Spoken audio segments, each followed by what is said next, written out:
Hi everyone, welcome to our penetration testing full course by Simplilearn. Let's face it, cyber threats are evolving fast, and in 2025, data breaches, ransomware, and phishing attacks are more common and more dangerous. So how do we fight them back? The answer is penetration testing. Pen testing is all about thinking like a hacker to find and fix vulnerabilities before real attackers can exploit them. It's a must-have skill in today's cybersecurity world, and it also opens the door to high-paying, high-impact career. So whether you're just starting out or looking to sharpen your skills, this course will walk you through all the essentials in a hands-on, practical way. No fluff, just the real stuff you need to know. Here's a quick look at what we will cover in this video. First, we'll start with the basics of penetration testing and a quick breakdown of network protocols.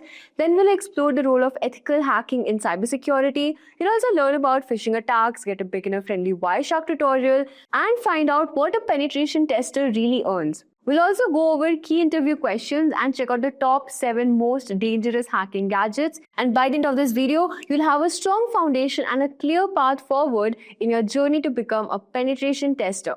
So let's get started. Now, if you want to watch similar videos like this, do hit the notification bell and subscribe for more such content by Simplilearn. Now, if you're interested in stepping into one of the most in-demand fields in 2025, the Advanced Executive Program in Cybersecurity by Simplilearn is the perfect opportunity for you. In just 6 months, you'll gain expertise in ethical hacking, penetration testing, ransomware analysis, and advanced defense strategies through a hands-on industry-relevant approach. This program, offered in collaboration with IIIT Bangalore and IBM, features live interactive classes, real-world projects, and industry-recognized certification. You'll also benefit from masterclasses by top IIIT Bangalore faculty and an ex-NPCI expert diving into cutting-edge topics like generative AI with cybersecurity. So whether you're looking to start your career or advance your career in cybersecurity, this course will make you job-ready with practical tools, projects, and certifications to help you stand out. So what are you waiting for? Hurry up and enroll now, and you can find the course link below. In recent years, the cost of data breaches has steadily risen. The additional vulnerabilities that occur due to the move to a remote workforce dramatically enhance the chances for cyber attacks and introduce several weak points for hackers to exploit. Additionally, automated hacking assaults and the capacity to exchange bitcoins via ransomware have increased the cost of cybercrime in general. Companies' workforces have transitioned to full-time work-from-home models, which gives rise to new attack surfaces. Threat actors target the people who are most vulnerable by taking advantage of current events and shifting situations. To better understand this growth in digital crime, let us go through a few statistics. 2020 brought with it a slew of new problems for both businesses and consumers. In the midst of a worldwide epidemic, forest fires, and political instability, it's easy to overlook a serious, albeit less physical threat. It set a record for data loss due to cyber attacks as well as the sheer volume of attacks. 2020 is already outpacing its predecessor. The graph below denotes the percentage of companies that fell victim to at least one cyber attack in the respective year. With the numbers growing steadily, we are yet to see the true crux of this digital revolution. In situations like these, penetration testing has been a gift for organizations worldwide. While security testing cannot guarantee a 100% solution, it can go a long way in securing those critical data from falling into the wrong hands. Hey everyone, this is Vaibhav from Simplilearn. Welcome to this tutorial on penetration testing. Let's go through some of the topics we will be covering today. We start by learning about penetration testing and ethical hacking and the different use cases in the IT industry. Next, we know about the benefits of penetration testing and how they help organizations save money in the long run. Moving on, we familiarize ourselves with the different types of penetration testing or ethical hacking, with each serving a different category of personnel. In the next section, we read about the 5 distinct phases in every ethical hacking campaign and how they help clear up the extensive report at the end of every penetration testing session. Finally, we have a live demonstration on how we can check for vulnerabilities and the ways hackers can break into devices without adequate security measures in place. Let's start by learning about penetration testing in general. Organizations can define penetration testing based on the objectives of the test. All networks, applications, devices, and physical security components are included. It imitates the behavior of harmful individuals or the hackers. Experienced cybersecurity specialists use penetration testing to strengthen a company's security posture and eliminate any weaknesses that leave it vulnerable to attacks. Penetration testing, when done correctly, goes beyond simply preventing thieves from gaining unauthorized access to a company's systems. It generates realistic scenarios that demonstrate how well a company's present defenses might perform in the face of a full-scale cyber assault. The simulation aids in the discovery of the sites of exploitation and the testing of IT breach security. Businesses may acquire professional, unbiased, third-party input on the security procedures by conducting frequent penetration testing. Pen testing, while relatively time-consuming and costly, can aid in the prevention of highly destructive and expensive breaches. A white hat hacker employs hacking talents to find security flaws in hardware, software, or networks. On the other hand, white hat hackers follow the rule of law when it comes to hacking instead of black hat hackers.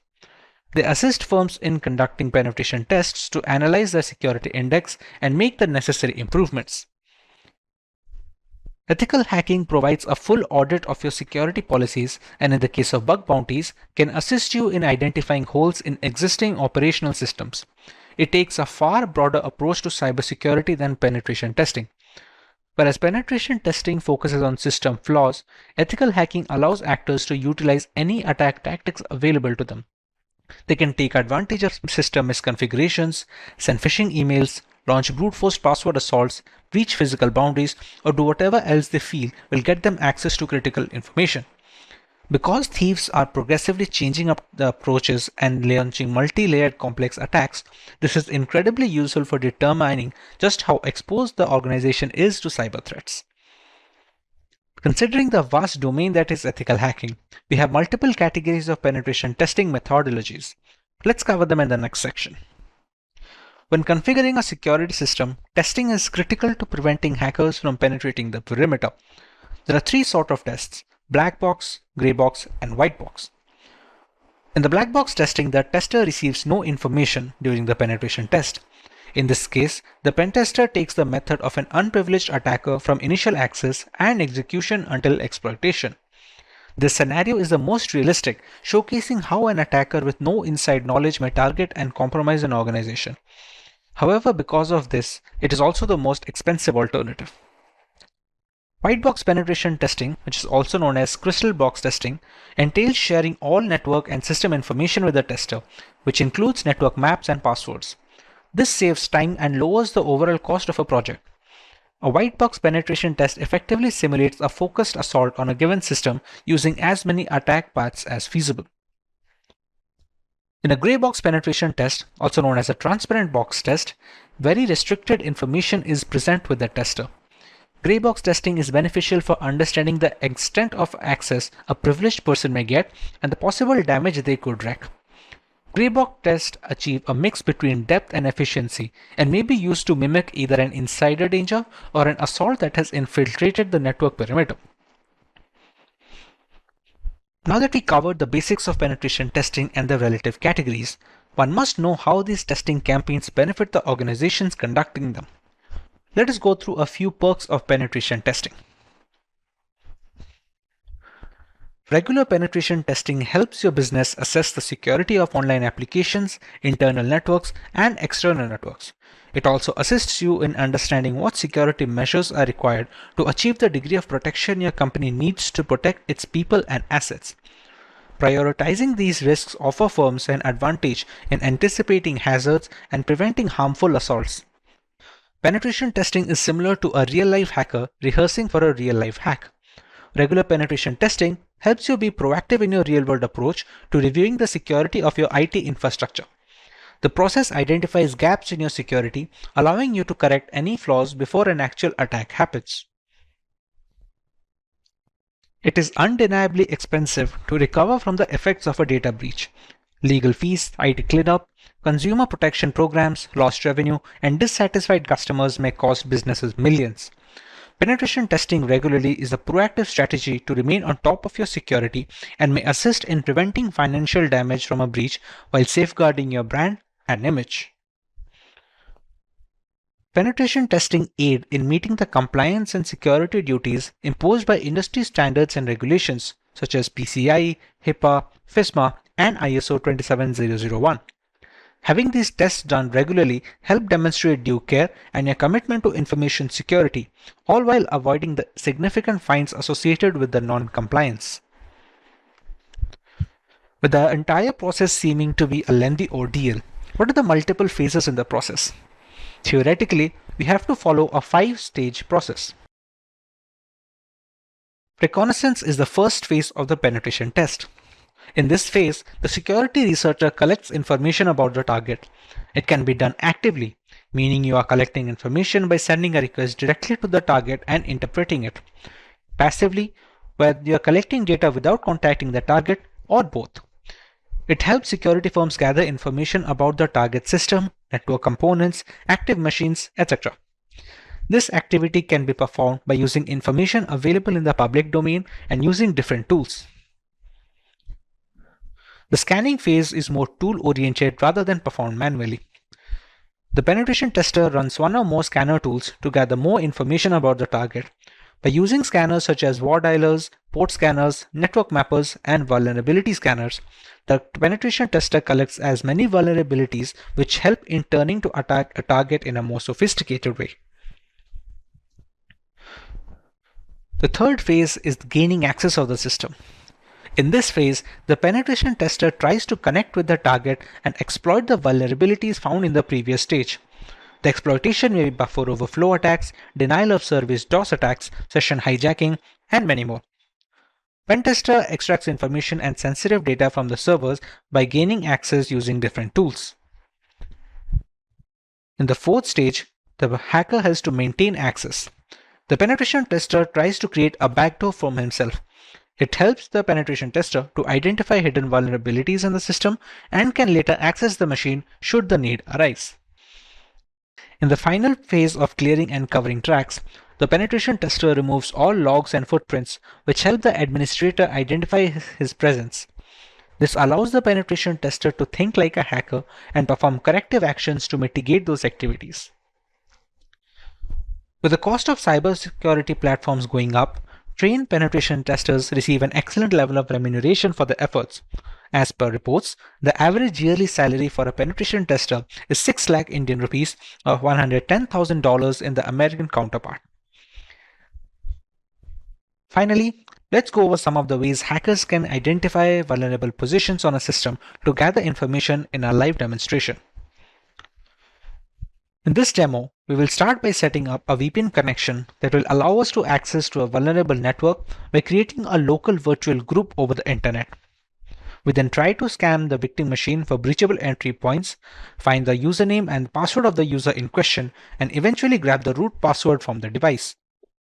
To start our demonstration, we're going to need a vulnerable machine to work on. Now, this vulnerable machine can be found on the website known as TryHackMe, which is a service catered towards penetration testers. Before we connect to the machine, we need to join the network where the machine is located. We can do that using an OVPN file, which is short for OpenVPN protocol. To connect to this OVPN file, we're going to go into a new workspace on Parrot Security. We're going to activate the root access and we're going to connect to it. hacktest.ovpn. Once we see the message initialization sequence completed, we can be sure that we have connected to the network which has the vulnerable machine. Now, to start the vulnerable machine, we're going to click this button and wait for a few seconds.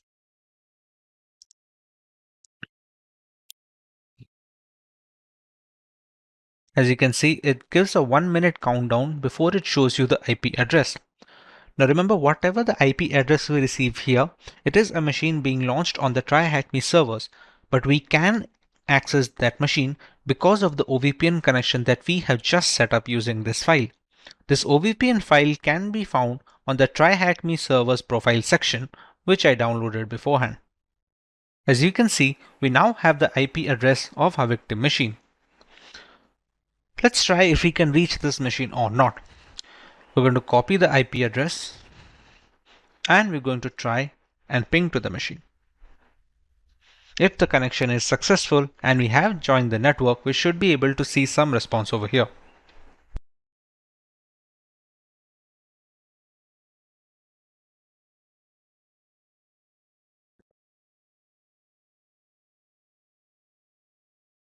As you can see, we're receiving request pings from the victim machine, which means that we have already joined the victim network.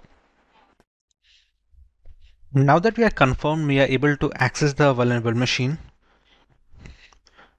let's run the first step in a penetration testing, which is reconnaissance. Let's run up and map scan.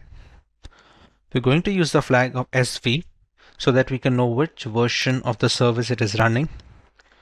We're going to take up the IP address and paste it here.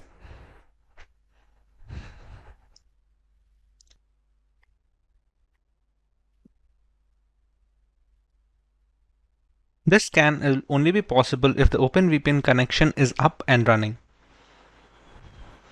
As we can see, it is still running. And we have our results over here. We're running this scan so that we can find the services running on the host machine that we will run Nmap against. We conclude that a web service is running actually on port 80, as we can see over here, which is using the Apache server system. In addition to this, there is a SMB Samba service as well, running on ports 139445. Now that we know that we have an Apache server, we can use this IP address to open it on the browser. Okay. Since the current homepage is not accessible, we can use some other URLs as well. As far as Apache servers are concerned, there are a certain set of URLs that can be used to open.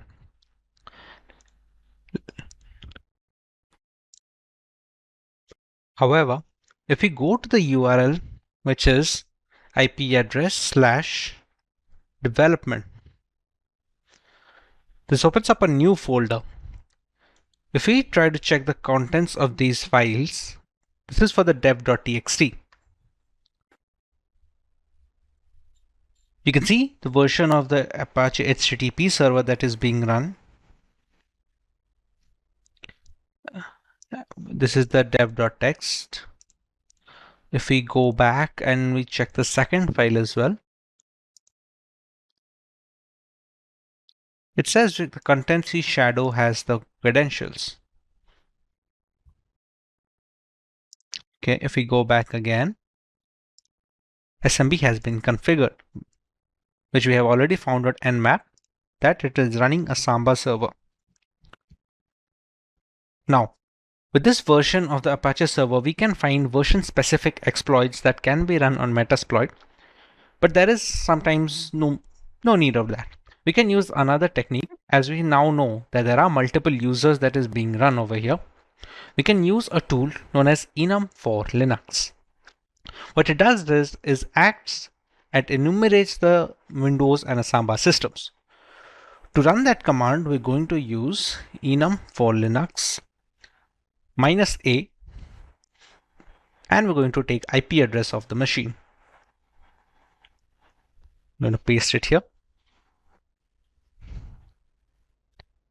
What this will essentially do is provide us usernames that are being stored in the victim machine.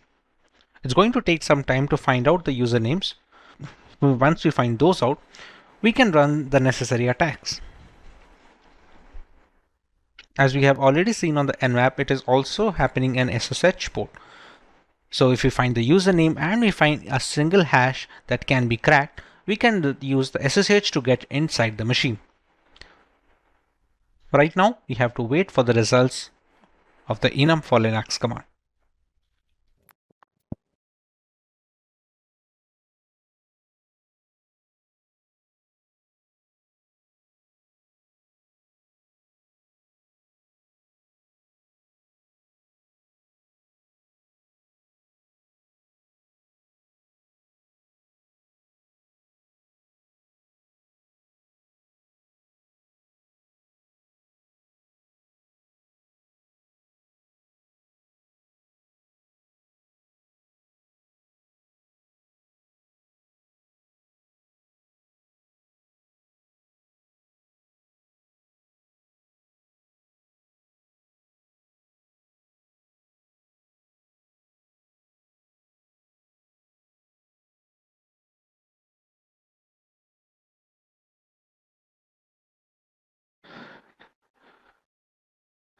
As you can see, we have found two users of the machine known as K and Jan.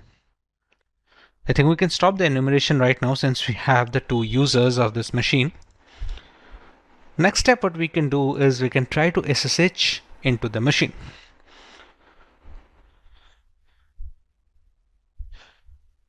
Now to run the SSH command, we're going to need the password of one of the users.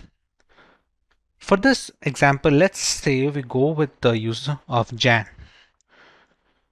To brute force, we're going to use the Hydra tool. This is like an example command. This is how we can use. Let me just copy this and paste it over here. All right. Hydra -l. User, as we had already decided, we're going to use the user Jan, and we're going to use SSH. For the IP address, we're going to copy it from here and paste it here. Now for the password list, we're going to use a word list which has a few passwords already present in it. For this example, I'm going to use the rocku.txt file, which has like millions of passwords already stored in it. What the Hydra will do is it will try to bypass the SSH console on the machine using the passwords present in the rocku.txt file. We will give the path of rocku over here like this.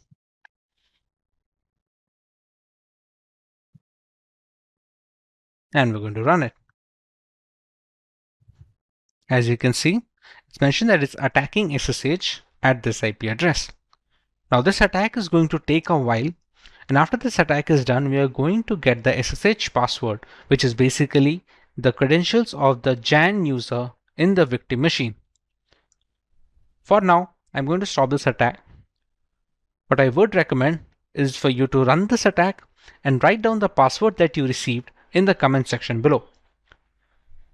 The password that we receive from here can be used to log in into the machine. Let's try that once. To SSH into the machine, we're going to write SSH user @IP address. We're going to write yes and press enter. Now we're going to enter the password that we have found after running the Hydra command. I'm going to type the password and press enter. And we have logged in, as you can see. Now, if we try to look around, there are no directories over here. Okay, so let's go one step back.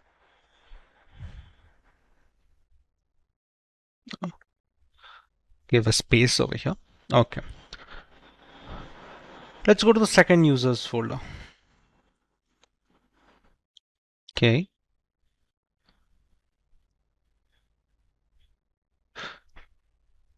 These are the contents of the K folder, and you can see there's a .ssh folder over here. So we're going to enter that.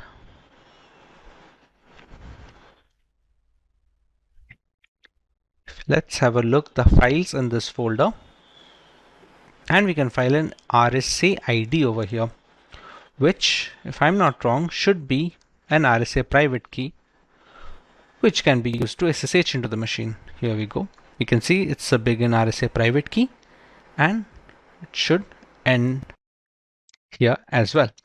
Now what this private key does, this hash will be used to log SSH into the machine when using the user K. Once this hash is cracked using Hydra or any other cracking software like John the Ripper, we can easily use the passphrase to log in into the machine with the user of K.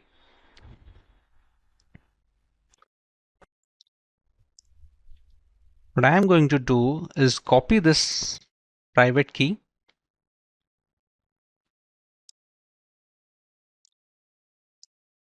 I'm going to launch a new terminal.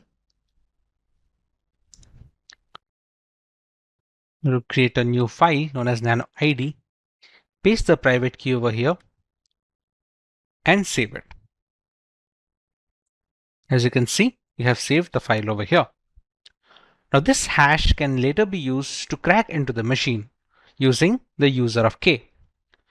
This hash can be cracked using either John the Ripper, Hydra, or there are other cloud mechanisms that can be used to crack this machine.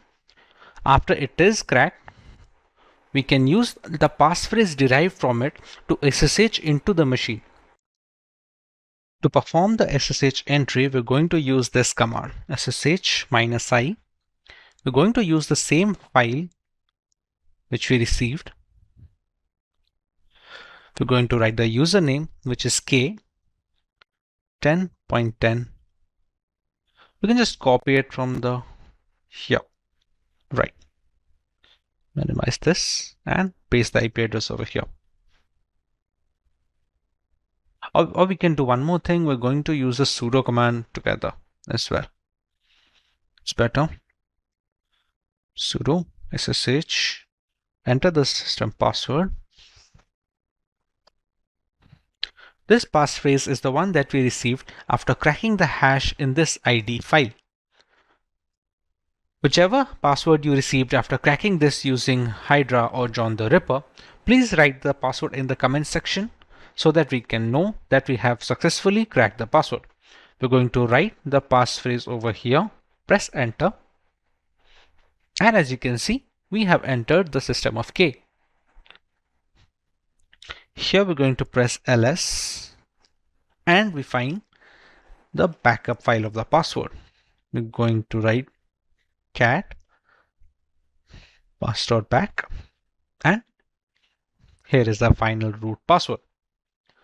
So as you can see, we have now received the final root password of the primary user and we have already cracked the password of the other user, that is Jan. So this is the entire process of how you can use Nmap to find out the vulnerable points. You can see which are the softwares that are running, which versions they are running, and which of those versions have a legitimate claim as an insecure exploit. In today's digital age, where technology fills every aspect of our lives, the dark underbelly of the digital realm is growing concern. Cyber threats and attacks are on the rise, targeting everything from personal data to critical infrastructure. In response, organizations are investing heavily in fortifying their digital defenses, spurring a surge in demand for cybersecurity professionals. Among these, experts are penetration testers or ethical hackers who specialize in identifying vulnerabilities before malicious hackers can exploit them. This video delves into the fascinating realm of penetration tester salaries, examining the factors that influence their earnings and evolving trends that shape the cybersecurity job market. So these are the topics that we will be covering in this video: the role of a penetration testers, factors influencing penetration salaries, trends in penetration tester salaries, and salary of a penetration tester. Now before moving forward and understand the role of a penetration tester, let me ask you a quick question. So what is the primary goal of a penetration tester? A. Developing new software. B. Finding vulnerabilities in systems. C. Providing customer support. Or D. Creating marketing strategy. You can select the correct option and write in the comment section below. You can pause this video and answer in the comment section. Now let's move forward and understand the role of a penetration tester.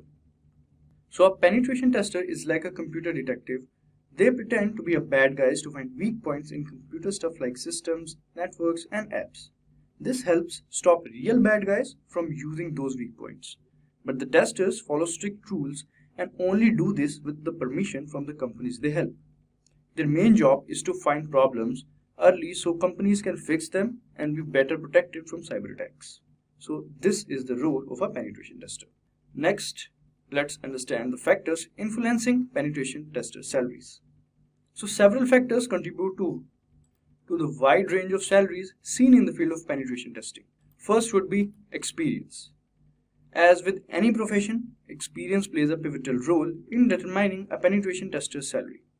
Individuals entering the field and limited experience might command a lower salary compared to seasoned professionals who have proven track record of identifying critical vulnerabilities. Next factor is skill set. The depth and breadth of penetration testers' skill set directly impact their earning potential. Proficiency in various tools, programming languages, and methodologies used in cybersecurity assessments can lead to higher compensation. Third is certifications. Industry recognized certifications carry considerable weight in cybersecurity field. For example, postgraduate program in cybersecurity by Simplilearn.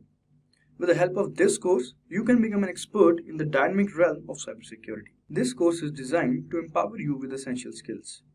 And this course ensures you're well prepared to thrive in this rapidly evolving field. Stay ahead of the curve by learning about the latest cybersecurity trends and advancements. Elevate your career prospects and secure your future with this specialized program. Enroll now to embark on a journey towards becoming a sought-after cybersecurity professional. Alright, now coming to the next factor, which is geographical location. The geographical location in which a penetration tester works can significantly influence their salary. Tech hubs and cities with high concentration for business tend to offer higher salaries to attract and retain top talent.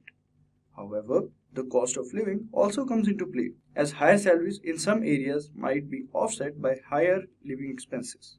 At last we have is specialization. Penetration testers can specialize in various areas such as web applications, network security, or mobile devices.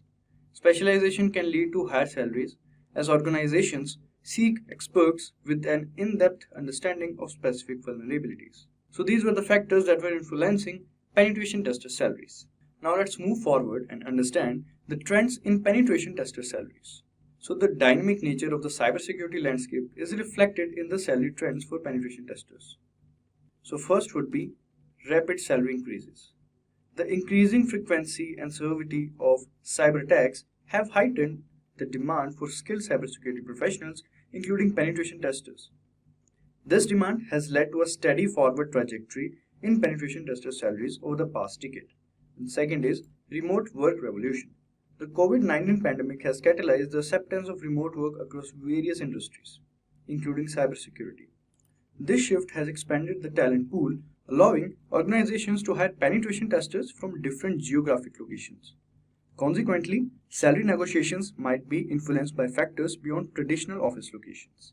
Next is shortage of skilled professionals. The shortage of skilled penetration testers remains a significant challenge for organizations seeking to strengthen their cybersecurity defenses. The scarcity of qualified candidates has created a competitive job market, prompting companies to offer enticing compensation packages to attract and retain top talent.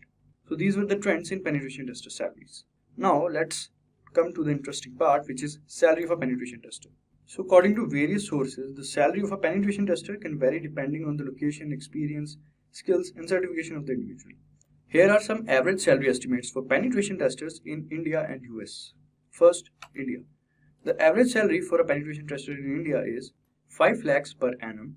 The salary range is from 4 lakhs to 20 lakhs per annum. The pay also depends on the skills and certifications of the penetration tester.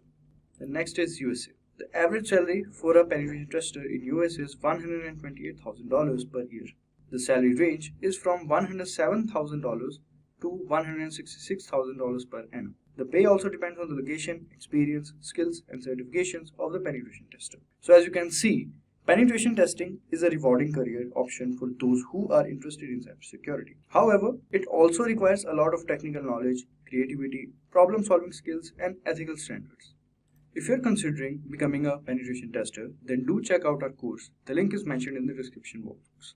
Hello Tech Wizards and Digital Explorers. Welcome to a journey into the core of Linux, the operating system powering over 2.3% of desktop computers globally and a staggering 96.3% of the world's top 1 million servers.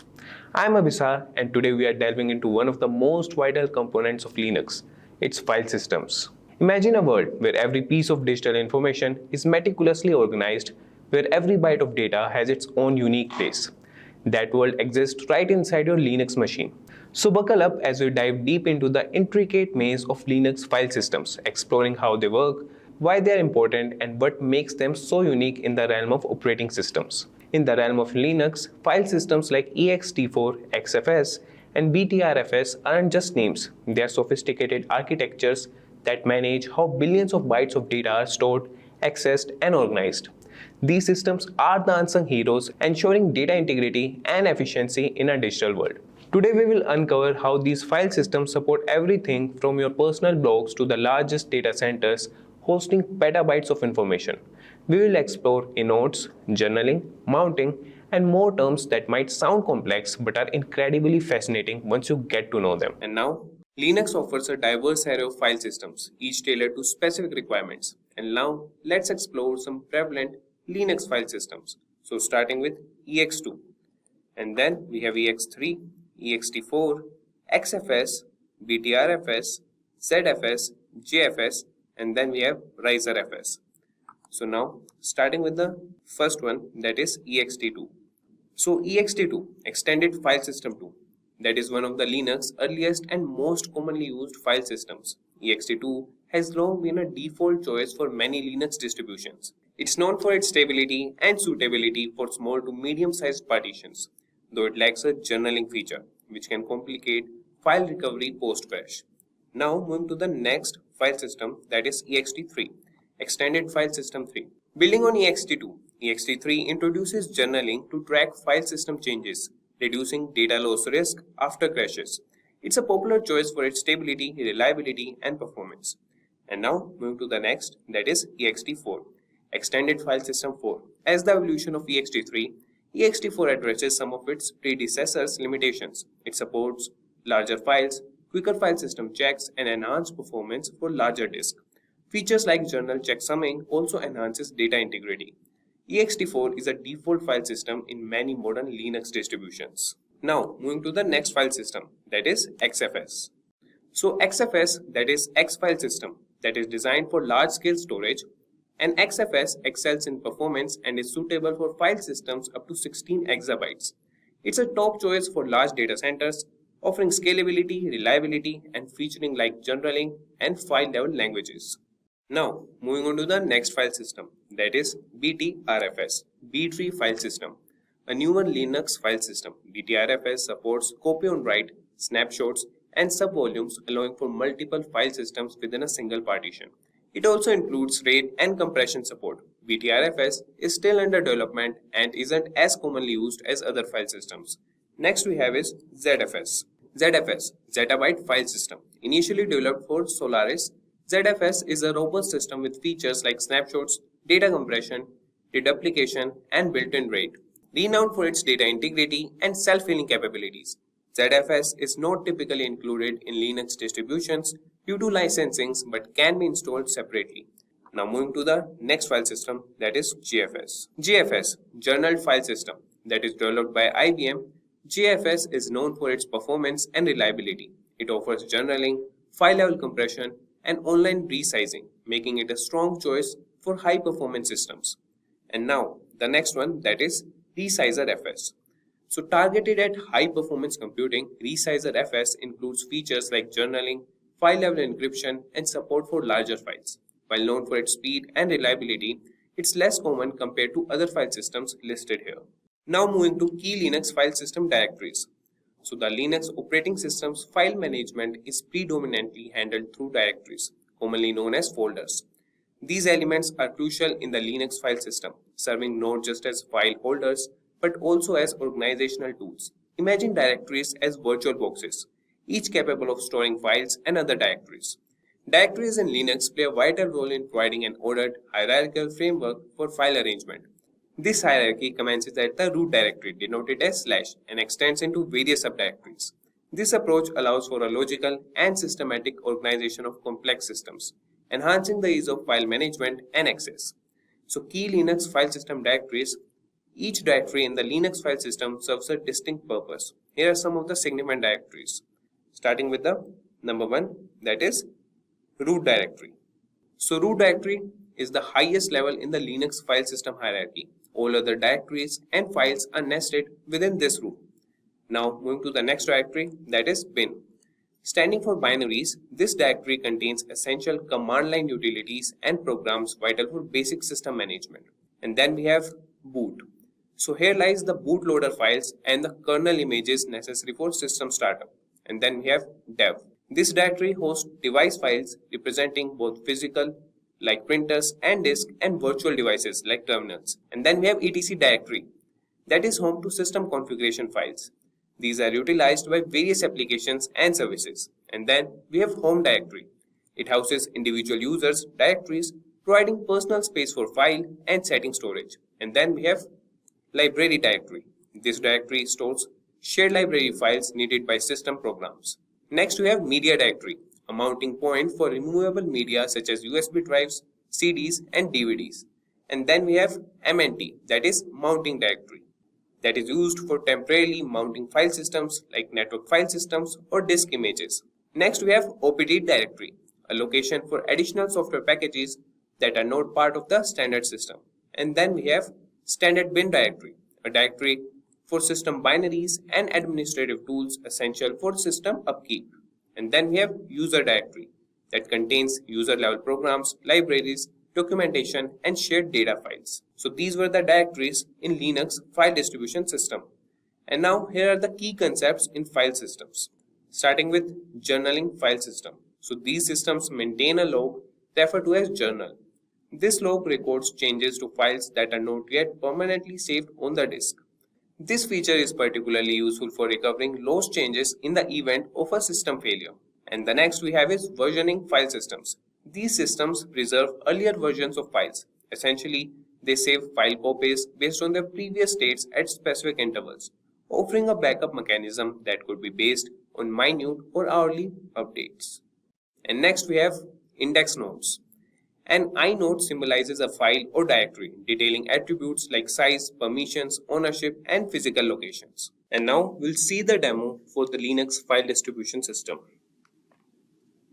So for that, we'll open the terminal with Ctrl-Alt-T.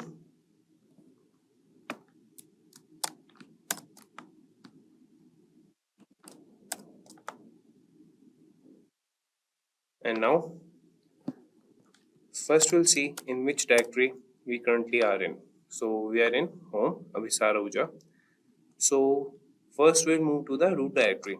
For that, we'll write the command cd space slash. So now we have moved to the root directory. And here we'll see what types of directories we have. We have bin, dev, boot, etc, opt, run, swap file. So now we'll move to the bin directory. So in bin directory, it contains binaries or essential executable files. So these are the binaries and executable files that we can use in the terminal only. So now, as I will show you, there's a bin and there's sbin also. This is sbin. So now we'll move to the sbin directory. For that, we'll write the command cd sbin. And here we see the directories of sbin.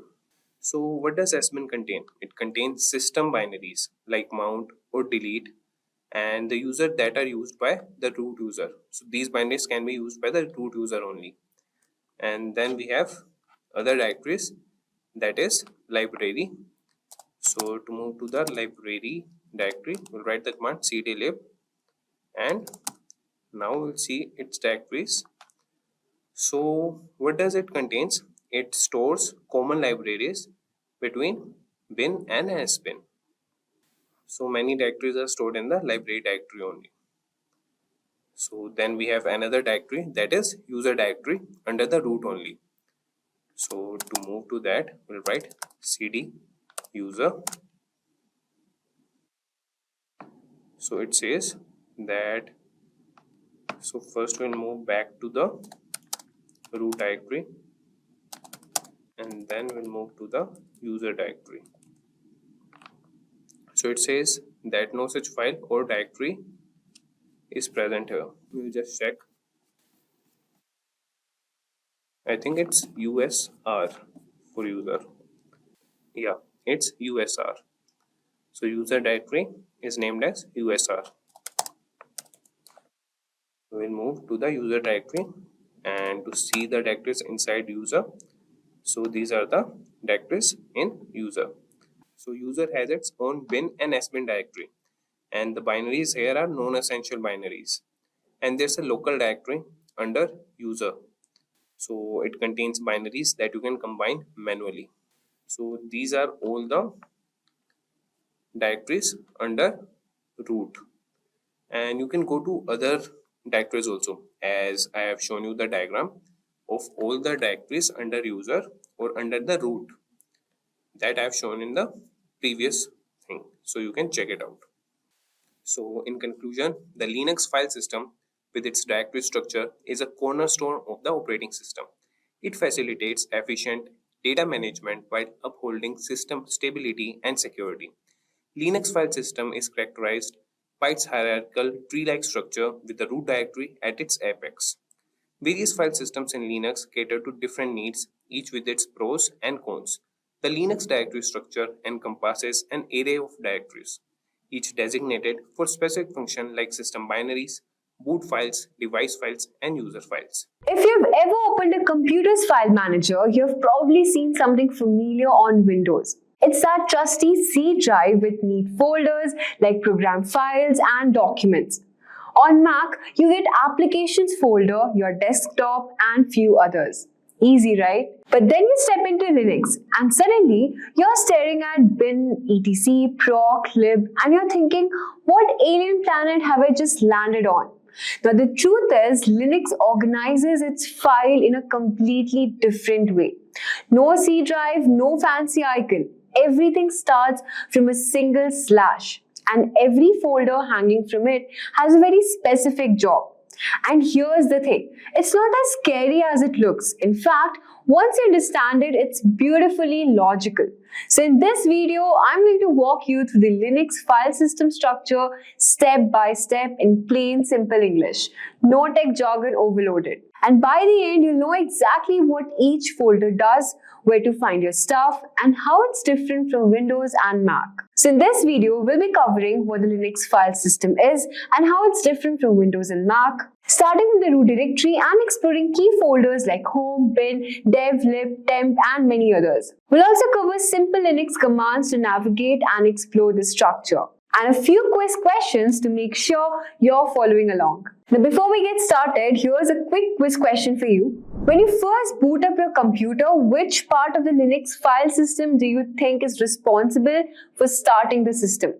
Home directory, boot directory, etc directory? You can drop your guesses in the comment section below.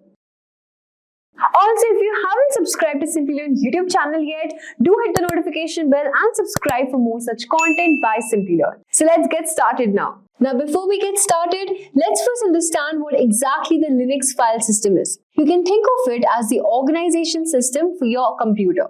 Now every file, program, and setting on your system is stored somewhere. And the Linux system is responsible for organizing all of that into neat directories and files. It's just like the blueprint for your computer's data storage, telling you where to find things and how they are connected. Just like a library has shelf, labels, and categories to keep all the books organized, in the same way the Linux file system works, but with files and directories instead of books. So why do we need this structure? Well, in Linux, the file system is a hierarchical structure, which means everything is organized in layers starting from the root at the top, just like a tree, and the branches off into different directories, each serving a specific purpose. It helps manage data efficiently, ensuring security, and allows the system to run smoothly and quickly. So why are we diving into the Linux file system today? So whether you're new to Linux or a seasoned user, understanding where files are stored and how everything is organized is very important for troubleshooting and system efficiency. Knowing the purpose of each directory will help you to navigate and manage files easily. This video will give you a solid foundation so you can confidently handle tasks and feel in control of your Linux system. Let's have a quick comparison between Windows and Linux. So when you're using Windows, everything feels familiar. You've got your C drive, maybe a D or E drive, and all your files and programs are neatly stored there. File paths uses backslashes like users Alex document, and Windows doesn't care about capital letters. So you can see here in the screen, you can see most of the apps are installed and it's end up with C / program files, right? And also talking about the capital letters, now files.txt and files are treated the same. Most apps you install end up with C program files, so it's pretty straightforward. But here in case of Linux, it's pretty different. The rules are a little different. There are no drive letters. Everything starts with a single root directory, and from there, all your folders and files branch out. File paths uses forward slashes like home, Chris, downloads, and it's also case sensitive, so file.txt and file.txt are completely different files here.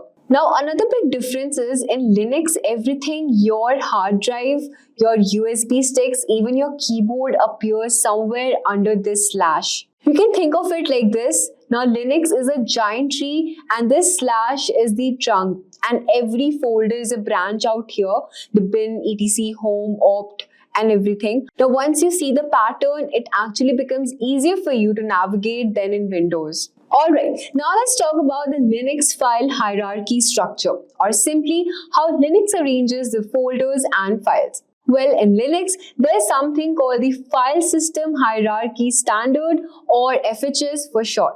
You can think of it as a rule book that tells the system where different types of files should go. Now, this standard is managed by the Linux Foundation, and here's the interesting part.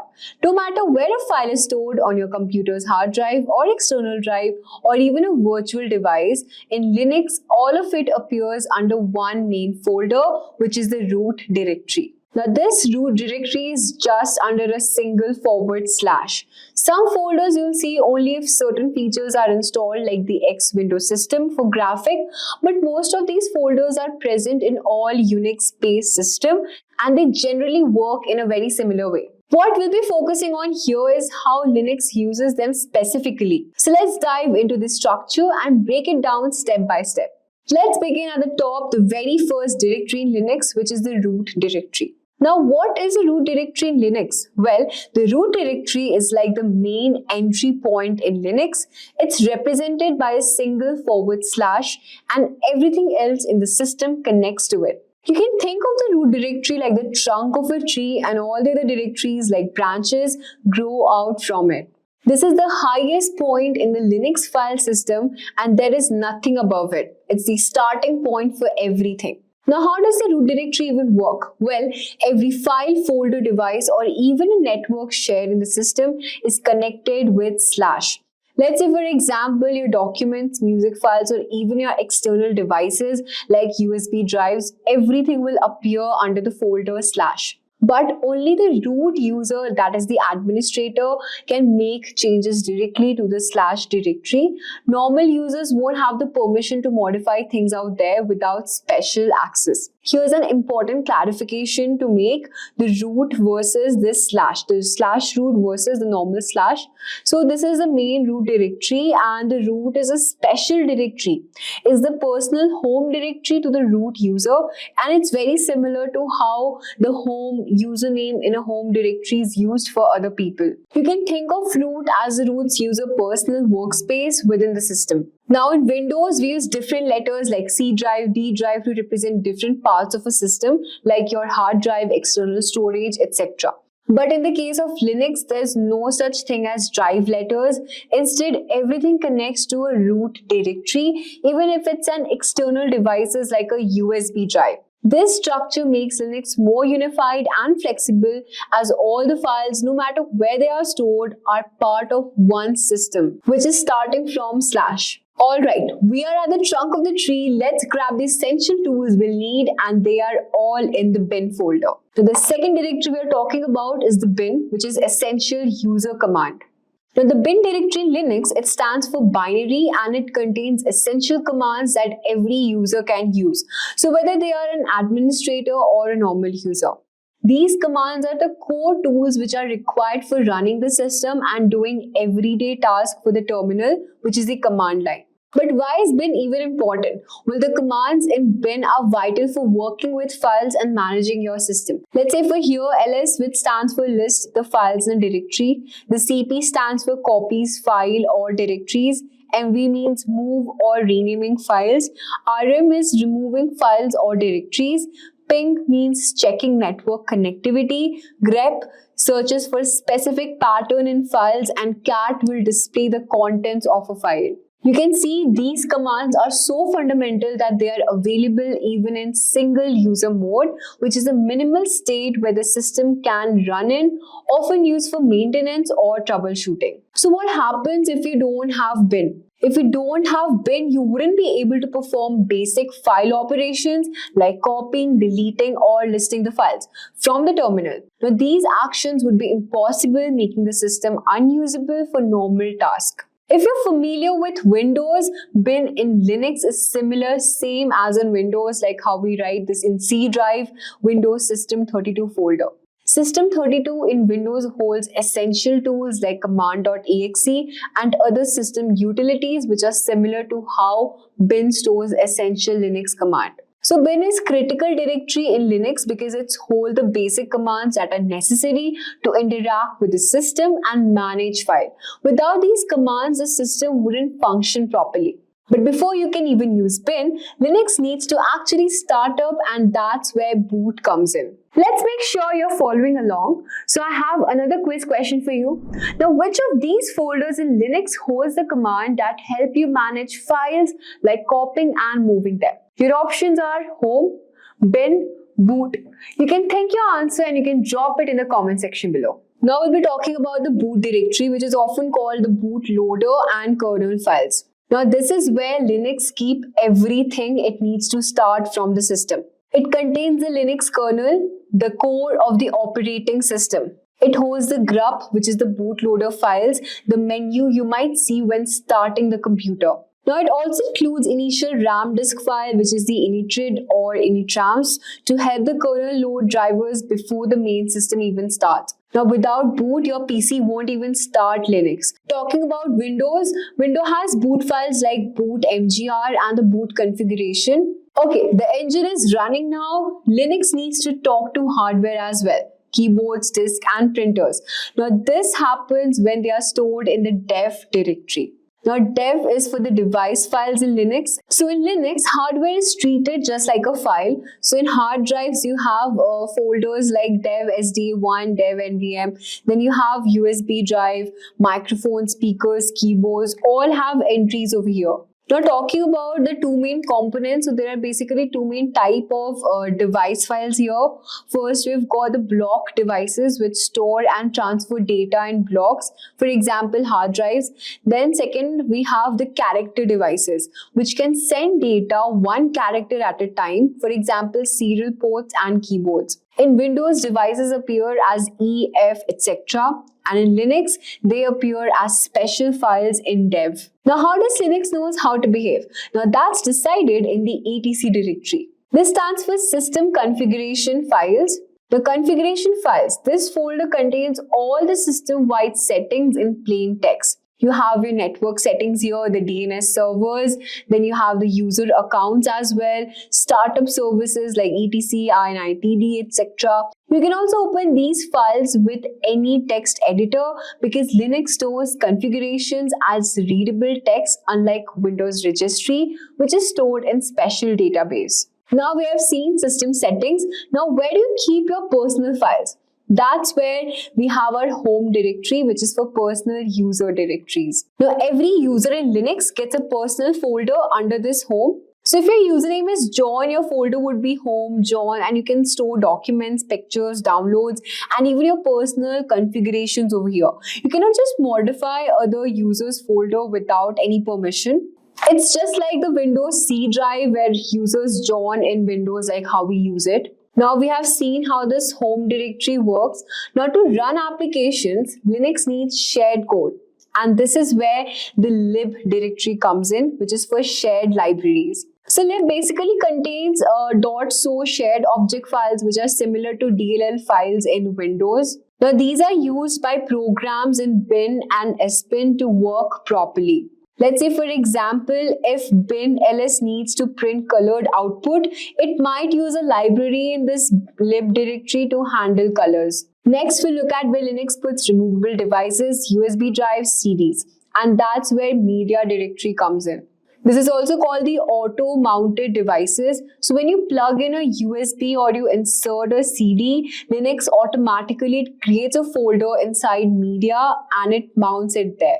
For example, we have media John my USB. Now Windows will just give you the device a new drive letter, whereas in case of Linux, it will treat it as a part of the single directory tree. Let's move on to the next directory. Now, sometimes you don't want Linux to auto-mount devices, right? And that's where the mount comes into play. This is also called the temporary mount point directory, which is used by system admins to manually mount devices or network drives. Also, it's great for temporary use and it also doesn't even affect the media directory from here.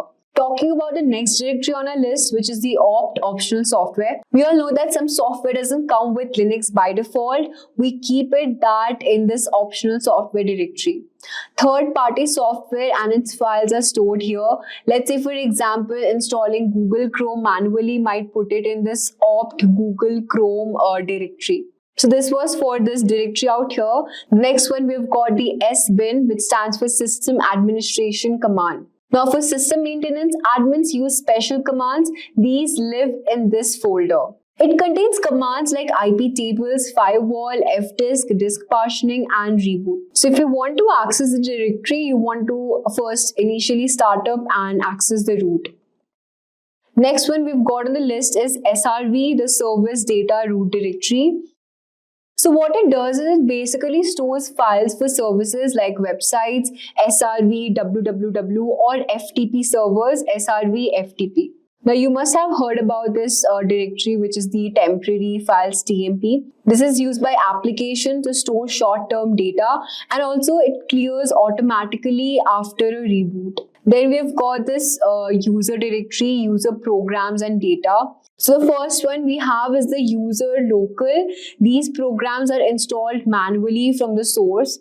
Second, user program data directory, we've got user bin, the user commands which are not in the bin folder. Then we've got the user sbin, where the admin commands not in the sbin. And then we have the user lib, which are related to libraries. The next up, we've got this process information directory. So this is a virtual file system showing live system data. So this particularly will show your CPU details, your memory stats, and information about a specific running process. So now that we have covered all the important file directories, I'll show you a quick Linux command cheat sheet. So here, first up, we've got this ls, which stands for list directory content. Second, we've got this cd directory, which is the change directory. We have pwd, which stands for print working directory.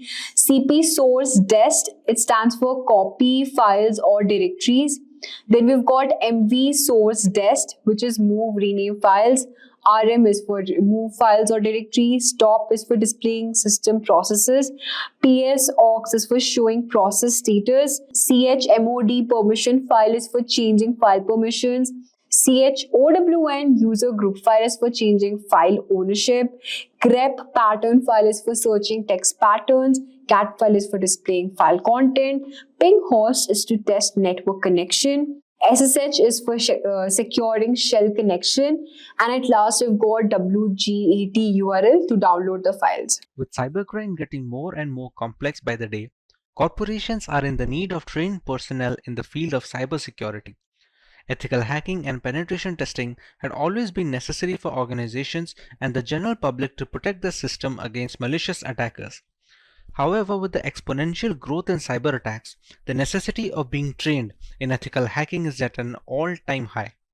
Many such professionals tend to use Linux distributions for their penetration testing activities. There are specific operating systems which are catered to ethical hackers. These operating systems come pre-installed with the necessary tools and scripts required for ethical hacking.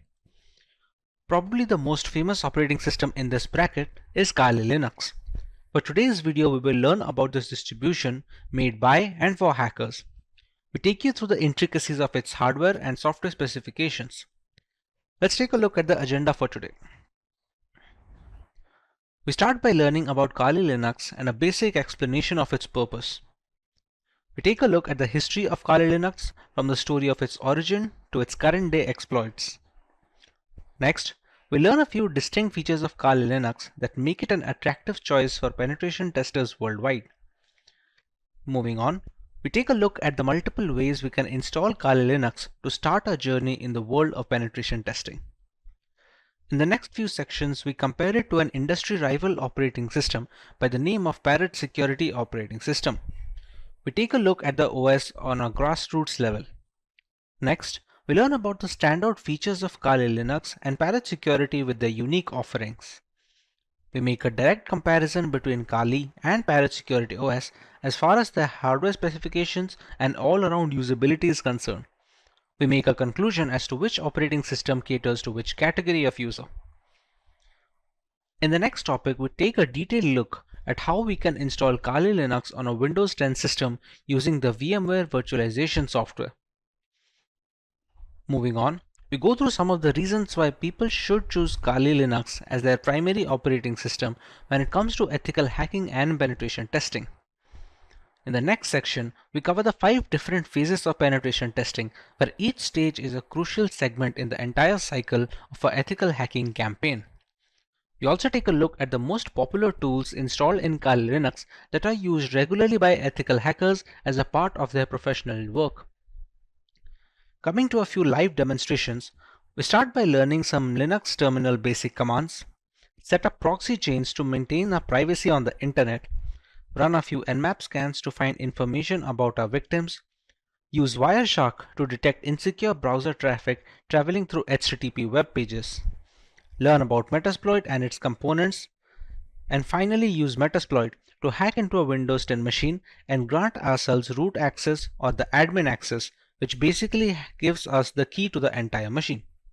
It's no secret that the majority of our internet usage is at the risk of being hacked, be it via unsafe messaging applications or misconfigured operating systems.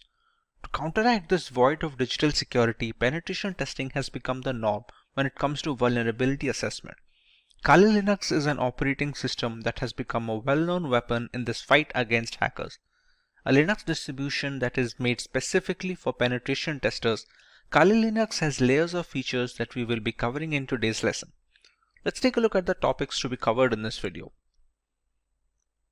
We start by learning about Kali Linux and a basic explanation of its purpose.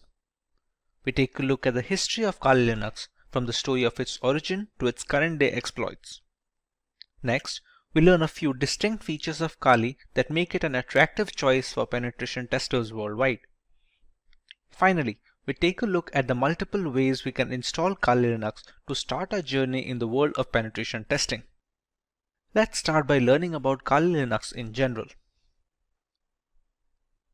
Kali Linux, which is formerly known as Backtrack Linux, is an open source Linux distribution aimed at advanced penetration testing and security auditing. It contains several hundred tools that are targeted towards various information security tasks such as penetration testing, security research, computer forensics, and reverse engineering. Kali Linux is a multiple platform solution, accessible and freely available to information security professionals and hobbyists. Among all the Linux distributions, Kali Linux takes its roots from the Debian operating system. Debian has been a highly dependable and stable distribution for many years, providing a similarly strong foundation to the Kali desktop. While the operating system is capable of practically modifying every single part of our installation, the networking components of Kali become disabled by default. This is done to prevent any external factors from affecting the installation procedure, which may pose a risk in critical environments. Apart from boosting security, it allows a deeper element of control to the most enthusiastic of users. We did not get Kali Linux since the first day. How did it come into existence? Let's take a look at some of its history. Kali Linux is based on years of knowledge and experience in building penetration testing and operating systems. During all these project lifelines, there have been only a few different developers, as the team has always been small. The first project was called WOPEX, which stands for White Hat Knopex. As can be inferred from the name, it was based on the Knopex operating system as its underlying OS. WOPEX had releases ranging from version 2.0 to 2.7.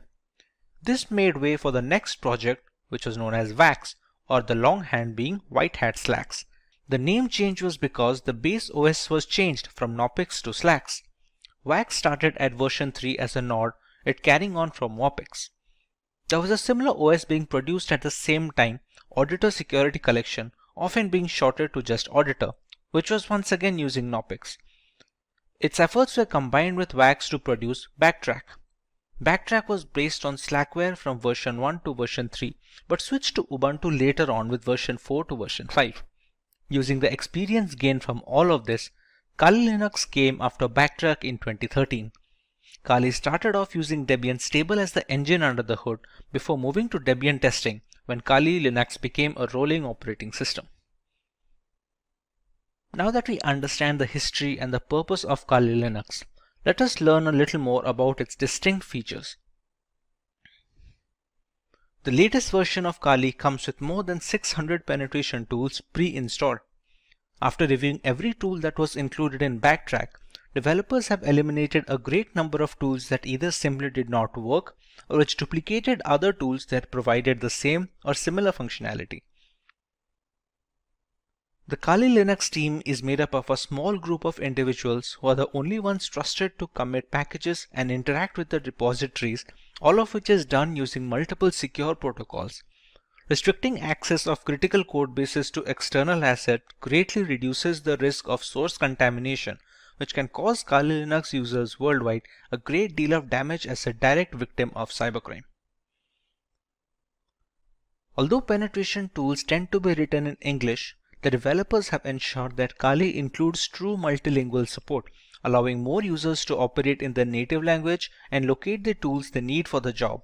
The more comfortable a user feels with the intricacies of the operating system, the easier it is to maintain a stronghold over the configuration and the device in general.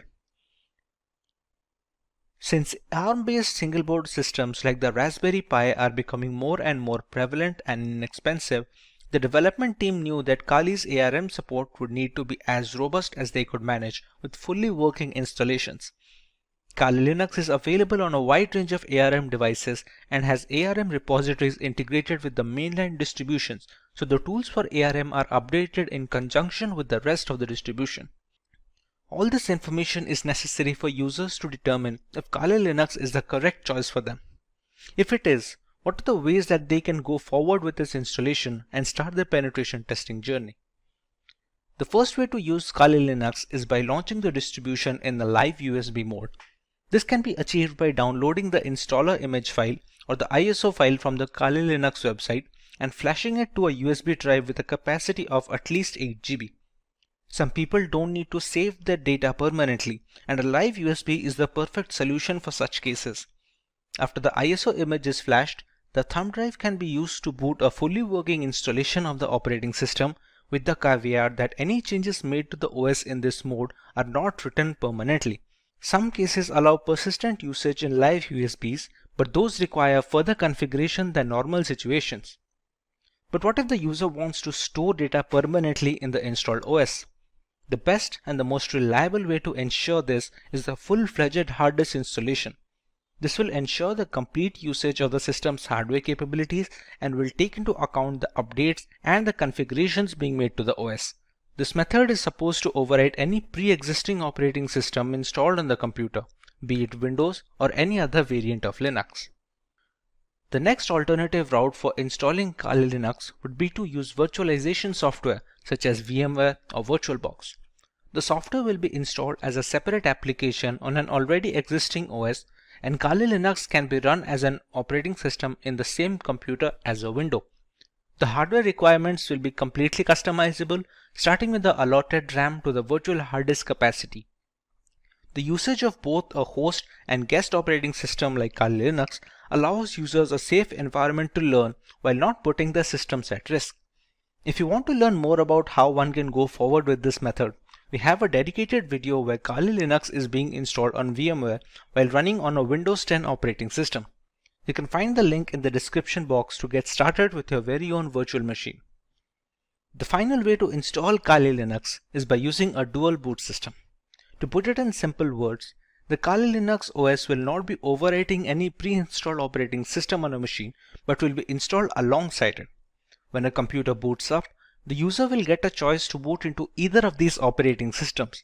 Many people prefer to keep both the Windows and Kali Linux installed, so the distribution of work and recreational activities is also allotted effectively. It gives users a safety valve should their custom Linux installation run into any bugs that cannot be fixed from within the operating system.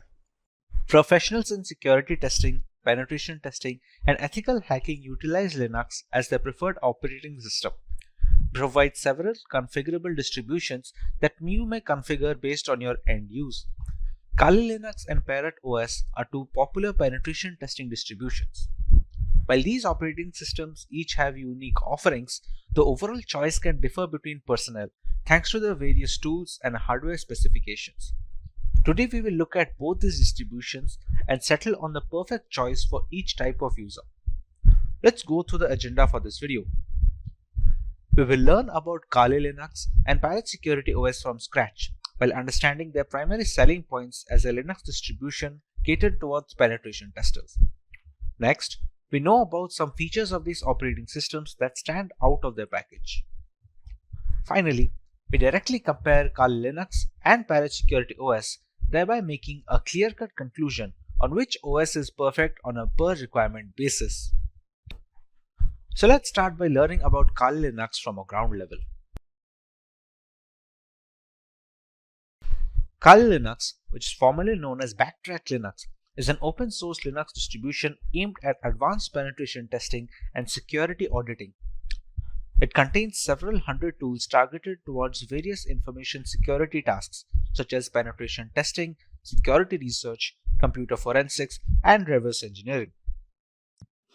Kali Linux is a multi-platform solution, accessible and freely available to information security professionals and hobbyists. Among all the Linux distributions, Kali Linux takes its roots from the Debian operating system. Debian has been a highly dependable and a stable distribution for many years, providing a similarly strong foundation to the Kali Linux desktop. While the operating system can practically modify every single part of our installation, the networking components of Kali Linux come disabled by default. This is done to prevent any external factors from affecting the installation procedure, which may pose a risk in critical environments. Apart from boosting security, it allows a more profound element of security control to the most enthusiastic of users. Now, let's take a look at Parrot Security operating system.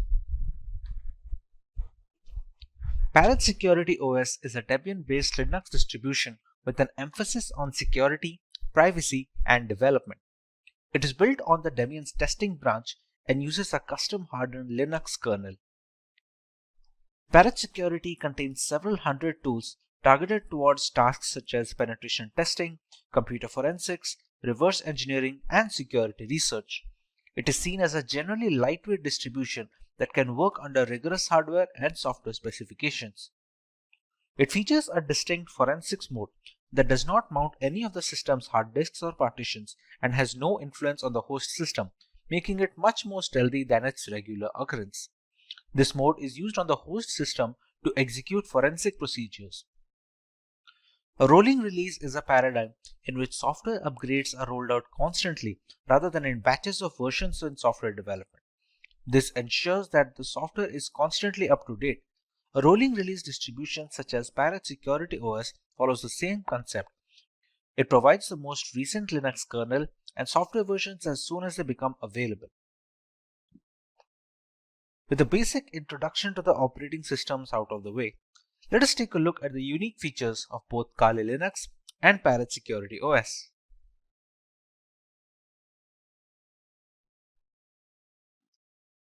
The latest version of Kali Linux comes with more than 600 penetration tools pre-installed. After reviewing every tool included in Backtrack, developers have eliminated a significant number of tools that either simply did not work or duplicated other tools that provided the same and similar functionality. The Kali Linux team comprises a small group of individuals who are the only ones trusted to commit packages and interact with the repositories, all of which is done using multiple secure protocols. Restricting access of critical code bases to external assets dramatically reduces the risk of source contamination, which can cause Kali Linux users worldwide a great deal of damage as a direct victim of cybercrime. Although penetration tools tend to be written in English, the developers have ensured that Kali includes proper multilingual support, allowing more users to operate in the native language and locate the tools they need for their job. The more comfortable a user feels with the intricacies of the operating system, the easier it is to maintain a strong hold over the configuration and the device in general. Since ARM-based single-board systems like the Raspberry Pi are becoming more prevalent and inexpensive, the development team knew that Kali's ARM support would need to be as robust as they could manage with fully working installations. Kali Linux is available on a wide range of ARM devices and has ARM repositories integrated with the mainline distribution, so the tools for ARM are updated in conjunction with the rest of the distribution. Let's take a look at some of the features of Parrot Security operating system now. Along with a giant catalog of scripts, Parrot Security OS has its own hardened Linux kernel modified explicitly to provide as much security and resistance to hackers as possible in the first line of defense. The configurations in the operating system act as the second gateway, taking care of malicious requests and dropping them off. This is particularly beneficial since should there be a scenario where the latest Linux kernel is causing some particular issue, the Parrot OS development team will most likely iron it out first before passing it on as an update. If the custom hardened kernel wasn't reason enough, Parrot Security developers managed to install more hacking tools and scripts to ensure a smooth transition for the Kali Linux users. All the tools you find in Kali are present in Parrot OS and a few extra ones for good measure. And this has been achieved while keeping roughly the same operating system size between both of them. However, it's not all productivity points for Parrot OS. They provide a choice between two different desktop environments, Mate, which comes pre-installed by default, and KDE. For those unfamiliar with Linux terminology, you can think of desktop environments as the main UI for a distribution. Being highly modular in nature, one can use Parrot Security OS while adding another desktop environment that they find appealing. While Kali Linux has only a single option, Parrot Security has provided two optimized builds with Mate Desktop and KDE Desktop. One of the primary advantages of Parrot OS over Kali Linux is that it's relatively lightweight. This implies that it takes significantly less disk space and computing power to function correctly, with as little as 320 MB of RAM required. In reality, Parrot OS is designed to operate successfully off a USB stick, but Kali Linux does not work well from a USB drive and is generally installed in a virtual machine. Parrot OS is more of a niche distribution if you're searching for something lighter than Kali Linux. Features are great, but what about performance? Real-world metrics. Let us compare both these operating systems directly with respect to their hardware specifications and usability. In the end, we can decide on what distribution is fit for each type of user.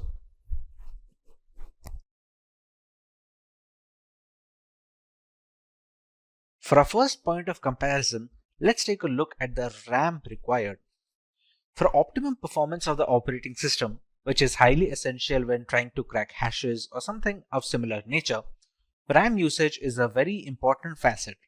While Kali Linux demands at least 1 GB of RAM, Parrot Security can operate optimally with a minimum of 320 MB of RAM.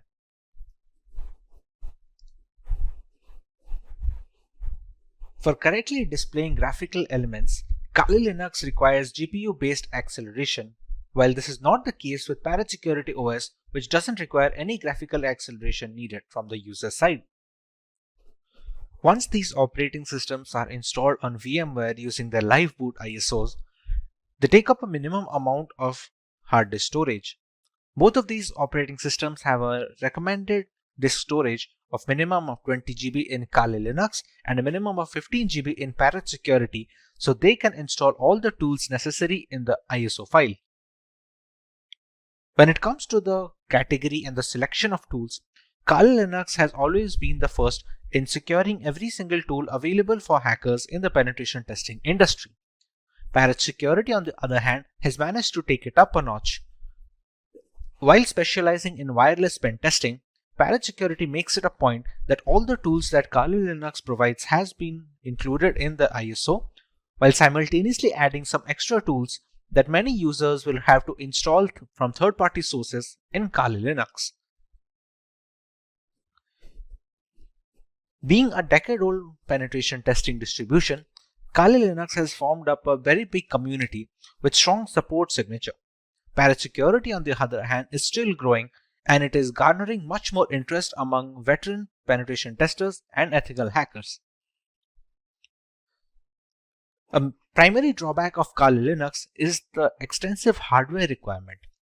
To perform optimally, it requires higher memory than Security. It also needs graphical acceleration while demanding more virtual hard disk storage. Security, on the other hand, was initially designed to run off a USB drive directly, thereby requiring very minimal requirements from a hardware perspective, like just 320 MB of RAM and no graphical acceleration needed. This means Security is much more feasible for people who are not able to devote massive resources to either their virtual machine or on their laptop hard disk directly.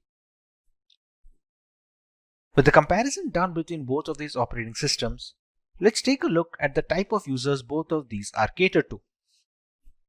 One can go with Kali Linux if they want the extensive community support offered by its users, if they want to go with a trusted development team that have been working on this distribution since many years, if they have a powerful system which can run Kali Linux optimally without having to bottleneck performance, and if they are comfortable with a semi-professional environment which may or may not be very useful for new beginners. One can decide to go with Security if they want to go with a very lightweight and lean distribution that can run pretty much on all systems. It also has a lot of tools pre-installed, and some of them are not even present on Kali Linux. It is much more suitable for underpowered rigs where users do not have a lot of hardware resources to provide to the operating system, and thereby it is much more feasible for people with underpowered laptops or no graphical acceleration. Compared to Kali Linux, Security's desktop environment is also relatively easier to use for new beginners. For people who are just getting into ethical hacking, Security does a relatively better job of introducing them to the operating system and to the various tools without having to dump them into the entire intricacies. The installation of Kali Linux. There are multiple ways to install Kali Linux. We can either install it on a normal hard drive in a virtual machine software such as VMware or VirtualBox, or we can do that in hard bare metal machines. Now, for the convenience of explanation, we're going to install Kali Linux today on a virtual machine software known as VMware.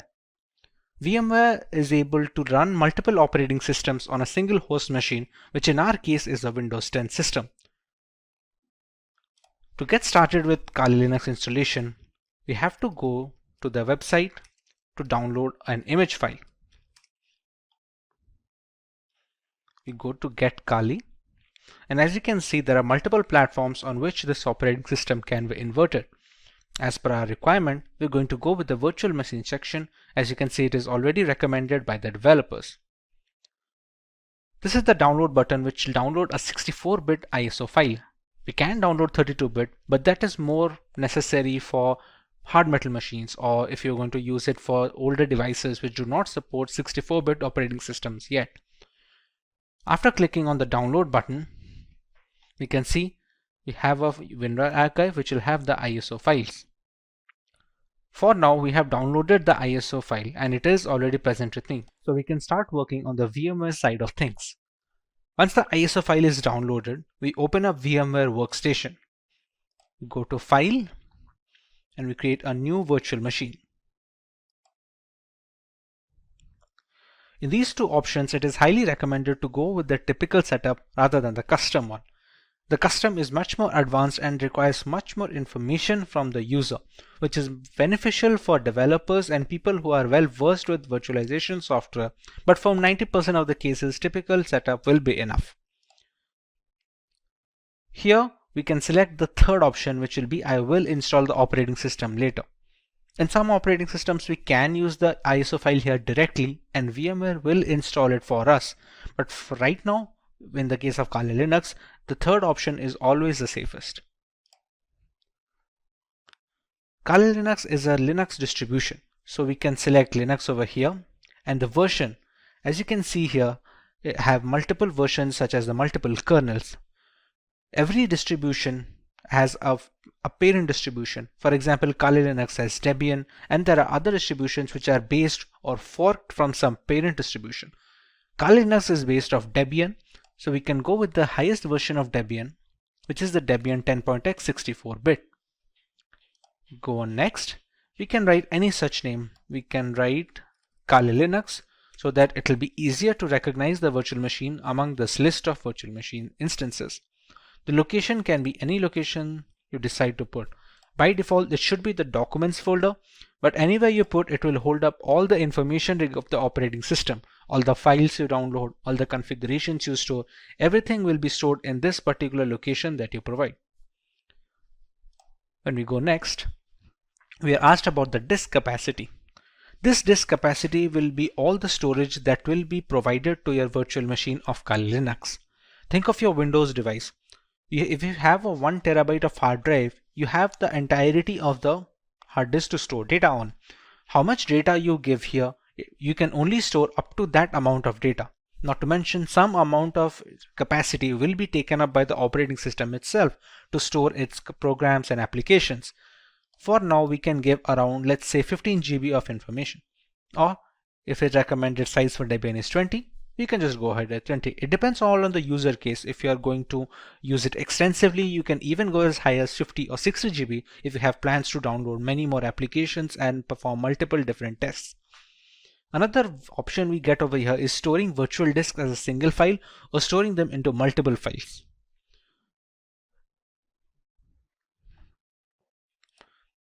As we already know, this virtual machine runs entirely on VMware. Sometimes when transferring these virtual machine instances, let's say from a personal computer to a work computer, we're going to need to copy up the entire folder that we had mentioned before over here. Instead, all virtual machines have a portability feature. Now this portability feature is possible for all scenarios, except it is much easier if they split the virtual disk into multiple files. Now even if this makes porting virtual machines easier from either system to system or software to software, let's say if you want to switch from VMware to VirtualBox or vice versa, the performance takes a small hit. It's not huge, but it's recommended to go with storing the virtual disk as a single file if you have no purposes of ever moving the virtual machine. Even if you do, it's not a complete stop that it cannot be ported. It's just easier when using multiple files. But in order to get the best performance out of the virtual machine, we can store it as a single file over here. This is a summary of all the changes that we made and all the configurations that have been settled until now. Now at this point of time, we have not provided the .iso file yet, which is the installation file for the Kali Linux that we downloaded from this website. As of right now, we have only configured the settings of the virtual machine. So we can press on Finish. And we have Kali Linux in the list. Now, to make the changes further, we press on Edit Virtual Machine Settings. The memory is supposed to give the RAM of the virtual machine. The devices with RAM of 8 GB or below that, giving high amount of RAM will cause performance issues on the host system. If the memory has some amount of free storage left, let's say on idle storage, my Windows machine takes about 2 GB. So I have 6 GB of memory to provide. Although if you provide all of the 6 GB, it will be much more difficult for the host system to run everything properly. So for this instance, we can keep it as 2 GB of memory for the virtual machine instance. Similarly, we can use the number of processors and we can customize it according to our liking. Let's say if we want to use one processor, but we want to use 2 different cores, we can select them as well. Hard disk is pre-set up as the SCSI hard disk and it does not need to be changed for the installation of this operating system at all. CD/ID DVD. This is where the installation file comes. You can think of the ISO file that we downloaded as a pen drive or a USB thumb drive, which is necessary to install an operating system. To provide this, we're going to select Use ISO image file. We're going to click on Browse, go to Downloads and select the ISO file over here. Select Open and we can see it is already loaded up. Next, in the network adapter, it is recommended to use NAT. This helps the virtual machine to draw the internet from the host machine settings. If your host machine is connected to the internet, then the virtual machine is connected as well. There are some other options such as host only or custom segments or LAN segments, but those are not necessary for installation. Rest of them are pretty standard, which do not need any extra configuration and can be left as it is. Press OK, and now we can power on this virtual machine.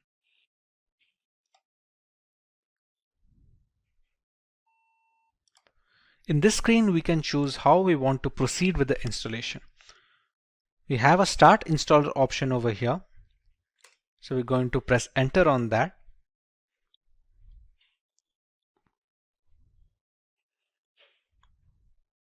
We're going to wait for the things to load from the ISO file.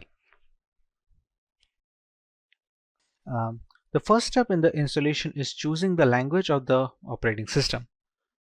For this, we can go with English as standard. This is a location. This will be used for setting up the time and some of the internal settings which depend entirely on the location of the user. So for this, we're going to go with India. Configuring the keyboard, it's always recommended to go with the American English first. Many people make a mistake of going with the Indian keyboard if it is possible, and it provides a lot of issues later on. So it's always preferred to go with the American English, and if later we see some necessity of another keyboard dialect that is required, we can install it later. But for now, we should always stick with American English as a basic. At this point, it's going to load the installation components from the .iso file. It is a big file of 3.6 GB, so it has a lot of components that need to be put into the virtual machine, which can also be used to detect hardware.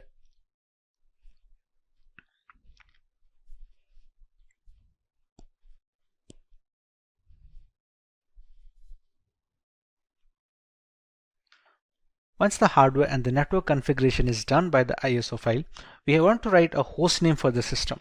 This host name can be anything which is used to recognize this device on a local network or a LAN cable. Let's say if we use the name Kali. Domain name, we can skip it for now. It's not necessary as such for the installation. This is the full name for the user. Let's say we can provide the name as Simplilearn as a full name. Next, we're going to set up a username. This username is going to be necessary to identify the user from its root accounts and the subsequent below accounts. For now, we can give it as something as simply123. Now we have to choose a password for the user. Now remember, since this is the first user that is being added onto this newly installed operating system, it needs to be a password for the administrator. We can use whichever password we like over here and use the same password below and press on continue. At this point, it's going to detect on the components on which the operating system can be installed. Like here, there are multiple options like the use entire disk can set up LVM, use entire disk can set up encrypted LVM. For newcomers, it is recommended to just use the first one, since LVM encryption is something that you can learn afterwards when you're much more hands-on with the Linux operating system. For now, we're going to use the use entire disk guided installation and press on continue. When we set up the virtual machine on VMware, we had set up a disk capacity that we gave a purpose 20 GB. That is the hard disk which is being discovered here. Even though it is a virtual disk, on VMware it acts as a normal hard disk on which an operating system can be installed. So we select this one and press on continue. Here there is a multiple partition system. All the operating systems that are installed have different components. One is used for the keeping of the applications, one for the files, other for the RAM management and other things. For newcomers, it is always recommended to keep it in one partition, and we're going to select that and press on continue. This is just an overview of the partition it's going to make. As you can see, it has a primary partition of 20.4 GB and a logical partition of 1 GB used for swap memory. Now, these kind of naming can be confusing for people who are not well versed with Linux operating systems or in general virtualization. But for now, you can go ahead and press on continue, as this will be fine. We can press on finish partitioning and write changes to disk and continue. It's just a confirmation page. As you can see, it's wrote that SCSI3 is our virtual hard disk of 20 GB disk capacity. We write the changes to the disk. We press yes and click on continue. At this point, the installation has started. Now, this installation will take a while depending on the amount of RAM provided, the processors provided, and how quickly the performance of the system is being hampered by the host machine. On quicker systems, this will be rather quick, while on the smaller ones, this will take a while. Since this is going to take some time to install, as it is being run on a virtual machine with only 2 GB of RAM, we're going to speed up this part of the video so we don't have to waste any more time just watching the progress bar.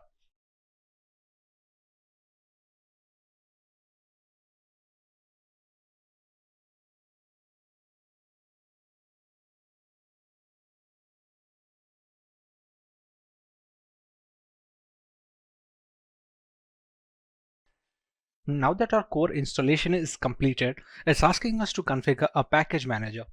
The work of a package manager on Linux operating systems is similar to the Google Play Store on Android mobile devices and on the App Store for the Apple devices. It's an interface to install external applications which are not installed by default, let's say for Google Chrome or any other browser which can be used to browse the internet. At this point of time, it's asked us to select a network mirror. We're going to select as yes and move forward with this. Next, it's going to ask us for an HTTP proxy, which we can leave it as blank and press it as continue forward. At this point of time, it's looking for updates to the Kali Linux installation. This will fetch the new builds from the Kali server, so the installation is always updated to the latest version. Now that the package manager is configured, we have the grub bootloader. The grub is used for selecting the operating system while booting up. Its core functionality is to allow the operating system to be loaded correctly without any faults. So at this point of time, if it asks install the grub bootloader to your primary drive, we can select it as yes and press continue. Remember, the installation was conducted on dev SDA. So we're going to select installation of the grub loader on the same hard disk that we have configured. We press this one and press continue. So now the grub bootloader is being installed. The grub is highly essential because it shows the motherboard where to start the operating system from. Even if the operating system is installed correctly and all the files are in correct order, the absence of a bootloader will not be able to launch the OS properly. As you can see, the installation is finally complete. So now we can press on continue and it's going to finalize the changes.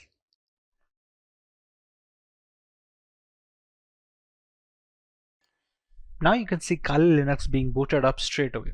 It doesn't check for the ISO file anymore since the operating system is now installed onto the virtual hard disk storage that we had configured before.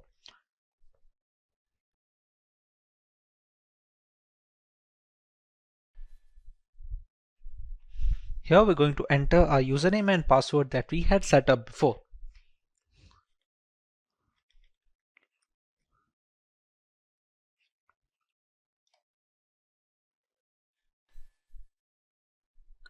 And we have the Kali Linux system booted up.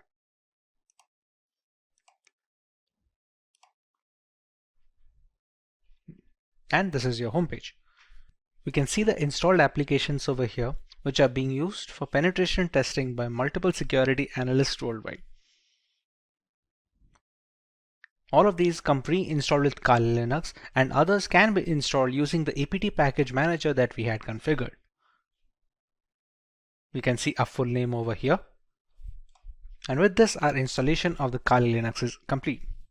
It's no secret that the vast bulk of our internet usage is vulnerable to hacking, whether it's through hazardous messaging apps or faulty operating systems. Penetration testing has become the norm for vulnerability assessment in order to fill this vacuum in digital security.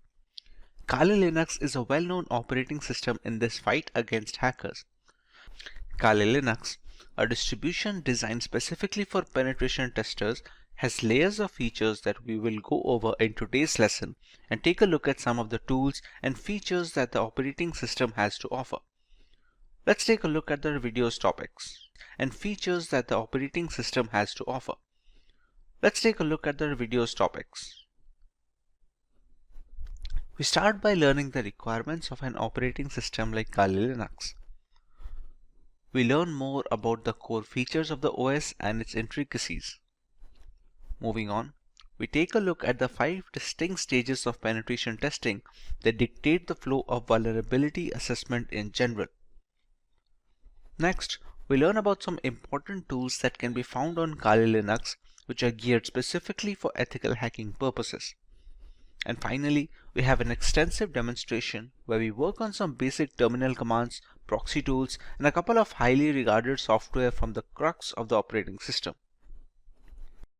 Choose from over 300 in-demand skills and get access to 1,000 plus hours of video content for free. Visit SkillUp by Simplilearn. Click on the link in the description to know more. Let's start by learning why one should learn Kali Linux in the first place. In today's world, an organization's most valuable asset is its information or data. This is true for all kinds of businesses, be it public or private. On a daily basis, they all deal with enormous amounts of sensitive information. As a consequence, terrorist groups, hacking teams, and cyber thieves often attack them. To ensure this safety and protection, businesses use a variety of security measures and regularly update their index. Organizations must be proactive in this age of digitalization by regularly assessing and updating their security. Every day, hackers discover new methods to breach firewalls. Ethical hackers or white hat hackers provide a fresh perspective on security. They conduct penetration tests to validate security measures. Generally, they will penetrate your networks and give you relevant information about your security posture. Once an organization has this knowledge, it may upgrade its security procedures accordingly. The latest version of Kali Linux comes with more than 600 penetration tools pre-installed. After reviewing every tool that was included in Backtrack, developers have eliminated a great number of tools that either simply did not work or which duplicated other tools that provided the same or similar functionality. Occasionally, when conducting penetration testing or hacking, we must automate our activities since there may be hundreds of conditions and payloads to test, and manually examining everything is time-consuming. To improve our productivity, we utilize tools that come pre-packaged with Kali Linux. These tools not only save us time, but also accurately capture and process the data. The Kali Linux team is made up of a small group of individuals who are the only ones trusted to commit packages and interact with the repositories, all of which is done using multiple secure protocols. Restricting access of critical code bases to external assets greatly reduces the risk of source contamination. Although penetration tools tend to be written in English, the developers have ensured that Kali includes true multilingual support, allowing more users to operate in their native language and locate the tools they need to do for the job. Since ARM-based single-board systems like the Raspberry Pi are becoming more and more prevalent and inexpensive, the development team knew that Kali's ARM support would need to be as robust as they could manage with fully working installations. Kali Linux is available on a wide range of ARM devices and has ARM repositories integrated with the mainline distribution, so tools for ARM are updated in conjunction with the rest of the distribution tools. Now that we understand the necessity for an operating system like Kali Linux, Let us take a look at some of its core features and offerings to the ethical hacking world. Kali Linux, formerly known as Backtrack Linux, is an open source Linux distribution which is aimed at advanced penetration testing and security auditing. It contains several hundred tools targeted towards various information security tasks such as penetration testing, security research, computer forensics, and reverse engineering. Kali Linux is a multi-platform solution accessible and freely available to information security professionals and hobbyists. Among all the Linux distributions, Kali Linux takes its roots from the Debian operating system. Debian has been a highly dependable and stable distribution for many years, providing a similarly strong foundation to the Kali Linux desktop. While the operating system is capable of practically modifying every single part of our installation, the networking components of Kali Linux come disabled by default. This is done to prevent any external factors from affecting the installation procedure, which may pose a risk in critical environments. Apart from boosting security, it allows a deeper element of security and control to the most enthusiastic of users. Let us now take a look at the 5 stages or phases of penetration testing. This is the first stage of the penetration test, which is known as the reconnaissance phase. In this stage, the security researcher collects information about the target. It can be done actively, which means you are collecting information without contacting the target, or even both. It helps security firms gather information about the target system, network components, active machines, open ports and access points, operating system details, etc. This activity can be performed by using information available in the public domain and using different tools. The next phase is more tool-oriented rather than performed manually, and it is the scanning phase. The penetration tester runs one or more scanner tools to gather more information about the target. The penetration tester runs one or more scanner tools to gather information about the target. By using various scanners such as war dialers, port scanners, network mappers, and vulnerability scanners, the tester collects as many vulnerabilities which help to turn an attack in a more sophisticated way. The next stage is known as the gaining access phase. In this phase, the penetration tester tries to establish a connection with the target and exploit the vulnerabilities found in the previous stage. Exploitation may be buffer overflow attacks, denial of service or DOS attacks, session hijacking, and many more. Basically, penetration tester extracts information and sensitive data from servers by gaining access using different tools. In the maintaining access phase, the penetration tester tries to create a backdoor for himself. It helps him to identify hidden vulnerabilities in the system and can later act as a gateway to retrieve control of the system. In the final phase of covering tracks, the penetration tester tries to remove all logs and footprints which help the administrator identify his presence. This helps the tester to think like a hacker and perform corrective actions to mitigate those activities. Now that we understand the basics of penetration testing and how ethical hackers go about their way, let us take a look at some notable tools which can be used on Kali Linux.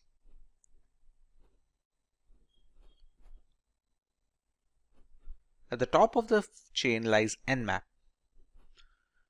Nmap is a free and open source utility port scanner which can be used for network discovery and security auditing.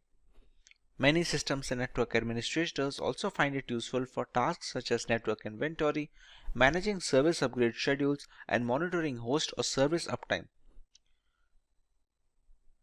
It is most beneficial in the early stages of ethical hacking, where a hacker must figure the possible entry point to a system before running the necessary exploits, thus allowing the hacker to leverage any insecure openings and breach the device.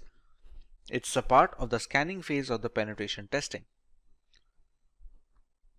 Nmap uses raw IP packets in novel ways to determine what hosts are available on the network, what services these hosts are offering, what operating systems they are running and their versions, what type of packet filters and firewalls are in use, and dozens of other characteristics.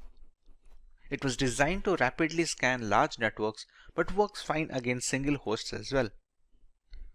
Since every application that connects to a network needs to do so via a port, the wrong port or server configuration can open a can of worms which lead to a thorough breach of the system and ultimately a fully hacked device. Next on the list we have Metasploit. The Metasploit framework is a very powerful tool that can be used by cybercriminals as well as ethical hackers to probe systemic vulnerabilities on networks and servers. As a part of the third stage of penetration testing, it's an open source framework which can be easily customized and used with most operating systems. With Metasploit, the ethical hacking team can use a ready-made or custom code and introduce it into a network to probe for weak spots. As another flavor of threat hunting, once these flaws are identified and documented, the information can be used to address systemic weaknesses and prioritize solutions. Once a particular vulnerability is identified and the exploit is fed into the system, there are a host of options for the hacker. Depending on the vulnerability, hackers can even run root commands from the terminal, allowing complete control over the activities of the compromised system as well as all personal data stored on the device.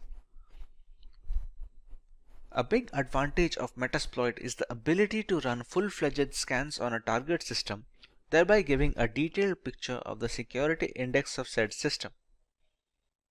This also provides the necessary exploits that can be used to bypass the firewalls and the antivirus software. Having a single solution to gather almost all the necessary points of attack is very useful for ethical hackers and penetration testers, as denoted by the high rank in this list. At number 3, we have Wireshark. Wireshark is the world's foremost and widely used networking protocol analyzer. It lets you see what's happening on your network at a microscopic level and is the de facto standard across many commercial and non-profit enterprises, government agencies, and educational institutions. Wireshark is a popular open source tool to capture network packets and converts them to human-readable binary format. It provides every single detail of the organization's network infrastructure. It consists of devices designed to help measure the ins and outs of the network. The information collected through Wireshark can be used for various purposes, such as real-time or offline network analysis, identification of the traffic coming onto your network, its frequency, and its latency between specific hops. This helps network administrators generate statistics based on real-time data. Wireshark is also a cross-platform tool that can be installed on Windows, Linux, and Mac systems to enable hackers in all ecosystems to monitor network traffic irrespective of the operating system. The development team is determined to maintain this level of freedom for their users in the foreseeable future. The next tool on our list is AirGarden, which is a part of the third phase of penetration testing. This is a multi-use bash script for Linux systems to hack and audit wireless networks like our everyday Wi-Fi router and its counterparts. Along with being able to launch denial of service attacks on compromised networks, this multi-purpose Wi-Fi hacking tool has very rich features which support multiple methods for Wi-Fi hacking, including multi-file WPS hacking modes, all-in-one WEP attack, handshake file capturing, evil twin attacks, pixie dust, and so much more. It usually needs an external network adapter that supports monitor mode, which is necessary to be able to capture wireless traffic traversing the air channels. Thanks to its open source nature, AirGarden can be used with multiple community plugins and add-ons, thereby increasing its effectiveness against a wide variety of routers, both in the 2.4 GHz band and 5 GHz band. The next tool is John the Ripper. John the Ripper is an open source password security auditing and password recovery tool available for many operating systems. John the Ripper Jumbo supports hundreds of hash and cipher types, including for user passwords of operating systems, web apps, groupware, database servers, network traffic captures, encrypted private keys, file systems, and document files. Some of the key features of the tool include offering multiple modes to speed up password cracking, automatically detecting the hashing algorithm used by the passwords, and the ease of running and configuring the tool, making it a password cracking script of choice for novices and professionals alike. It can use dictionary attacks along with regular brute forcing to speed up the process of cracking the correct password without wasting additional resources. The word list being used in this dictionary attacks can be used from the user's end, allowing for a completely customizable process. Now that we have covered the basics of Kali Linux, let us take a look at the agenda for our demo today. We start out with a few terminal commands that are a basic part of a Linux operating system. We configure our own proxy chains to maintain anonymity while running penetration testing attacks on our victims. Next, we run a few Nmap scans on a local Windows 10 machine to find out the type of information that can be gathered in such a scenario.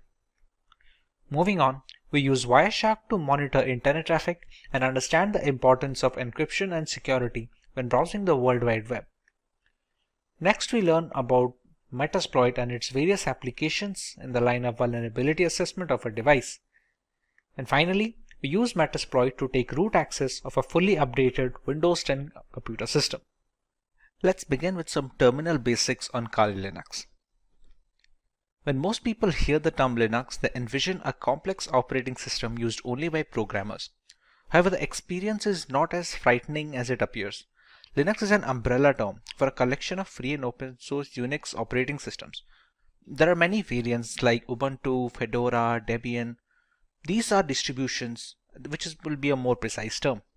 When using a Linux operating system, you will most likely utilize a shell, which is a command line interface that provides access to the operating system services. The majority of Linux distributions ship with a graphical user interface, also known as GUI, as their primary shell. This is done to facilitate user interaction in the first place. Having said that, a command line interface is suggested due to its increased power and effectiveness. By entering the commands into the CLI, tasks that require a multi-step GUI procedure may be completed in a matter of seconds. You can start the terminal by clicking on the prompt icon here on top. Once the terminal is opened, we can put up our commands. The first command that we are going to look into is pwd. pwd stands for present working directory. As of right now, what you are seeing is the terminal window by default. If I write pwd and press enter, this shows the directory in which the terminal is being run on. As of right now, it's in the nf folder of my desktop, which is specifically this folder. If I open up this folder, you can see it is currently empty, as in it has no contents. If I use another command known as mkdir, which is supposed to stand for make directory, and I write nf2, shortage for new folder 2. If I open up the nf, you can see the new folder is created. This is how the pwd command works. Another important command to change directories, it's called the cd command. Let's say right now if I am in nf, I want to create a new file in nf2 folder or something else in the nf2 folder. I have to shift to cd nf2. Now if I write pwd, it will show the present working directory of home, Simplilearn, desktop, nf, and inside that I am in nf2 right now. It is done to navigate through the Linux files and directories. It requires either the full path or just the name of the directory. If we have to move a completely different folder on a completely different file, then we can use the entire path like this. For now, cd works. Another few commands is we can write cd ... and it will come back one folder. Now the pwd will be just nf and not nf2. Let's say we are in this folder and we want to go a different file. Let's say if we just go for cd home, Simplilearn. That's it. Right now, these are the folders in our current present working directory. We have the desktop, the documents, downloads, etc. From here, we can again go to the desktop using the same cd command, cross-check the changing of directories, and check the files again. And yes, there we go, nf. How do we know this? What are the commands that are used to show the files and folders? That folder is known as the ls command. ls can be used to view the contents of a directory. By default, this command will display the contents of your current working directory. If we add some other parameters, we can find the contents of other directories as well. There are some hidden files as well. in Linux which cannot be showed just with ls. For example, if we just go to cd etc, which is a configuration folder for Linux, if we write ls now, these are the files that can be seen. If we want to see the hidden files, we'll have to add one more parameter here like ls -a, and as you can see, the number of files have increased this time around. There are other things as well that we can see with Linux. ls -al will show the hidden files along with some of the parameters and some of the permissions that has been provided for each file. As you can see, many of these files have root access. Some of them can write, some of them can read. It differs file to file, and the ls -al command is used to check each of these files' permission and change them accordingly if needed. The next command that we can look for is the cat command or concatenate.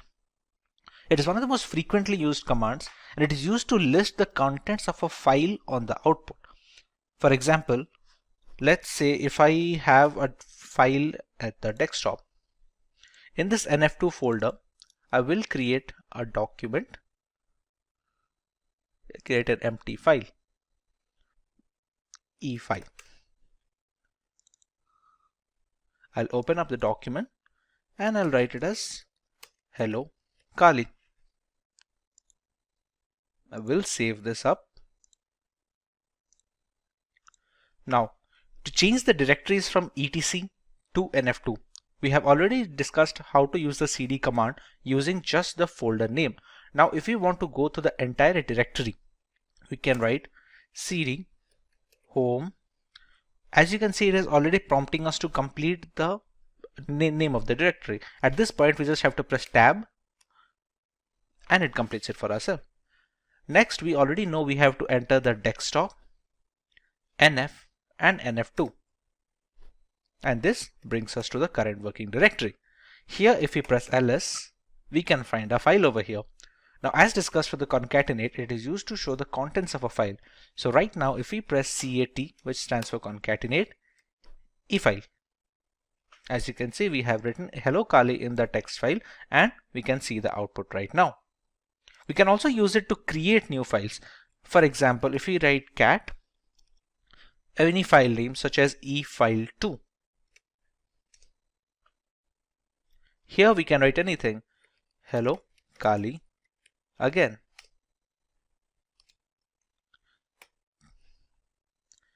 Once we press Ctrl C here, we can check e-file2 and we have hello Kali again printed over here. We can see the same using the concatenate command as well. If I press ls, you can see we have two files here, and I can go with cat e-file2 and I have hello Kali again. This is how the concatenate command works. Apart from this, it can be used to copy. There is a different command like called cp, which is used to copy the files from one place to another. Mind you, this is not moving. This is only going to copy the command. For example, currently our pwd, which is the present working directory, is in the nf2 folder, as you can see over here. Let's copy the e-file2 to the nf folder. We can write cp e-file2 and give the path of the nf folder, which will be home, Simplilearn, desktop, and nf. Now if I press ls, I'll find both the files in nf2 since I copied. To go back to the nf folder again, we can again use the same command of we can again use the home, Simplilearn, desktop, and just nf. No nf2 this time, just nf. As you can see, this will change back our present working directory. Now when we press ls, we will find the e-file2 file and the nf2 folder, and we can confirm this using the GUI as well. This is the nf folder, and you can see the nf2 folder and the e-file2 document. If I write cat e-file2,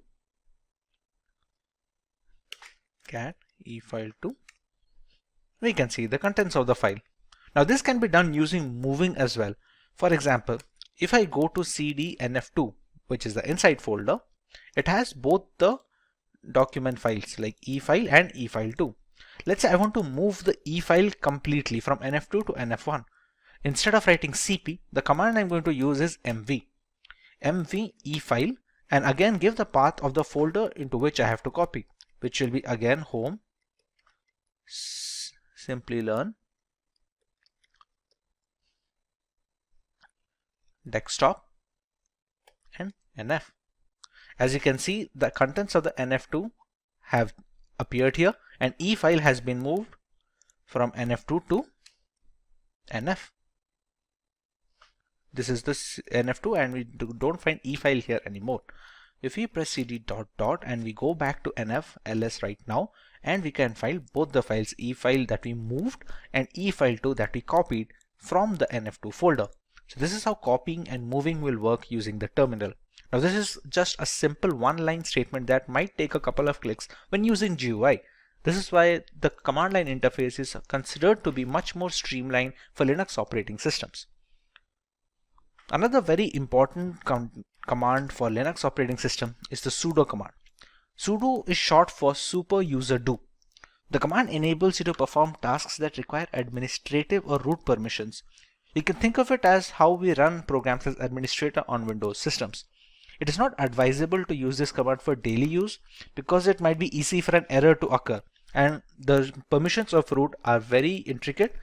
So new beginners are advised to use the sudo command only when absolutely necessary. For example, sudo su. With this command, I am giving this terminal a root permission. This su stands for this user. At this point, it's going to ask for my admin password. Once I enter my password, and I now have root access. Note how the password that I entered did not show up here. This is a security measure to prevent people from snooping on your root password, which is the end game of all this operating system. As you also can see, the symbol changed. If the dollar symbol is showing, it shows as a standard user. When you switch to root, you can easily see a hash symbol.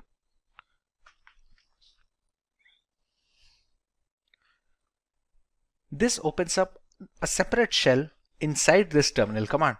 For example, we can exit out of the root user to the standard user using the command exit. And once again, we have the dollar sign and the root has vanished over here. There are some commands that will only work with administrative access. For example, when updating the Kali Linux system, we have to use apt update. As you can see, it says problem unlinking the file because permission denied. Now let's try this using sudo apt update. As you can see, it is updating the package repositories which work as the software installed on the system. This can be done using either writing the sudo command every time we want to perform a root access, or we can just write sudo su once and write apt update alone. The fetching is complete over here. For the second example, let's say I just write sudo su, and this time it's not going to ask me the password because at this current terminal process, I've already provided the root password once and it is in memory right now. Now, when we used to update the system, we had to write sudo apt update. That was because we were running it as a standard user. Now we are running it as a root user. So all we have to write is apt update and it's going to continue its work. There you go. Another command that can be useful is the ping command. It's pretty self-explanatory. It's going to be checking the internet connectivity. You can be used to check internet connectivity, or you can see if there is a local server on your system which needs to be pinged, then you can check that. For example, if we have to write ping, and we can use either IP address or domain. Let's say if we want to check that if we can access google.com using this Kali Linux installation or not, we can write ping google.com. And you can see it shows the bytes being sent and received and how much time it took to take up the request. This can be done for local systems as well. For example, this installation of Kali Linux is being run on a virtual machine. Once this machine is running, I still have my host machine running over here, the IP address of which is 192.168.29.179. If I try to ping this from here,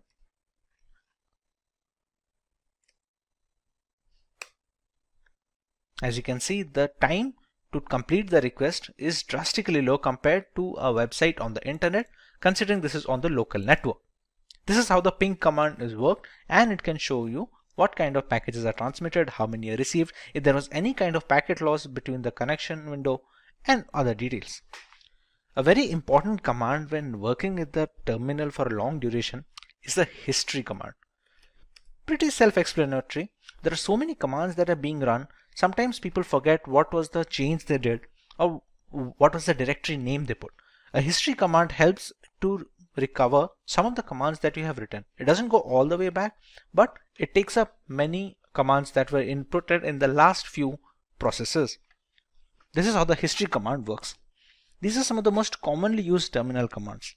If you want to learn more about this terminal and every other feature of this, please let us know in the comment section, and we'll try to make an in-depth tutorial, especially if you could repeat. If you want to learn more about the terminal, please let us know in the comment section, and we will try to make an in-depth tutorial specifically for terminal commands on Linux. Moving on, we learn how to configure proxy chains on our system. Proxying refers to the technique of bouncing your internet traffic through multiple machines to hide the identity of the original machine. It is a good tool that hackers use to accomplish this goal is proxy chains. Essentially, you can use proxy chains to run any program through a proxy server. This will allow you to access internet from behind a restrictive firewall which hides your IP address. Proxy chains even allows you to use multiple proxies at once by chaining them together. One of the most important reasons that proxy chains is used in a security context is that it's easy to evade detection. Attackers often use proxies to hide their true identities while executing an attack. And when multiple proxies are chained together, it becomes harder and harder for a forensic professional to trace the traffic back to the original machine.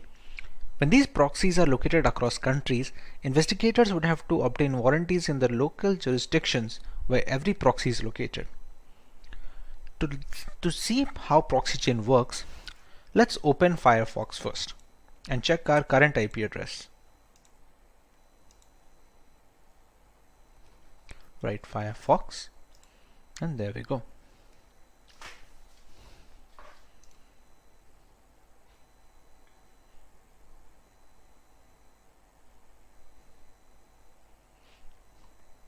As we can see, Firefox is now open.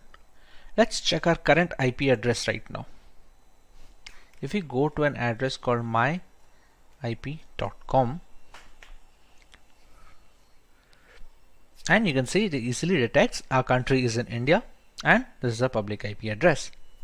Now, if we move to the terminal again, here we can now write proxy chains -h. What this -h does is it finds a help. It stands for the help file. This is for help file. What we found out using this is proxy chains has a config file here, etc proxychains4.conf. This is the config file found. Using this config file, we can customize how our proxy chain should work. If we want to open that, we have to use it in a text editor. On Windows, we have Notepad and other things like that, Microsoft Word to edit documents. On Linux, we have a tool called Nano. To access the Nano, we use the command nano and give the path of the file that we want to check. As of right now, the proxy chains config file is located over here. So we're going to follow the path there. chains4.conf. And here we go. We see the config file. There are three basic types of proxy chaining here. We have a strict chain where all the proxy in the list will be used and they will be chained in order. We have a random chain where each connection made through proxy chains will be done by a random combo of proxies in the proxy list. And you have a dynamic chain. It's the same as strict chain, but dead proxies are excluded from the chain. And here we can set up whichever type we want. To enable or disable a particular type, we use the hash symbol here. As you can see right now, all the lines have a hashtag symbol at the front except this one, a dynamic chain. This is the current one being used. Let's say if I want to use a strict chain method, so I can add a hash value here and remove the hash here. At one point of time, any one of these 3-4 types should be enabled.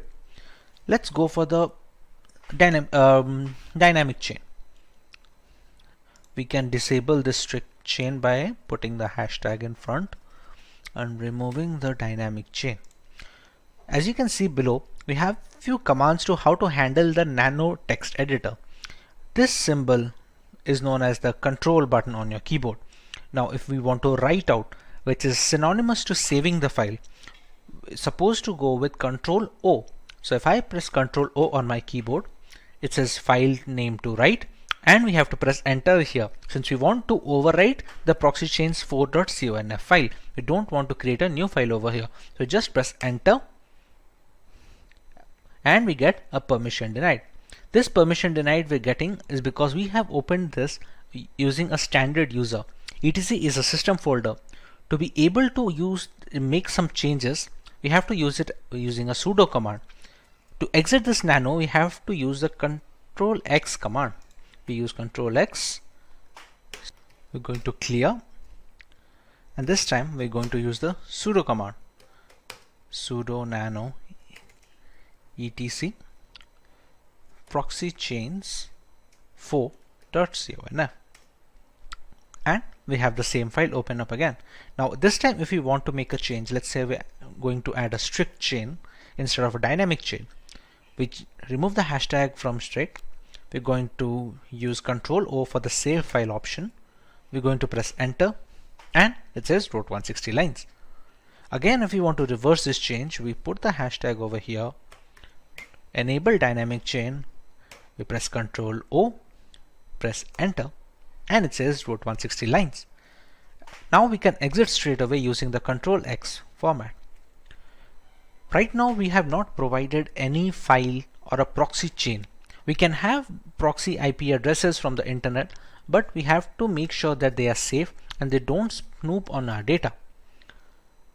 When there is no proxy chains being provided personally, it's going to use the Tor network, but for that we have to start Tor. Tor is a service in Linux. To know more about this Tor, we can write sudo systemctl, which is used to know the status of services on the Linux operating system, and status of Tor. Systemctl, sorry, instead of stl, it should be systemctl status Tor. As you can see, it is a Tor service, anonymizing overlay network for TCP connections, and it's currently inactive. Now to start this up, we have to write sudo systemctl start Tor. Now if we repeat the same sudo systemctl status Tor, as you can see, it's active now. You can see the green logo over here. Okay. To integrate the Firefox and the browser, we can use the proxy chains command directly over here. We can write proxy chains. We can use Firefox to launch our web browser, and let's say if we want to visit google.com, we press enter and the Firefox window is launched, and it should open up google.com next, and there we go. If we go to myip.com once again, as you can see, we have a different IP address and the country is unknown as well. So this is how we can use proxy chains to anonymize internet usage when using Kali Linux. Next on our agenda is the ability to scan networks using Nmap. At its core, Nmap is a network scanning tool that uses IP packets to identify all the devices connected to a network. You can learn more about Nmap using their help file. As you can see, these are some of the parameters that can be used when scanning ports of a system. You can see the version and the URL of the service over here. The primary uses of Nmap can be broken into 3 core processes. First, the program gives you detailed information on every IP active on your network, and then each IP can then be scanned. Secondly, it can also be used to providing a lot of live hosts and open ports, as well as identifying the OS of every connected device. Thirdly, Nmap has also become a valuable tool for users looking to protect personal and business websites. Using Nmap to scan your own web server, particularly if you're hosting your website from home, is essentially simulating the process that a hacker would use to attack your site. Attacking your own site in this way is a powerful way of identifying security vulnerabilities. As we already discussed, the host Windows 10 machine on this system has an IP address of 192.168.29.179. If you want to test the OS scan of this system, we're going to first get the root permission over here. We use the sudo command and now we are a root user. We're going to launch the command nmap -o, which is supposed to be an OS detection scan. The IP address we can use of the host system 192.168.29.179. In a legitimate penetration testing scenario, we can use the IP address of the vulnerable device over here. We are going to let it scan for a while, and it's going to give us some guesses on what can the OS be.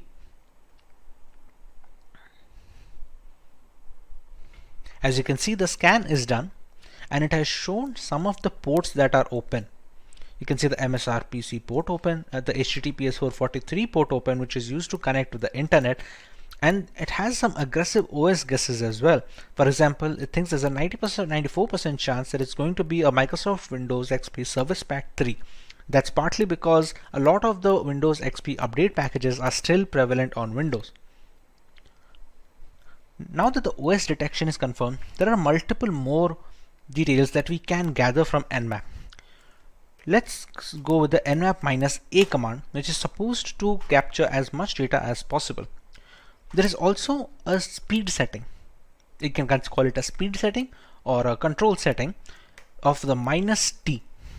-t ranges from T0 to T1 to T2 all the way up to T5. This basically determines how aggressively the victim is being scanned.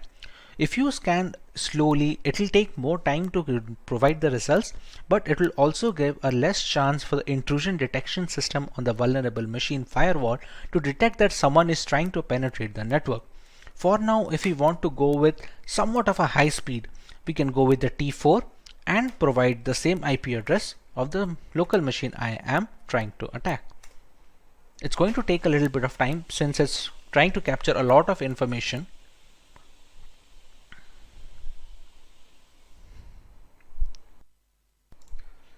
As you can see, the results are now here. It launched a scan and took a few top ports that are most likely vulnerable from a Windows XP perspective, and it showed a few ports over here. It has not shown 991 filtered ports, which could not be attacked anyway since they were closed for outside access. It shows a few fingerprint settings like the connection policies and the port details. It shows an HTTP options, some other intricate details that can be used when you attacking its servers. It shows a VMware version that it's running and some few other ports over here. Apart from that, we also have the aggressive OS guesses over here, just like we did with the -o, and you can see this time it is showing Windows 7 as 98%. No exact OS matches, since if there was any exact OS matches, we could have seen 100% chances over here. This is a trace route. A trace route will be the time and the path a connection request takes from the source to the destination. For example, this request went from 192.168.72.2 to a destination address. Since this is a local machine, it took only a single step. On multiple occasions, if you're trying to access a remote system, it's going to be a number of trace routes when it jumps from firewall to firewall and router to router. This is how we can use nmap to find information about a system and find some vulnerable ports we can access. Moving on, we have a tutorial on how to use Wireshark to sniff network traffic. To start using Wireshark, we're going to have to open the application first. Now, during installation of Wireshark, there is an option to enable if non-root users can be able to capture traffic or not. in my installation I have disabled that. So I will be launching Wireshark when using the root user itself. Also, to capture data, we need an external Wi-Fi adapter. You can see it over here in the VM tab, removable devices, RE-Link 802.1 and WLAN. This is an external Wi-Fi adapter which is inserted into my USB system.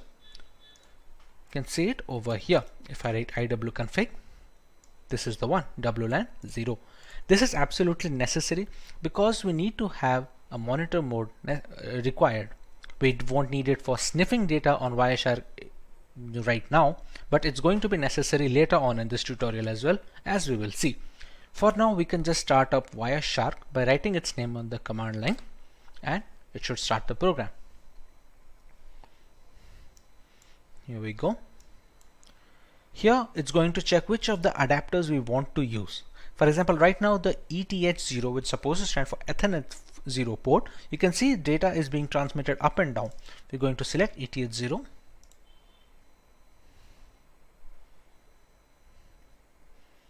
And we have started capturing data. You can see the data request from the source to destination, from the time and which protocol it is following, everything we can see, and we can see the IPv4 flags here as well, as you can see over here. To capture internet traffic, we can try running Firefox.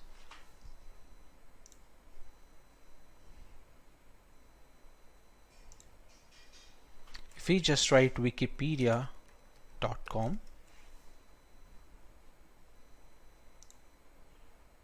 and you can see the number of requests increasing.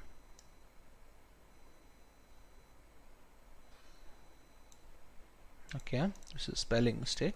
Wikipedia. Here you can see the application data of all these requests going up, and they're connected to a destination server of 102.166.224. Now even if we check the transmission control protocol flags over here and so many more things, we cannot find anything beneficial. As you can see, the information over here is gibberish, which is supposed to be, since it's supposed to be encrypted. Now this is possible due to this being an HTTPS website, hence you can see the log symbol over here, and connection is supposed to be secure. Now what about HTTP ports? We have seen many people recommend to not visit HTTP ports. Repeat. We have seen many people recommend to not visit HTTP websites, and even if we have to visit, to not provide any critical information. For example, let's go to a random HTTP page over here. As you can see, this is saying connection is not secure, and this is an HTTP page and not HTTPS. Now let's check for some of the information that is passing through this. This is a login form. Let's say I have a legitimate account over here. If I write my account name, and my password is supposed to be password 1234, I press login, and the password does not match because I do not have an account over here. But let's say I did and I was logged in as expected. We can go to Wireshark. We can use filters over here. Now all the requests that I am sending, it's a TCP request, so I can write a filter containing TCP contains whatever string if it is being passed. Let's say for the end username I write my account name. So I can just write my account name over here and press enter to find a request over here. Now as you can see, there are many flags over here.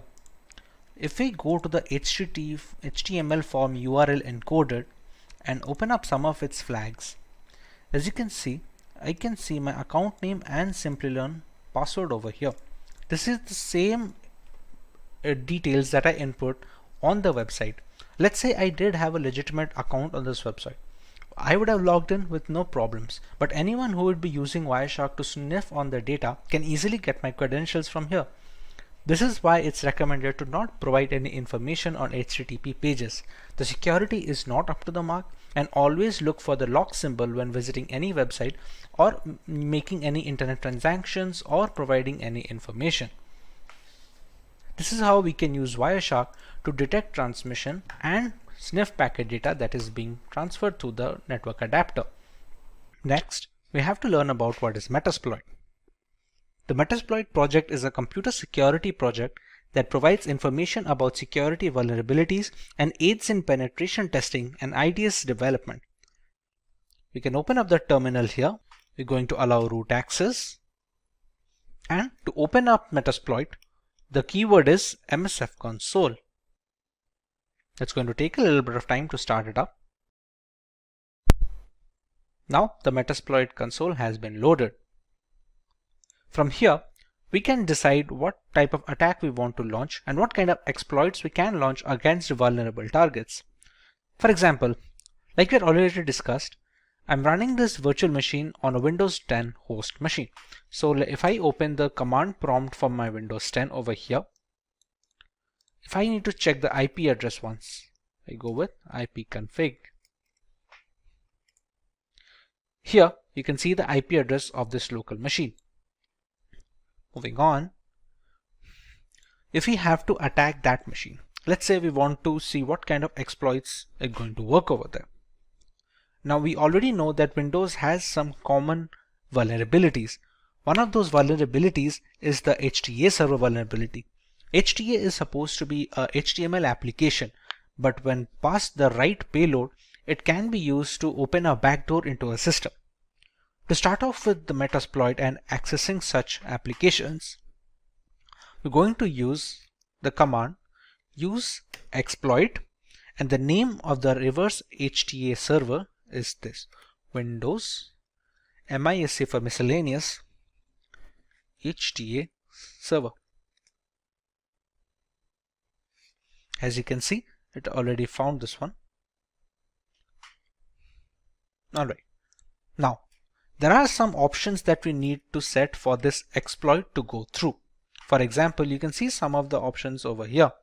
There is the payload. The payload is supposed to be the malicious file that we are going to send on the HTML application, which allows us to give the backdoor. For example, right now the payload, which is the malicious file, is a Windows Meterpreter reverse TCP. Completely understandable. Now let's set the L host. L host and R host and SRV host should be the one where we are going to launch the attack from.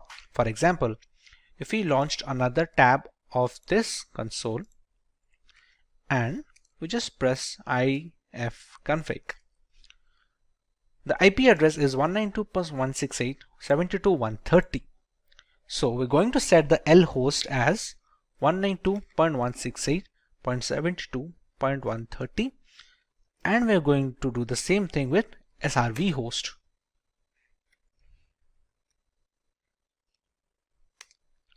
We're going to set a port where we need to capture the backdoor access. Next, the payload has already been set. This payload will launch a backdoor and give us Meterpreter access to the system. Meterpreter can be considered as an upgrade of a normal command prompt shell. We will look into it once we get the access in the first place. Now that we have set the commands, we can press on exploit and press enter.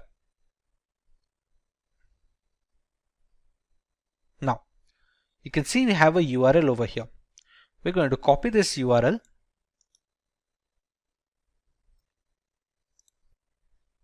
Once the URL is copied, we take it into the browser and paste it. This will ask us to download this file.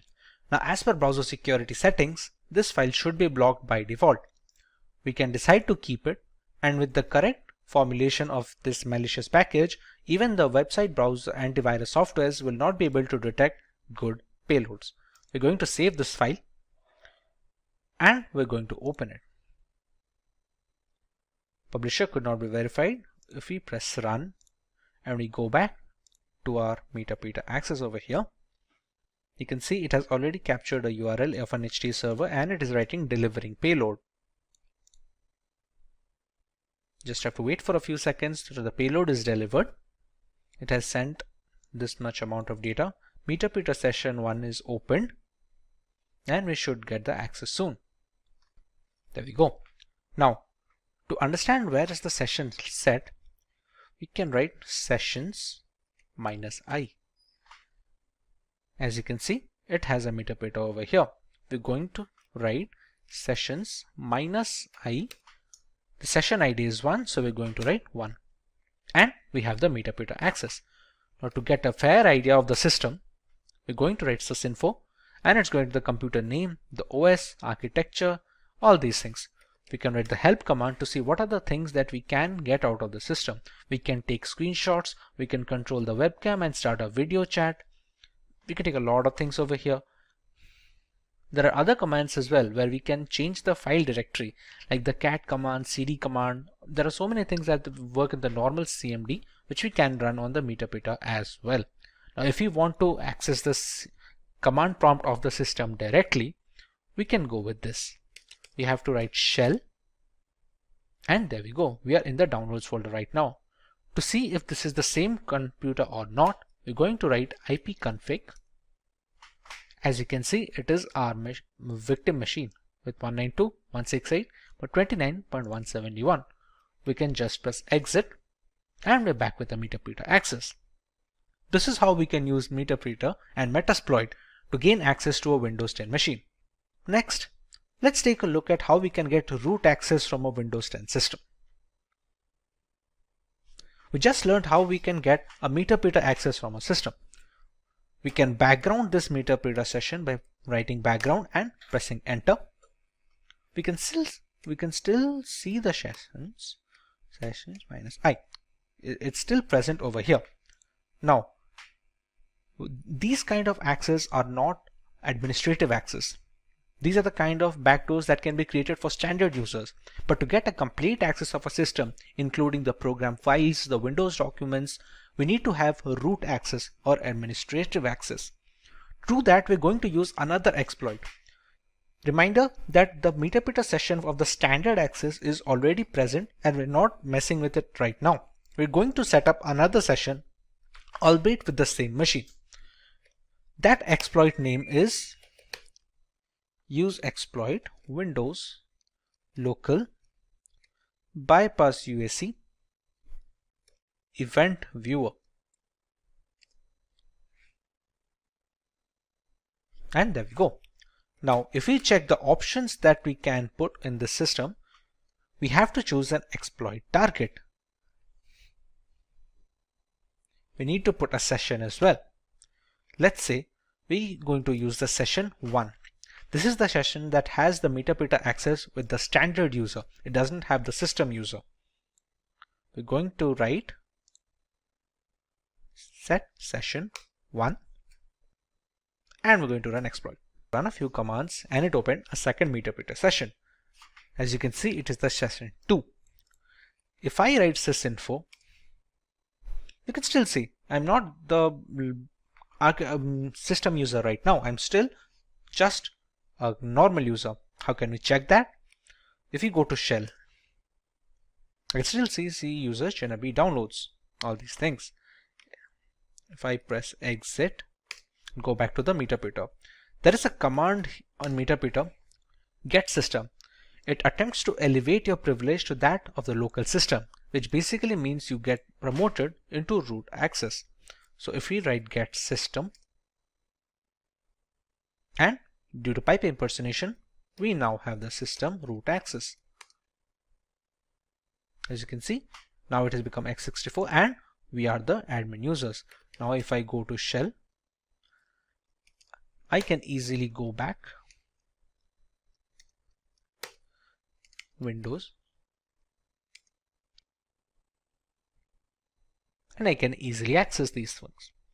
This kind of control over the Windows folders and the program files folders, these kind of things are not possible if you are not an admin access or the command prompt has not been run with admin permissions. This is how we can use privilege escalation to get into an admin access system. We use the second exploit, which was the bypass UAC event viewer exploit, and essentially used it with the first session. As you can read here, Windows Escalation USA Protection Bypass. It was first disclosed on 2016, but it still works on some systems. This is how we can get root access on a Windows 10 installation.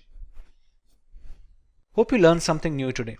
So let's talk about hacking and what exactly hacking is. Hacking refers to exploiting weaknesses in a computer network to obtain unauthorized access to information. A hacker is a person who tries to hack into computer systems. Now here there are some keywords that we need to understand. First and foremost, exploit. When you're exploiting weaknesses are technically called vulnerabilities, which are basically design flaws, misconfiguration errors, usage of default usernames and passwords which have not been modified. So any misconfiguration or anything that has been left behind by a security administrator that can be misused, which means exploited by a hacker to gain unauthorized access. So the next term is unauthorized access, something that you're not allowed to do. And when you say a hacker is a person who tries to hack, it's basically a person with malicious intent trying to gain access to a system or a resource that they are not authorized to access in the first place. How do they do it? They find a vulnerability that is a weakness or a flaw, and then they misuse it to gain access to that particular network. So here in the diagram, you can see that the sender on the left hand side is trying to send some data to the receiver on the right hand side. The hacker would try to gain unauthorized access to the transmission that is being sent and would try to capture the data packets and read the secrets within. Let's look at a business case scenario into hacking. Now there is an organization, everybody is going around their own business when they realize that their systems may have been compromised. Now they're trying to look at the customer data to ensure that that has not been compromised and trying to assure the customers. However, they do realize that some customer data has been lost and even the company reports have been modified as well. Now this is the scenario where there have been some security controls in place and those controls have been identified. They realized that there is an attack that has happened, and based on that attack they have realized that their data has now been compromised and their records have been modified by the hacker, which means that the data is no longer trustworthy and thus cannot be used by the business for any legal transactions. So then the hacker gives a call to the organization or gets connected to the organization demanding a ransom for the data to be replaced, to be taken back into the original state where it was trusted, and thus the organization can utilize it for business transactions.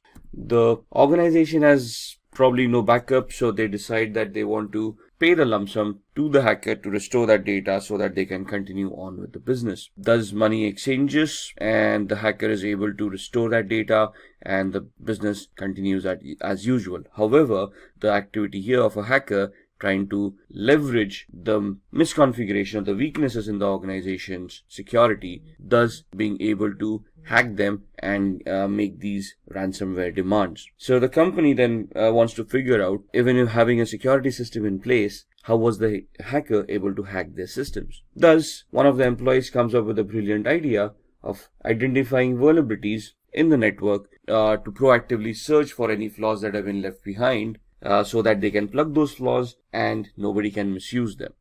Thus, they figure out that they want to hire an ethical hacker who would help them identify the security posture of the organization, identify the weaknesses, vulnerabilities and flaws, and help them remedy those flaws so that in future scenarios, these scenarios will not happen. So before we go into an ethical hacker, let's understand what are the types of hackers.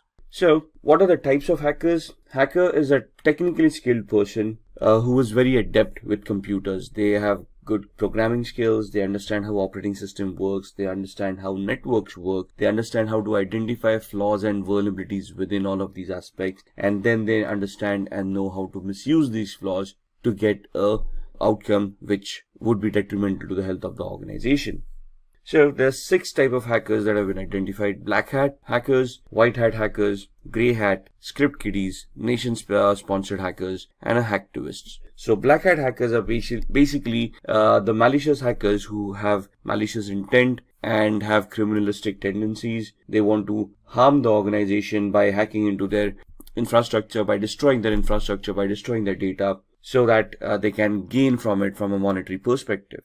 These guys are also known as crackers. The main aspect of these people are that they have malicious intent, they try to do unauthorized activities, and they try it for personal gain. Another important aspect to remember is that a black hat hacker will always try to hide their identity. They will spoof their online digital identity by masking it, by spoofing their IP addresses, MAC addresses, and try to remain anonymous on the network. A white hat hacker, on the other hand, is also an ethical hacker or a security analyst who's an individual who will do exactly the same thing that a black hat hacker would do, minus the malicious intent, plus the intent of helping the organization identifying the flaws and remedying them so that nobody else can misuse those vulnerabilities. So they are authorized to act on the company's behalf. They are authorized to do that activity which would help the company identify those flaws and thus help the company mitigate those flaws, improving on their security posture. So these kind of security experts or ethical hackers would help organizations defend themselves against unauthorized attacks. Grey hat hackers is a blend of both white hat and black hat hackers. So here they can work defensively and offensively both. They can accept contracts from organizations to increase their security posture. At the same time, they can also get themselves involved in malicious activities towards other organizations to personally gain or benefit from them by doing unauthorized activity. Script kiddies are people who are technically not much aware about what hacking is. They rely on existing tools that have been created by other hackers. They have no technical knowledge of what they're doing. It's just a hit or miss for them. So they just get their hands on a tool. They try to execute those tools. If the hack works, it works. Otherwise, it doesn't. So these people are basically who are noobs or newbies who are trying to learn hacking, or just people who with malicious intent who just want to have some fun or trying to impress people around. Then we have the nation or the state-sponsored hackers. As the name suggests, these hackers are sponsored by their government. Now, this may not be a legitimate job, but most of the governments do have hackers enrolled in their pay on their organizations to spy on their enemies, to spy on various countries and try to figure out the aspirations of those countries. So this is basically a spying activity where you're technically trying to get access to other countries' resources and then try to spy on them to figure out what their activities have been or what their future plans have been. And then we have the hacktivists, who is an individual who has a political agenda to promote, and they promote it by doing hacking. So these guys, what is the difference between a black hat hacker and a hacktivist? The black hat hacker may try to hide their identity. A hacktivist will claim responsibility of what they have done. So for them, it's a political agenda, a political cause, and they will try to hack various organizations to promote their cause. They would probably do this by defacing the website and posting the messages that they want to promote on these websites. So what exactly is ethical hacking then? We have discussed the types of hackers. We have identified a malicious hacker as a black hat hacker with the intent of doing harm to an organization's network for personal gain. We have discussed what the ethical hacker is. So an ethical hacker would be doing the same activity but in an authorized manner. So they would have legal contracts that they would be signing with the organization, which would give them a definite scope of what they're allowed to do and what they are not allowed to do.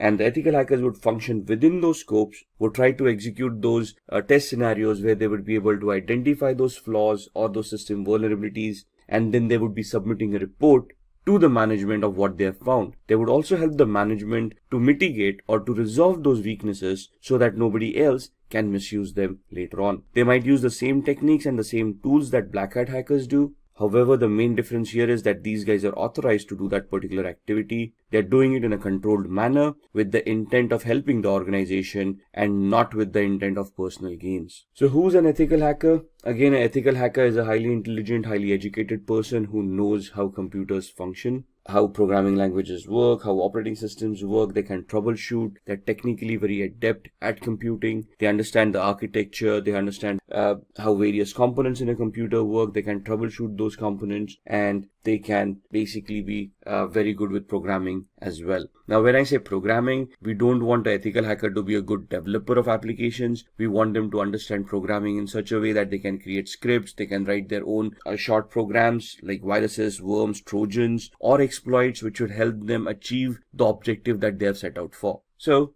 here you can see the ethical hacker. They are individuals who perform a security assessment of their companies with the permission of concerned authorities. So what is a security assessment? A security assessment is finding out the exact security posture of the organization by identifying what security controls are in place, how they've been configured, and if there are any gaps in the configurations themselves. So an organization will hire an ethical hacker. They would give the ethical hacker the information about what information is, or what security controls, what firewalls, what IDSS, IPSS, intrusion detection or intrusion prevention systems, antiviruses are already in place, and then they will ask the ethical hacker to figure out a way to bypass these mechanisms and see if they can still hack the organization. What is the need of an ethical hacker? The need of an ethical hacker is proactive security. The ethical hacker would identify all the existing flaws in an organization and try to resolve those flaws to help secure the organization from black hat hackers. So ethical hackers would prevent hackers from cracking into an organization's network by securing the organization, by improving on their security on a periodic basis. And they would also try to identify system vulnerabilities, network vulnerabilities, or application level vulnerabilities that would have been missed or have already been missed, and then try to figure out a way of plugging them or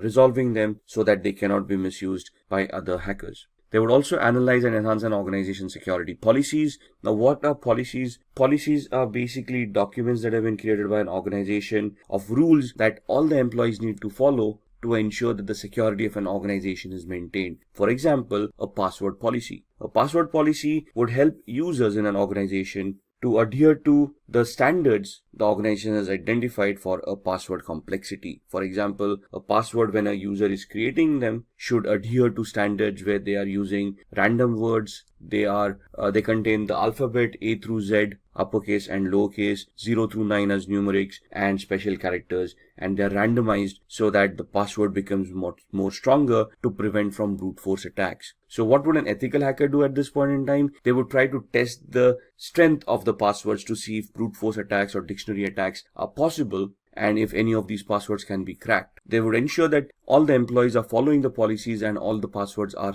as secured as the policies want them to be. If there are any gaps in the policies or the implementation of the policy, it is the ethical hacker's responsibility to identify those gaps and warn the organization about it. Similarly, they would also try to protect any personal information, any data that is owned by the organization that is critical for the functioning of the organization, and they will try to protect it from falling into the hacker's hands. Now, what are the skills that are required of an ethical hacker? These are the following skills. So first and foremost, they should have good knowledge with operating systems such as Windows, Linux, Unix, and Mac. Now, when we say knowledge about operating systems, it's not only about how to use those operating systems, but how to troubleshoot those operating systems, how these operating systems work, how these operating systems need to be configured, how can they be secured. For example, securing an operating system is not only installing a firewall and an antivirus, but you need to configure permissions on an operating system of what users are allowed to do and what users are not allowed to do. For example, limiting the installation of applications. How are we going to do that? We need to go into the system center, the security center of Windows, and we need to configure security parameters over there of what are acceptable softwares and what are not. Same with Linux and Mac softwares, operating systems. So we need to know how we can secure these operating systems. Similarly, all of these would have desktop versions and server versions of operating systems. As an ethical hacker, we need to know the desktop and server versions both, how to configure them and how to provide services within the organization on these servers so that they can be consumed in a secure manner by all the employees. At the same time, they should also be knowledgeable of programming languages or scripting languages such as PHP, Python, Ruby, HTML for programming, if you will, because web servers come into the picture. So again, they should not be great developers where they can create huge applications, but they should be able to develop scripts, understand those scripts, analyze those scripts, and figure out what the output should be of those scripts to achieve the hacking goals that they have set out for. An ethical hacker should have a very good understanding about networking. No matter whether you're in application security, you're in network security, or you're in host-based security, since a computer will always be connected to a network, either a local area network like a LAN or the internet, we should know how networking works. We should know the 7 layers of the OSI model. We should know which protocols work on those 7 layers. We should identify the TCP/IP model and how a OSI model can be mapped to the TCP/IP model. We should understand how TCP and UDP work, how each and every protocol is crafted, how they are supposed to behave for us to analyze and understand any network-based attacks. We should be very good in security measures, so we should know where those vulnerabilities would lie, what are the latest exploits available in the market, and we should be able to identify them. We should be able to know the techniques and the tools of how to deal with security, how to analyze security, and then how to implement security to enhance it as well. Along with that, it is important that a security analyst or ethical hacker is aware of the local security laws and standards. Why is that? Because an organization cannot do any illegal activity. Whatever responses that they have, whatever security mechanisms, whatever security controls they will implement, they need to be adhering to the local law of the land. They should be legal in nature and should not cause undue harm to any of the employees or any of the third-party clients that they are dealing with. So the ethical hackers should be aware of what security laws are before they implement security controls, or even before they start testing for security controls. And all of these should be backed up by having a global certification or a globally valid certification related to networking, related to security, ethical hacking, the law of the land, anything and everything. Maybe even programming. It's good to have a certification in PHP, Perl, Python, Ruby, and so on and so forth. Why? Because most of the organizations, when they hire ethical hackers, look out for these certifications, especially globally valid certifications, so that they can be sure, or they can be assured that the person that they are hiring has the required skill set. So let's talk about a few of the tools that an ethical hacker would utilize in their testing scenarios. To be honest, there are hundreds of tools out there. What you see on the screen are just a few examples of them. Nessus is a vulnerability scanner. What is a vulnerability scanner? It is an automated tool that is designed to identify vulnerabilities within hosts, within operating systems, within networks. So they come with their ready-made databases of all the vulnerabilities that have already been identified, and they scan the network against that database to find out any possible flaws or any possible vulnerabilities that currently exist on the host or the operating system or on the network. Similarly, there would be application scanners like Acunetics or Arachne that would help you scan applications and identify flaws within those applications as well. Now, all of these are automated tools. The essence of ethical hacker is when these tools churn out the reports, the ethical hacker can understand these reports, analyze them, identify the flaws, and then craft their own exploits or use existing exploits in a particular manner so that they can get access, or they can bypass the access or security controls mechanisms that are already in place. How can they do that? With the tool called Metasploit. You see that big M there on the right hand side? That M logo is for a tool called Metasploit, which is a penetration testing tool. What is a penetration testing tool? It is that tool that will allow an ethical hacker to craft their exploits or choose their exploits for the vulnerabilities that have been identified by Nessus. Since we are interacting with computers, we will always be interacting using tools, right? So the first tool, Nessus, identifies the flaws and the possible list of vulnerabilities. We do a penetration test using Metasploit to validate those flaws and to verify that those flaws actually exist, and try to figure out the complexity of those flaws. And that's where Metasploit helps us do that. Wireshark would be used in the background while you are doing both the activities using Nessus or Metasploit to keep a track of what packets are being sent and received on the network, which will help us analyze those packets. So whenever I run a Nessus scanner, I would run a Wireshark in the background. It will capture the data packets, and I can go through those data packets and analyze that data packets to identify what Nessus is actually trying to do. Similarly, when I try to attack a machine using exploit on Metasploit, I will keep on Wireshark running in the background to capture the data packets that have been sent and the responses that I've received from the victim,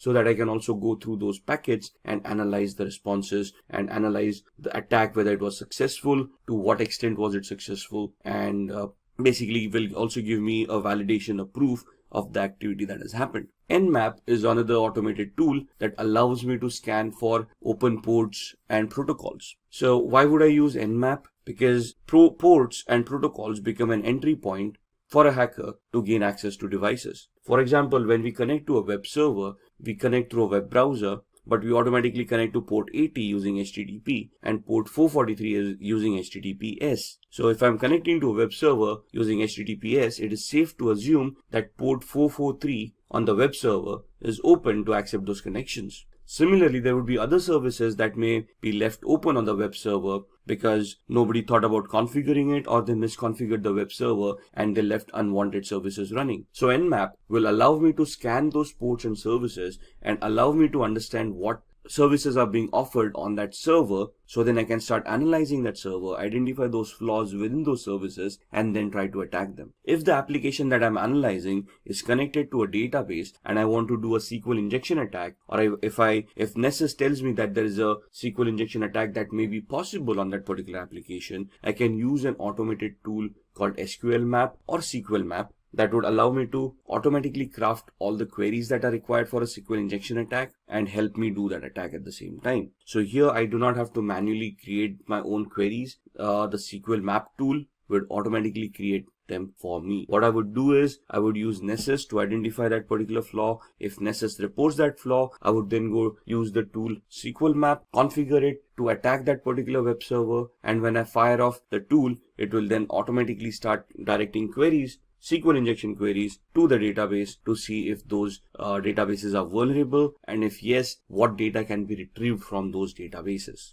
So all of these tools in a nutshell would help me hack networks, applications, operating systems, and host devices. And this is what an ethical hacker does. They use these kind of tool sets, they identify what attacks they need to do, they identify the right tool for that particular attack, and they write their exploits, they create those attacks, and then they start attacking, analyze the response, and then give a report to the management, providing them feedback about how the attack was created or crafted, what was the response to that attack, and whether the attack was successful or not. If successful, they would also give recommendations of what to do to prevent these attacks from happening in the future. So when we are doing these attacks, or when we want to launch these attacks, what is the process that we would follow? So there are 6 steps that we would do as an ethical hacker. If you're just a hacker, you probably wouldn't do the 6th step, which is a reporting step. So the first step that would be done is the reconnaissance phase, which is the information gathering phase, which is very important from an ethical hacker's perspective or a hacker's perspective. Because if I want to attack someone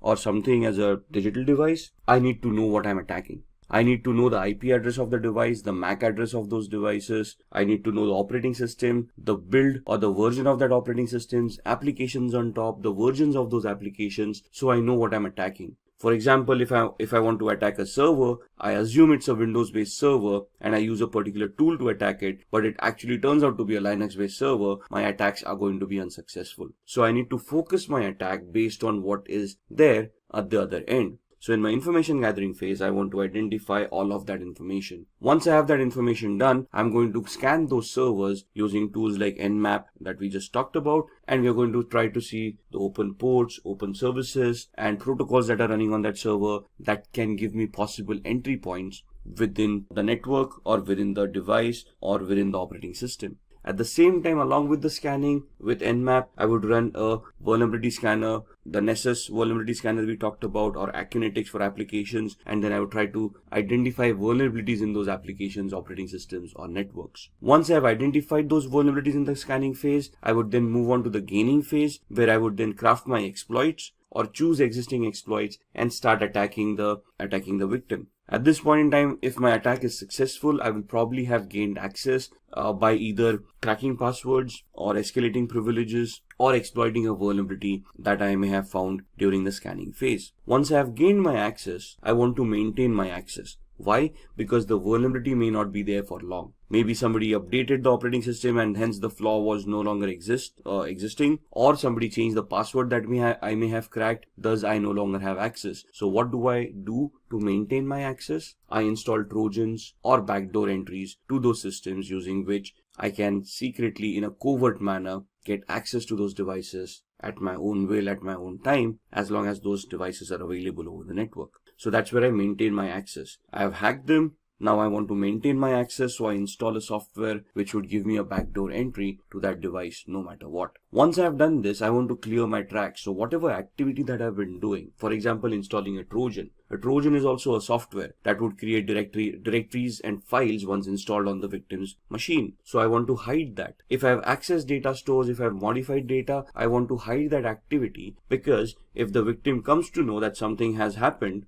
they would start increasing their security parameters. They might start scanning their devices. They may take them offline. Thus, my hack would no longer be efficient. The reason I'm clearing my tracks is that the victim doesn't find out that they have been hacked or they have been compromised, or even if they do find out that they've been compromised, they cannot trace the compromise back to me. So I would be deleting references of any of the IP addresses or MAC addresses that I may have used to attack that particular device. And this is where I will be able to identify where those logs were created, where those traces are. Once I take off those traces, the victim would not be any wiser of whether they have been compromised or who compromised their system. And if I am successful at all of these stages, or to whatever extent the success that I've achieved in any of these stages, I would then create a report based on that, and I would report to the management about the activities that we have been able to do and whatever we have been able to achieve out of those activities. For example, we identified 10 different flaws. There were 20 different attacks that we wanted to do. What attack did we do? What was the outcome of that attack? What was the intended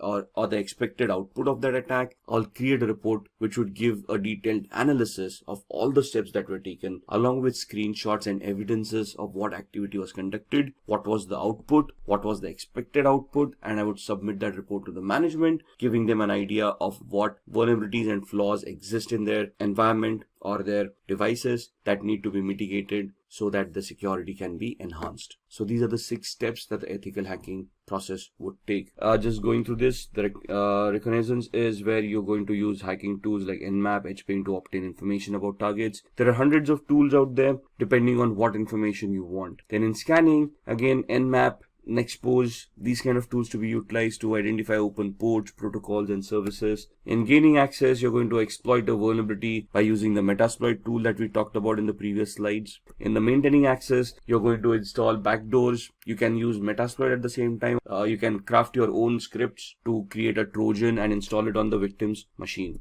Once you have achieved that, clearing tracks is where you're going to clear all evidences of your activity so that you do not get caught or the victim doesn't even realize that they have been hacked. And once you're done all of this, we are going to create reports that are going to be submitted to the management to help them understand the current security evaluation of their organization. So now let's see how we can hack using social engineering. Now, what is social engineering? Social engineering is the art of manipulating humans into revealing confidential information which they otherwise would not have revealed. So this is where your social skill and your people skills come into the picture. If you are able to communicate effectively to another person, they would probably give up more information that they intended to give out. Let's look at examples, right? If you see on the screen, phishing activity. What is phishing? We receive a lot of fake mails on a regular basis. We have always received those emails where we have won a lottery of a few $1 million, but we have never realized that we didn't purchase a lottery to win a lottery in the first place. We have always had those Nigerian frauds where a prince died in some South African country and you out of 7 billion people on the planet have been identified where they want to transfer a few $100 million through your account and they want to give you 50% of that money in return as thank you. So some very basic attacks where you go onto websites and there's a banner flashing at you saying congratulations, you're the 1 millionth visitor to this website, click here to claim your prize. All of these are social engineering attacks, phishing attacks, fake websites, fake communications being sent out to users to prey on their gullibility. Most of humans always have that dream of striking it rich, winning a huge lottery once and for all, and living their life lavishly ever after. But sadly, in the real world, that doesn't happen that often. And if you're receiving those mails, it is very important that you first research the validity of those communications before you even want to act upon them. So why are humans susceptible to social engineering? Because humans have emotions. Machines do not. Try pleading with a machine to give you access to an account that you have forgotten a password to. The machine wouldn't even know what you're doing. Try pleading with a human, sympathy or empathy, where you could try to create a social engineering attack where you can plead with them saying, if I do not get access to this account immediately, I might lose my job. And then that would put my family into problems. Somebody would feel empathy or sympathy towards you and help you reset that password and give you access to that account. It's how good the attack is and how convincing you are for the success of this attack to happen. So what is a familiarity exploit? Attackers interact with victims to gain information which will benefit the attackers to crack credentials. As passwords, if we want to reset our passwords, what do we have as a mechanism to resetting passwords? We have some security questions that we set up. Those questions are nothing but personal personal information that we would know, but through a social engineering attack, it would be easily be able to gather the information that you have set for your security questions. The security questions can be as simple as the first school that you attended. You probably have that listed on your LinkedIn profile, where a person can just go in there and see your academic qualifications and identify the school that you were in, right? Similarly, it might also be a question, what was your mother's maiden name? That's a very good attack, and that's, if a person can interact with you, let's say they are trying to take a survey and they approach you for a feedback on a particular product that you have been utilizing, and they ask you these questions, you wouldn't think twice before giving those answers. As long as the request sounds legitimate to us, we are able to justify that request, we do answer those queries. So it's upon us to verify the authenticity of the request coming in before we answer it. Phishing, as discussed, would be fraudulent emails which appear to be coming from a trusted source. So email spoofing comes into mind, fake websites, and so on and so forth. Exploiting human curiosity. Curiosity killed the cat, right? So there's so many physical attacks where hackers just keep pen drives lying around in a parking lot. Now this is a generic attack. Whoever falls victim will fall victim. So if I just throw around a few USBs in the parking lot, obviously with Trojans implemented on them, some people who are curious or who are looking for a couple of freebies might take up those pen drives, plug them in their computers to see what data is on the pen drives. At the same time, once they plug in those pen drives on their computers, the virus or the Trojan would get infected and cause harm to their machine. Then exploiting human greed. We just talked about the Nigerian frauds and the lotteries, those kind of attacks, the fake money-making gimmicks. Now, basically, this is where you prey upon the person's greed kicking in, and they are clicking on those links in order to get that money that has been promised to them in that email. So one of the safest mechanisms to keep data private and to keep yourself secure is using encryption. Now, encryption can happen through cryptography. What is cryptography? Cryptography is the art of scrambling data using a particular algorithm so that the data becomes unreadable to the normal user. The only person with the key to unscramble that data would be able to unscramble it and make sense out of that data. So we're just making it unreadable or non-readable by using a particular key or a particular algorithm, and then we're going to send the key to the end user. The end user using this same key would then decrypt that data. If anybody compromises that data while it is being sent over the network, since it is encrypted, they would not be able to read it. So the encryption algorithm would be something like this. Now, if you see the computer word, once made into unreadable format, would look like EQORXVGT. For an end user, it wouldn't make any sense, but the person who has a key to unscramble that would be able to convert it back to computer and then understand the meaning of that word. So this is just a substitution cipher that is being shown on the screen. So what is the alphabet? The key is alphabet plus 3. So C plus 3 alphabets, that becomes E. O becomes Q. M becomes O. So the key that is utilized to scramble the data is the character that you are at. The third character from there would be the corresponding key. So the encrypted message is also known as a cipher. The decryption is just the other way around, where you know the key now and you can now figure out what that E corresponded to by going back 3 characters in the alphabet. Most of the times, a certified ethical hacker must decrypt a message without knowing the secret key. So let's say a ransomware has affected your organization or has affected a device, and you want to figure out or you want to decrypt that data. Now, as an ethical hacker, you wouldn't be for paying a ransom to the hacker, would you? So it is now your prerogative of how you're going to work around and how you're going to try to crack the encryption mechanism, how to crack the cipher to decrypt that message and see what's within it, right? Decryption without the use of a secret key, that is known as a cryptanalysis. Cryptanalysis is the reversing of an algorithm to figure out what the decryption was without using a key. So cryptanalysis can be done using various formats. The first one is a brute force attack, second is a dictionary attack, the third one is a rainbow table attack. A brute force attack is trying every combination, permutation and combination of the key to figure out what the key was. It is 100% successful, but may take a lot of time. A dictionary attack is where you have created a list of possible encryption mechanisms, a list of possible cracks, and then you try to figure out whether those cracks work or not. Rainbow tables are where you have an encrypted text in hand and you're trying to figure out the similarities between the text that you have and the encrypted data that you wanted to decrypt in the first place. So in the brute force attack, you're trying every possible combination, permutation of what the key would be. In dictionary attack, you have a word list that would tantamount to the key, and if you're trying to match all the words listed in the text file or the word list to see if any of those words are going to work to decrypt that data. Here in the rainbow table, the ciphertext is compared with another ciphertext. You find out similarities and then you try to work or reverse engineer your way accordingly. So let's have a quick demo on cryptography before we end this session. So to begin with the demo of cryptography, we are on a website called spammimic.com, which will help us scramble the message that we created into a completely format which would be unrelated to the topic at hand. So if I say I want to encode a message, turn a short message into spam. So what this does is, you want to send across a secret message, you type in the secret message,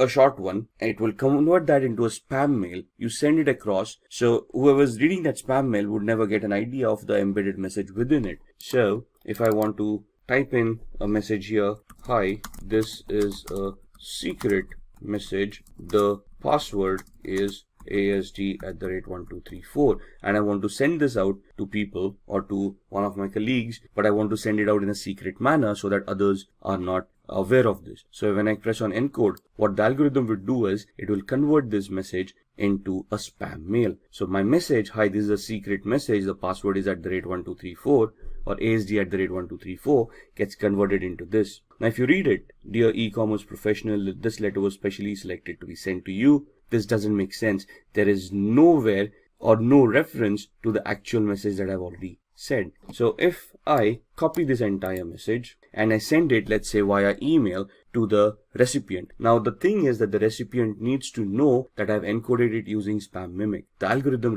needs to remain the same. So once they know that it is spam mimic, what they can do is, now in this instance what I'm going to do is I'm going to open up a new browser and I'm going to go to the same website. And at this point in time, I'm going to click on decode. When I click on decode, I'm going to paste the message that I've just copied. There we are. And this message is now being copied into a different browser. And if I decode this, you will see that it will convert it back to the original message that there was. So the key is there at spam mimic, and it is embedded within the message. So whenever we paste the message in the decode factor, it knows what the key was and it can decrypt that message and give me the actual message that was embedded within it. There we are, the entire message. This is what we created in the Google Chrome browser, and in the Firefox browser we decoded. Similarly, if I want to protect these kind of messages, there is an aspenencrypt.com website where, let's say, we use text encryption and I want to encrypt the same message. This is a secret message. The password is ASD@1234, and then I give it a password to protect this message, let's say the word password, and I use the cipher to scramble this by using, let's say, AES, which is the strongest cipher right now, and I say encrypt. So this is what the encryption would look like, and basically if I don't have the password over here, if I decrypt it, you would see that the error has occurred. Now if I type in the password over here and then decrypt it, it will be able to convert that back into the unscrambled text, and it will give me what the original message was. This is a secret message. The password is ASD@1234. So if I want to keep my data secure from hackers, I want to scramble it in such a way that they would not be able to crack it, or it would be very difficult for them to crack it. And this is one of the first mechanisms that would be recommended by any ethical hacker to keep the data secure. Now let's talk about downloading and installing Kali Linux. Along with that, we'll also be looking at the basic commands that are required for Kali Linux. Alright, so I've opened my browser and we want to go to the Kali website. So we want to go to kali.org. You can directly type in kali.org and go to the website. I can just do a Google search and say Kali download, and it will give you the same website, but it will directly take you to the downloads pages. So either here or you can go to the home page. Cookies are being installed on your machine, so see which cookies you want to allow. I'm only going to use the necessary cookies to support this site, and you can see that this gives you the latest Kali Linux news and tutorials, gives you the latest release, what is in that release, and gives you a lot of documentation which will help you understand what tools have been developed and what functionality has been given in the latest version. If you want to download, you can directly go here and you can download Kali Linux. Now, Kali Linux is a 2.6 gigabyte download, so it's going to take time, the latest version being 2019.4. And we click over here. I'm using a download manager to manage all these huge downloads, and you can see it's pointed to the operating systems folder, and it is going to be a 2.57 GB download. So we click on download, and in the background, you can see this is going to be downloaded, and we're going to minimize this. And it will take a few minutes for that to download, but this is an ISO image, so we need to install it on a virtual machine. So what we need is we need to use a hypervisor which will allow us to create virtual machines. So we can either use VMware Workstation, which you can download from here. However, this is paid version, so you can see it is around $250 or something for this software, but it is a very good software to have. So if we click on download now, it is going to start the download. It's a 30-day trial period if you want to use it. After 30 days, you'll need to enter the key, which you'll get after purchasing the software. If you do not want to utilize this,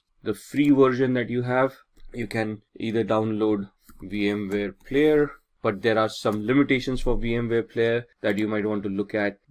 You want to compare these products before you want to purchase them, right? Otherwise, you can download Oracle VirtualBox, which is a free hypervisor. It's not as robust as VMware Workstation, but it does the trick, right? So the free version 6.1 is free, and you can then create your own virtual machines over there and install operating systems on them. What I already have a VMware Workstation installed, so I'm just going to open that up, and that's my VMware Workstation. As you can see, I already have a lot of virtual machines created over here. What we are going to do is we are going to configure a virtual machine for the Kali Linux operating system that we are downloading, which should be somewhere here. Let's see, it's at 43%, so halfway there. Till then, let's create the virtual machine. So I click on File, create a new virtual machine. I'm going to customize the machine, so click on Next. This leave it default, we don't want to change that, and then we want to install the operating system later. We don't want to point it out right now, so I'll just click on I will install the operating system later. Click on Next. We want to install Linux. Now in the drop down you would not see Kali Linux over here. However, you can choose Ubuntu 64-bit. That's what I'm going to choose. There it is. Next. What is the name that we want?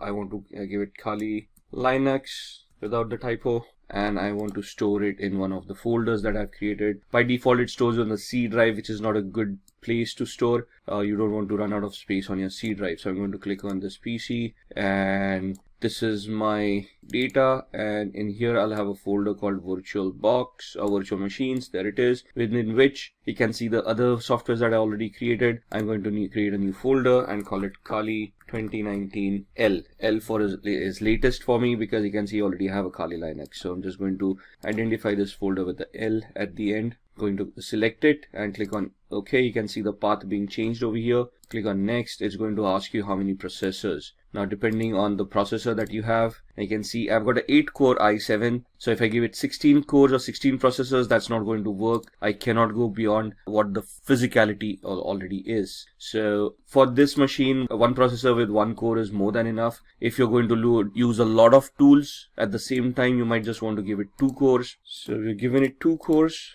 It will ask us for RAM to be provided for this virtual machine. By default 2048 megabytes, that's 2 GB of RAM is more than enough. If you require more, we can change this later on.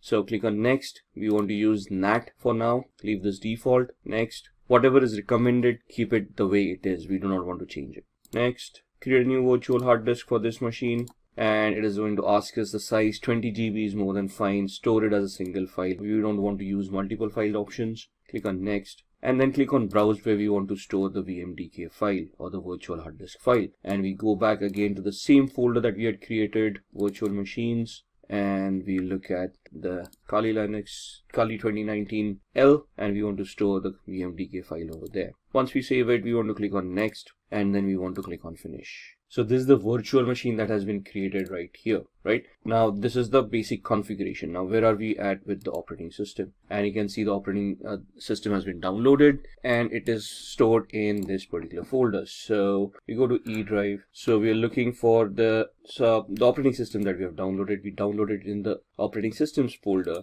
And if we go in here, you can see the current one the Kali Linux 2019.4 ISO right here. So what we do, we go back to the Kali Linux machine that we have created, edit virtual machine settings, and we point this virtual machine using the CD DVD, and then we point the ISO, the one that we downloaded over here. So we go back to E drive, we go back to OS, and we click on Kali Linux 2019, click on open. So now when this boots up, it will boot up with this ISO, and then it will allow us to install the operating system. So click on OK. Then we click on power on this virtual machine. It will start powering on. It will boot to the ISO and it will start giving us the booting option. So I'm just going to enter the full screen mode over here for this to be better visible. And we don't want the live mode. What we want is we want to use the graphical install. And then we highlight that, we press enter, and you can see the setup starting up. We'll wait for the GUI to pop up. There it is. Which language do we want? For now we want English. Click on continue. Where are we located? Click on continue. And the configure your keyboard. We want the US keyboard, American English. Continue. It is going to detect the hardware. So as you can see on the screen, it's attempting auto configuration for most of these settings. The network with DHCP, it has identified the network cards, hardware like the processor that has been provided. Now it is asking for a host name. We're going to leave it at default. We're going to click on continue. Domain name, I'm not joining this into a domain as yet. There's going to be a standalone machine, so I can leave this blank. Click on continue. Now it is going to configure the network. It is asking for a password at this point in time, the root password. Type in any password that you want. Ensure that you remember the password. Now by default, the username for the account is the word root. We are just creating the password for the root account. And then we want to click on continue. Setting up the clock, looking at the hard disks. Now here it asks us, do we want to use the entire disk, the 20 GB virtual hard disk that we had provided, or do we want to give it a manual configuration or a guided one where we want encryption and a logical volume management coming into the picture. We're just going to use the first option, guided use entire disk.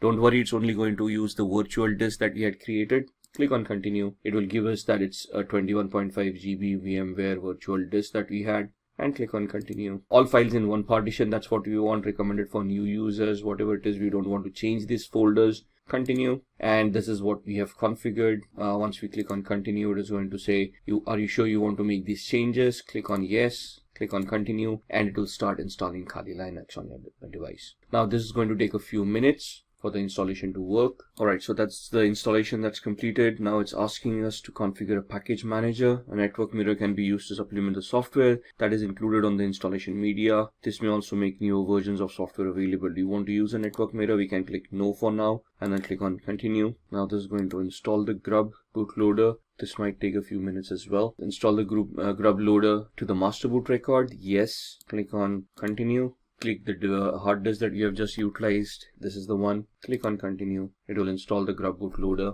running through the last phases of the installation. And now it says the installation is complete. We want to click on continue, finishing the installation, and then it will do a reboot. Alright, and you can see this is starting up. So we are going to you just wait out the boot, and now it started the booting sequence. Just going to maximize the screen. And you can see it's asking me for the password. This is the one that we created. Now that's not the password, that's the username, that's the root, and the password that we had created at that point in time. And then click on log in. And this is your screen. Now what we need to do here is we need to install VMware tools, which will help us manage the screen and help the virtual machine to be a little bit better integrated on the system. So that's not mounted yet, so we're just waiting for it to mount. There it is. And what we want to do here is open VMware Tools Upgrader. Alright, so what we want is we want to extract, or we want to use this Open X Archiver, and once we do that, we'll see the VMware install.pl. Double click on that. Alright, we've got the VMware tools here. What I've done is we have extract to, and I've extracted that on the desktop, right? So what we just did was click on the desktop over here, open, and this is what it will do. And click on extract. Now the error is happening because I've already extracted this. Open this up. We want to run this VMware install .pl. So what do? We open up the terminal window, which is the command line interface over here. And now this is where some of the commands come into the picture. So for example, pwd will show us the present working directory. ls will show us the list of the folders that are there. So the folder that we have is on our desktop. So we'll just change directory to desktop, press enter, do an ls, that will show us the list, and you can see VMware tools distrib. That's the folder that we have right here. Right, so we want to go into that folder, cd VMware. At this point, you can just click on tab and it will populate everything over there. Press enter, do an ls, and we want the vmware-install.pl to be executed. Alright, so we tried executing that command. We had an error over there. So what we need to do is we need to execute this command. So /vmware -install.pl, and it will start creating. Now it will ask you for your input installing VMware tools. In which directory do you want to install the binary files? By default, it is going to use /usr/bin. If I just press enter, it is going to use the default. As you can see, the input over here. What directory do you want the init directories? I'm just going to press keep on pressing enter for the defaults to come in. This part does not exist. It is going to create it. Default yes, defaults everywhere, and then it tries to start initializing it to maximize the screen, and this is where it is installing. And you can see by just installing that, it automatically adjusted the screen, and now we got a full screen of Kali Linux right here. Right, and that is what VMware tools does for us once we have installed the operating system. And now you can see the entire screen. On here you will see the tool sets that are given here. Now, why are we using Kali Linux in the first place? Because this comes in with a bundle of thousands of softwares that are ready to be utilized for ethical hacking. Right, and they have been categorized over here for information gathering, vulnerability analysis, web application analysis, and so on and so forth. So you can see from forensics onwards, reporting tools, and as you scroll down, you can see your development tools, graphics coming in, internet, and the system configuration coming into the picture. These are your settings for your operating system. So these are basically your tools. We are right now on the favorites. If I click on information gathering, you will see that other tools for information gathering start appearing over here. For vulnerability analysis, we have got Sparta, Nmap, fuzzing tools, web application analysis, we have got comics, Kipfish, SQL map, database assessments, password attacks, and so on and so forth. So if you just go in the favorites, this was the terminal emulator that we utilized. This is the command line that we saw. We used the cd command. We used the pwd command. We did the ls command as well to give us the list of the directory that we are in. Similarly, there would be commands like cat. So let's go to cd downloads. Let's see what's there. You can see this case sensitive. So if I type in a capital D and then do a tab ls, there's nothing over here on downloads. So cd ... will take us back one directory. Now you can see we are back from downloads to root. If I want to go to desktop, this is how I go to desktop. Do a ls, you can see the VMware tools folder over there, cd VMware tools, and we go into that folder ls, where it will give us the list of all those files. Now you can see install is a file that we had edited back then. So if I do a cat install, you will see the cat basically is the command that will help us look at the contents of the file, all right, without opening up the file or without editing the file. So you can see just if I scroll up, this is where we gave the cat command. It then printed the contents of the file over here, and then it exited and gave me back to the command line right here. Right, now if I want to copy this, cp root desktop VMware install, and if you want to copy it to root downloads and press enter. Now what we are going to do is we are going to see if this file, the install file that we just edited over here, has been copied to the downloads folder. So we are currently in the VMware, on the desktop VMware tools distrib folder. We do a cd ... that takes us down one directory. So we are still in the desktop. Do a cd ... Now you can see we are back in the root, and now we are going to do a cd downloads, do an ls, and you can see the copied file right here. So if I do a cat install, you can see the same content of that file coming in. So these are some of the commands that we would need to learn as we go ahead. The remove command is, let's say we've got install, we do a man rm. Man is the manual page command that gives us the pages with the description of how that particular command is to be utilized. So rm is remove files or directories. Synopsis, the description, the options, -f for force, -i for prompt, capital I prompt once before removing more than 3 files, and so on and so forth. If you want to exit this, you can press Q to exit and you come back to this page. So if I say rm install ls, you will see that the install file has now been deleted. So in Windows, we use the del command. In Linux, it is the rm command. So this is what we wanted to look at, the demo for Kali Linux, how to download it, how to install it, and some of the basic commands that we can utilize. All right, let's begin with the phishing tutorial. We have the Kali Linux operating system booted up over here. What we are going to do is we are going to open up a tool called SET, Social Engineering Toolkit, which you would find in this option, and that's the tool that we want. It's a command line tool, a menu driven tool. We are going to host a fake Facebook page, and you can see how we can harvest credentials by this kind of an attack. So these are some disclaimers you might want to go through there. Do you want to agree to the terms of service? Yes. Press enter.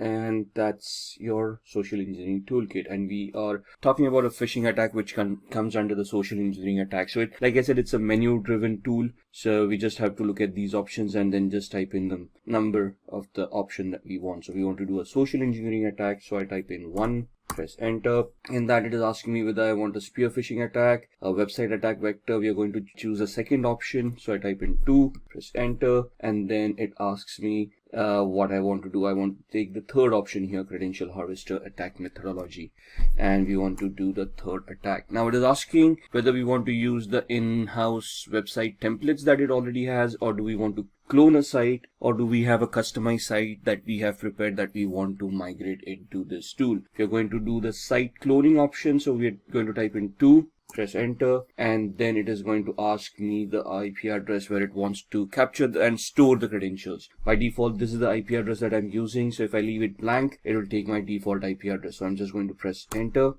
and now it is asking me the URL to clone. So I type in https://www.facebook.com. What it is going to do, it is going to connect online, and it is now it has cloned the website, Facebook login.php. The best way to use this attack is if the username and password form are in the same field or the same page. Regardless, this captures all posts on a website. So you may need to copy www into HTML depending on where your directory structure is. Press return if you understand what we are saying here. So press enter. The social engineering toolkit credential harvest attack is running on port 80. Information will be displayed to you as it arrives. So the site was 71.134, right? The default IP address, and this is where the website is being hosted. Let's check that out. So let me open up a browser on my host machine, and let me point it to the Kali Linux machine that we have just created, 192.168.71.134,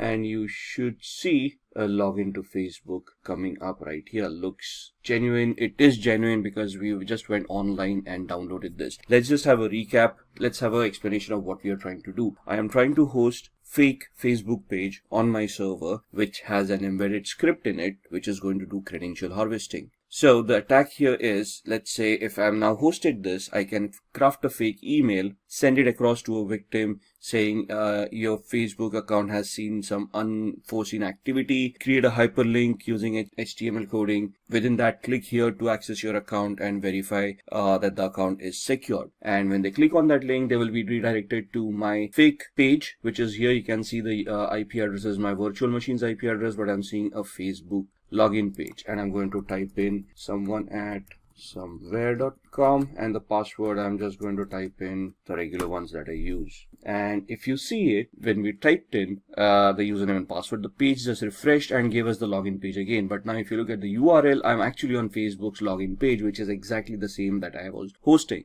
So a layman wouldn't probably figure out they've been hacked by now. They just would figure out, okay, they probably typed in the incorrect password and the page refresh or something like that, and they're just going to log in and they're actually going to access the Facebook page. Thus, they might not even realize that something went wrong. But if I go back to my virtual machine, you can see that it has captured some data and it is reporting over here of what has happened. So if I just scroll up, Let's see what happened here and if we have been able to capture anything. So we got a hit printing the output. This is the HTTP 1.1 200. Okay, response coming in, password field found, and we're just looking. There it is. Email someone@somewhere.com, and password that I typed in ASD@1234. So it has captured the username and the password right here. Once we are done, I mean, this is the way attackers work. Now, this is a very basic attack. Again, in the actual trainings, you would then look at how you would host this on a real website, make it a global attack. Right now, it's a virtual machine with a class C IP address. So here, the thought process is, where can we get a free hosting where we can host this kind of sites? Maybe I'll have to purchase a domain which looks like similar to Facebook or the victim that I'm trying to attack. So this is just a POC.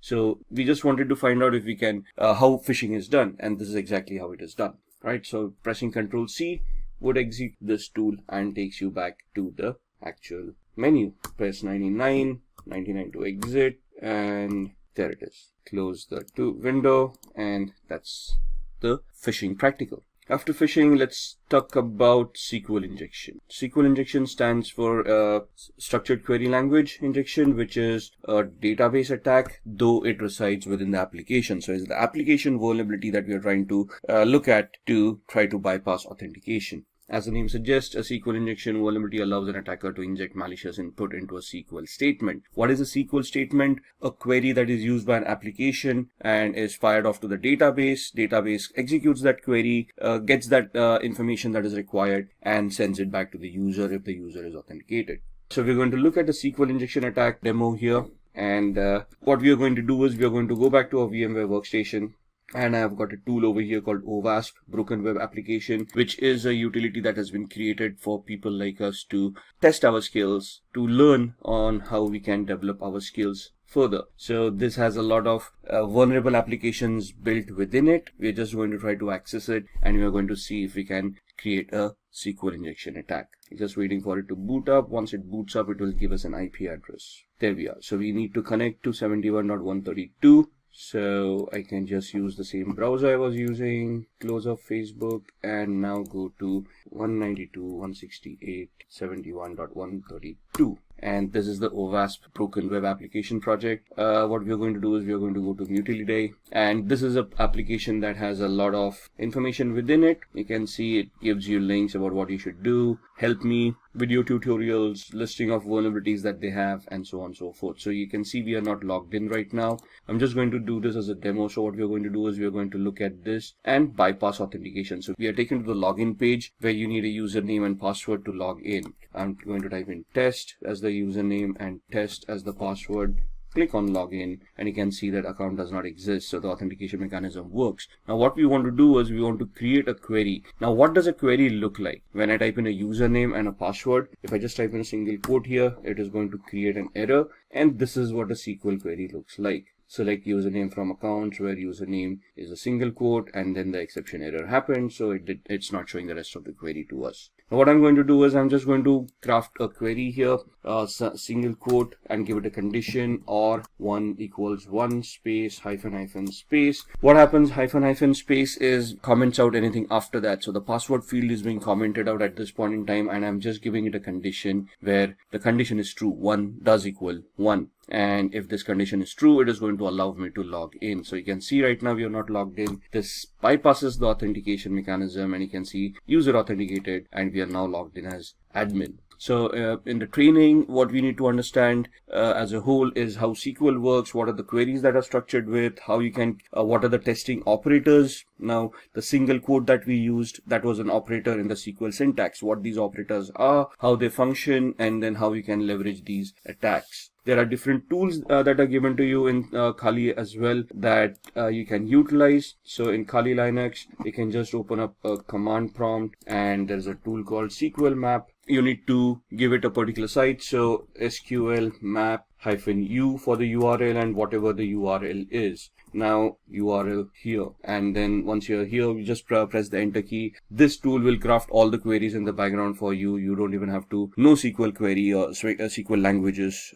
This is a very easy tool to utilize. Sadly, I cannot demo this on a live website because that would be illegal, but you can see how you can operate this yourself. That's what SQL injections are all about. Moving on, we now talk about VPNs, virtual private networks. And a virtual private network is basically a secure network that allows me to anonymize myself over the internet. So what I'm doing is I'm connecting from here to a server that encrypts my channel, encrypts my connection, and thus allows me to keep my data secure. Now, the basic essence of a VPN or a virtual private network is to allow me this encryption mechanism where I can encrypt and safeguard my data. The added advantage that nowadays a VPN gives is that they can allow us to spoof our IP address or obfuscate our IP address so we can actually become anonymous on the internet. It can allow us to use multiple IP addresses and thus secure ourselves on the internet. For example, I use VPN called CyberGhost. And what this allows me to do is it allows me so many servers over here. If you look at the entire list, all the servers, then there are no spy servers, which guarantee me that they are not going to keep and store any logs. And thus, they are not going to record any of the activity that I'm doing. Right? Since they are located out of Romania, this becomes a little bit more safer for me because the government and the laws over there are a little bit more relaxed than other countries. They give me different links for torrenting, for streaming, for connection features. So there are a lot of VPNs out there. So for example, let's go to the website cyberghost.com. So we can see there's a sale going on, 76% sale, or you can go on to ExpressVPN, which is also a very good VPN. Then there is NordVPN. It depends on what you want and how you want to utilize it. So just purchasing a VPN or getting a free VPN is not enough. It depends on which country the VPN originates from and which server you're connected to. For example, most of the countries have a pact where they share information amongst themselves even if you're connected to a VPN. That means that these companies that provide these services have to generate and store logs, and these logs have to be reported to the government if they ask for it. Now, if there's a list of 14 countries that actually focuses on this practice, so you have to find out VPN that and a server that is not a part of those 14 countries and ensure that those logs are not going to be reported to the government. And these are 3 VPNs basically are something that which are good, and I personally use CyberGhost. I've used the others. I just keep on rotating them just to get an idea of which one is better. So these are VPNs that can allow you to anonymize yourself on the internet. Moving on, these are the ones that we talked about. There are others: Safer VPN, Hide My Ass, ExpressVPN, and so on and so forth. From our terminologies, let's now talk about VPS. VPS is basically virtual private server where you can rent a service or server as a service, a virtual machine as a service. So basically on a cloud using infrastructure as a service, you can rent a server and utilize it for whatever activity you want. So let's go to these sites: register.com, GoDaddy, Network Solutions, or we can talk about other cloud solutions as well. So here you can get register your domain names. So in the previous exercise, for let's say when we talked about the phishing exercise, what we want is we can go on to register.com or we can go on to GoDaddy.com and we can purchase a particular domain. For example, something like this. Instead of the O's, I'm typing in a couple of zeros for the Facebook and let's see if anything of that is available. Now, something.photo is available, or facetips.com is available. There are other options that are making over here that they're giving us over here. And once we purchase this, we can then have our own hosting with a web hosting as a service. And we can have a Linux-based hosting or a Windows-based hosting depending on what you want, and that's where your shared hosting comes into the picture. If you just want, if you want to look at a virtual server and you want to rent a server over there itself, you can move on to rackspace.com, and here in your services, you can have physical server or a virtual server in a public cloud. Your other cloud providers, for example, would be Amazon, AWS, and on AWS, you can basically look at EC2 Elastic Compute Cloud, which is basically virtual servers in the cloud. And over here, you can rent out a server with whatever capacity you require. You'll obviously have to pay the rent for what those servers are going to cost. But once you have those servers, you can then launch any services on top of it. Looking at other services that we have, we talked about Tor. Tor is a onion routing software that allows users to browse the web anonymously. So we can just go online and we can try to spoof our identity, and I'm going to show you how. So I've got a VMware workstation right here, the one. So we're just going to pull that up and we're going to power on a Windows 7 machine where we're going to look at the onion routing. So our Windows machine has booted up. We're just going to log in, and this is my Windows 7 machine. Now I've got a Chrome browser right here, and we're going to go to a website called cmyip.com, which is going to give the IP address that I'm currently using. So right now I'm not connected to any VPN or anything, and you can see that's my IP address that I'm utilizing. Now if I want to anonymize myself, what I'm going to do is I am going to use Tor, and that's the Tor browser that's set up right there. If I click on it, it's going to open up the software, and it's going to create a new network, and it's going to connect to the Tor network and allow me to anonymize myself. Right, so that's the Tor browser opening up and giving me a new browser over here. So I've got one, which is the old one, which is my current IP address. If I just refresh that, you'll see that I'm still on the same IP address as far as this browser is concerned. There's a refresh and it's still showing me the same IP address. Where if I go on to Tor right now, and if I go to cmyip.com, you will see that it is going to give me, and you can see the amount of time it is taking to reach that site. That's because I am using a VPN and there's a lot of encryption running off, and you can see now I'm suddenly connected via Hong Kong. And even to reach this site, what Tor does is it gives me a proxy chain. A proxy chain is where it creates multiple hops to hide my identity, and before I reach cmyip.com, I am using 3 different IP addresses over here. One in France, one in Germany, and one in Hong Kong. So if I do something over here to trace back my steps to my actual IP address, the law enforcement agencies or anyone who's going to search, like a forensic investigator, would have to go through these IP addresses before they come back to me. Now it's not impossible, but the effort and time that's going to be taken to come across 3 different countries is going to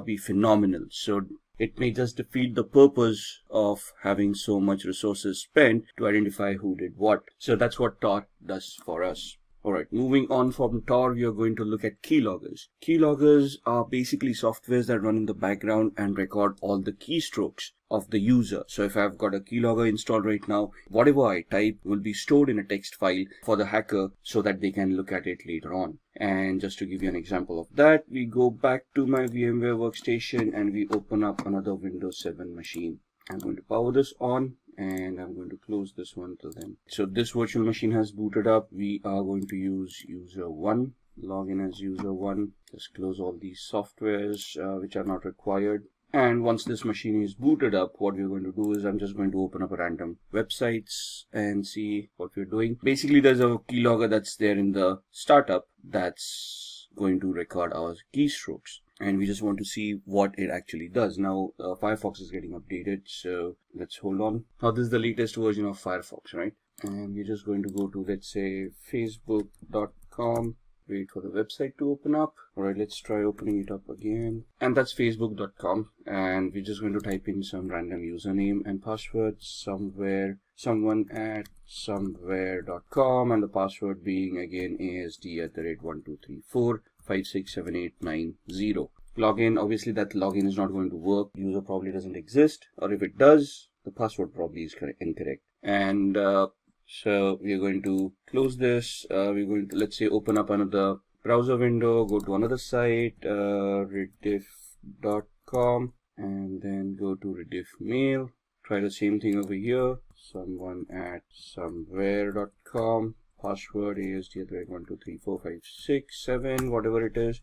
Don't say, we can see the combination is incorrect. Now there's a keylogger running in the background, and what we want is we now want to open up the keylogger. Now it is visible here because I've kept it visible. You can hide it in the start menu, and there's a shortcut key for you to pull it up later on. So this completely becomes invisible. And what it can do is it basically creates a record of whatever you have been doing so far. So you can see these things populating on the 25th of December. So if I look at the visited websites, you can see I opened up Mozilla Firefox, the first where there was a problem loading the page. Then we opened up Facebook, then we opened up rediffmail.com, and so on and so forth. So it just gives me the list of visited websites. Whereas if I look at keystrokes and clipboard, you will see whatever we have typed in. So we first typed in facebook.com. Then again, the second time I try to type in, then I hit backspace. Then I type in facebook.com. And then you can see I typed in someone at somewhere.com, and in tab ASD@12345678990.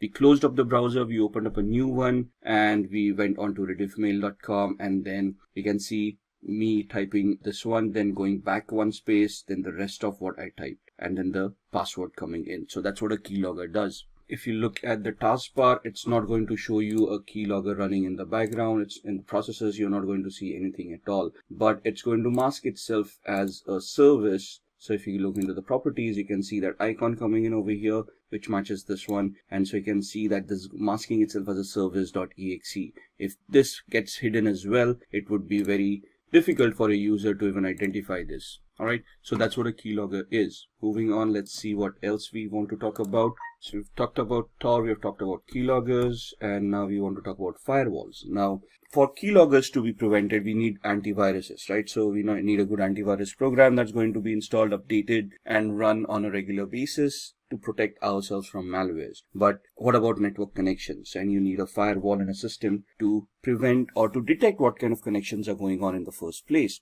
Now, we cannot rely on software 100%. So even if a firewall is not configured properly, that's going to be a problem. So what we need to do is we have to have a firewall, configure it correctly, and then allow and disallow certain activity from happening. And what we're going to do is, I've got such a system on my machine here. I use a software called Glasswire. What it does is it is a network analyzer. So it allows me to analyze whatever is going on. You can see all the apps that I'm utilizing and how much upload and download they have been doing, all the traffic. So you can see the protocols that I'm utilizing. So I come to know what's going on in the background. And this gives me the entire graph of how much I have been doing for the past 24 hours, past 3 hours, past 5 minutes, and so on and so forth. Right, so this is what the activities, and these are the alerts that it has been generating. I can click on those alerts and it will start telling me what it was all about. If the graph doesn't work for me, it gives me usage as well. So how much I have utilized since I've installed this software, right, and what applications have been utilized, which hosts have been connected to, and the traffic type that was utilized.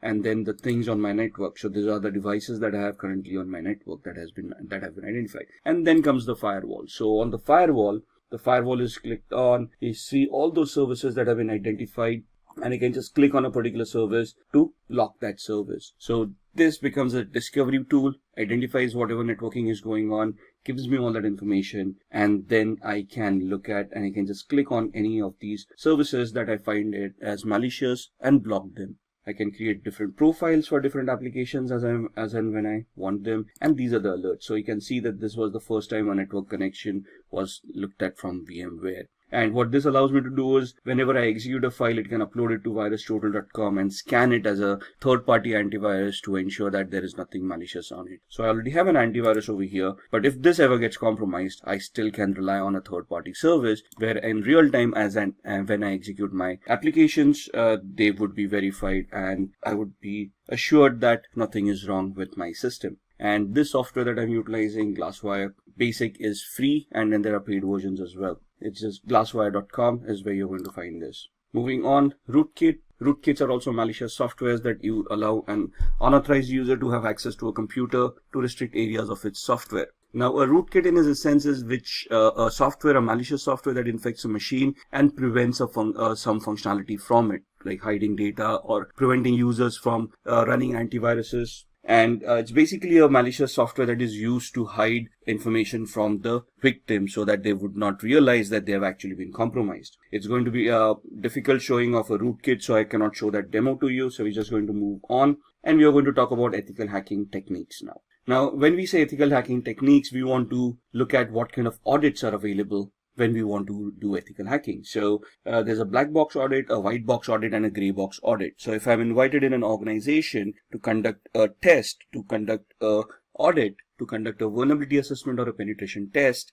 to identify vulnerabilities and then try to plug them out, they are going to give me 3 different variations. In a black box audit, they're not going to tell me about the infrastructure, they're not going to give me any information, and they want me to start from the basics of gathering information, identifying the systems, and based on the information that I gather, whether I'm able to develop any hacks and compromise their infrastructure. So it will be a simulation of a hacker who's sitting outside the organization and trying to find a way in. Whereas a white box audit is where full infrastructure knowledge is given, anything and everything that is required for an audit is given. And this is a simulation of an insider attack, a person sitting inside the organization misusing their permissions and then trying to compromise, trying to get access to data that they do not have access to. So the simulation is from a malicious insider. A gray box is where some partial knowledge is available, and from that partial knowledge, you're going to try to build up more information, and then you're going to try to get access to those resources. What are the tools that we utilize? So we've already had a couple of demos on keyloggers, SQL injection, SQL map,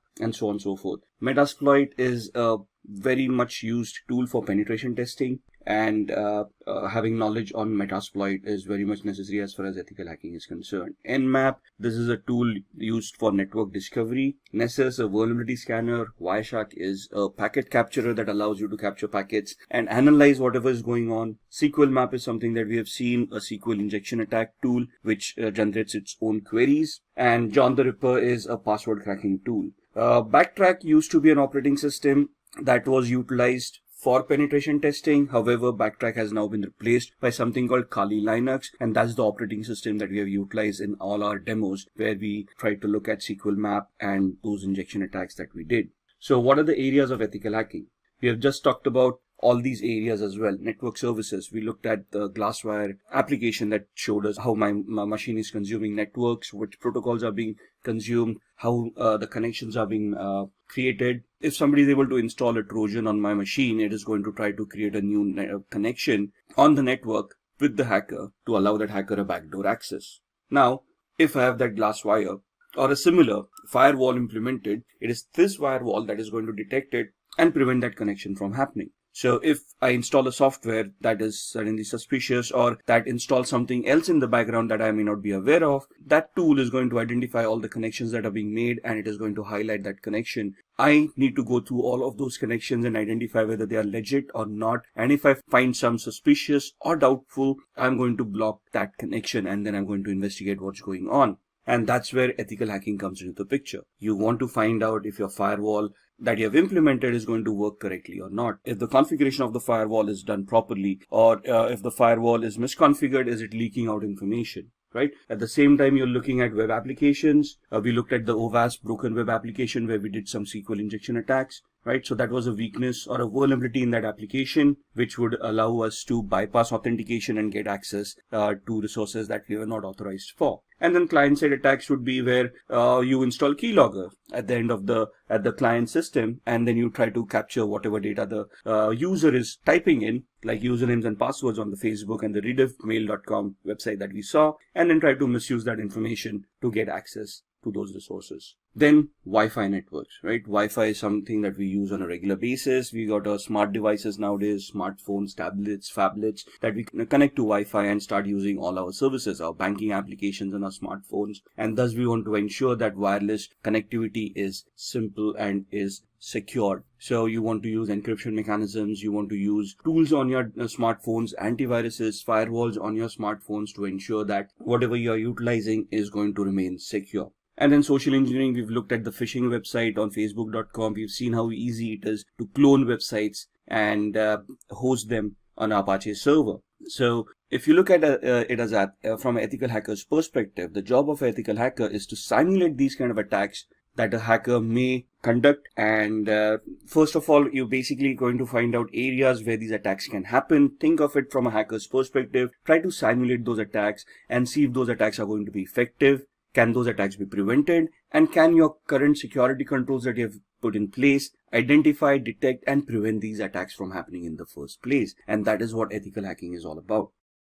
let's look at the Metasploit attack. Metasploit is a framework of penetration testing that makes hacking very simple. You just need to know how to utilize the tool. You need to identify the vulnerability associated with a particular exploit and then run the exploit on Metasploit. We'll be demoing this during the practical. So there are active exploits and passive exploits. In active exploits, it exploits a specific computer, runs until execution and then exits, uses brute force and exits when an error occurs. In a passive exploit, these exploits wait for incoming requests and exploit them as soon as they connect. They can also be used in conjunction with emails and web browsers. So in passive exploits, we create a payload, like a reverse connection payload. We send it to the victim. Once the victim installs that software, the machine will then initiate a connection to us. Our machine will be in a listen mode, and then we will, once the software is executed at their end, we would then try to connect and exploit that particular vulnerability. This is the practical that we'll be doing on Metasploit.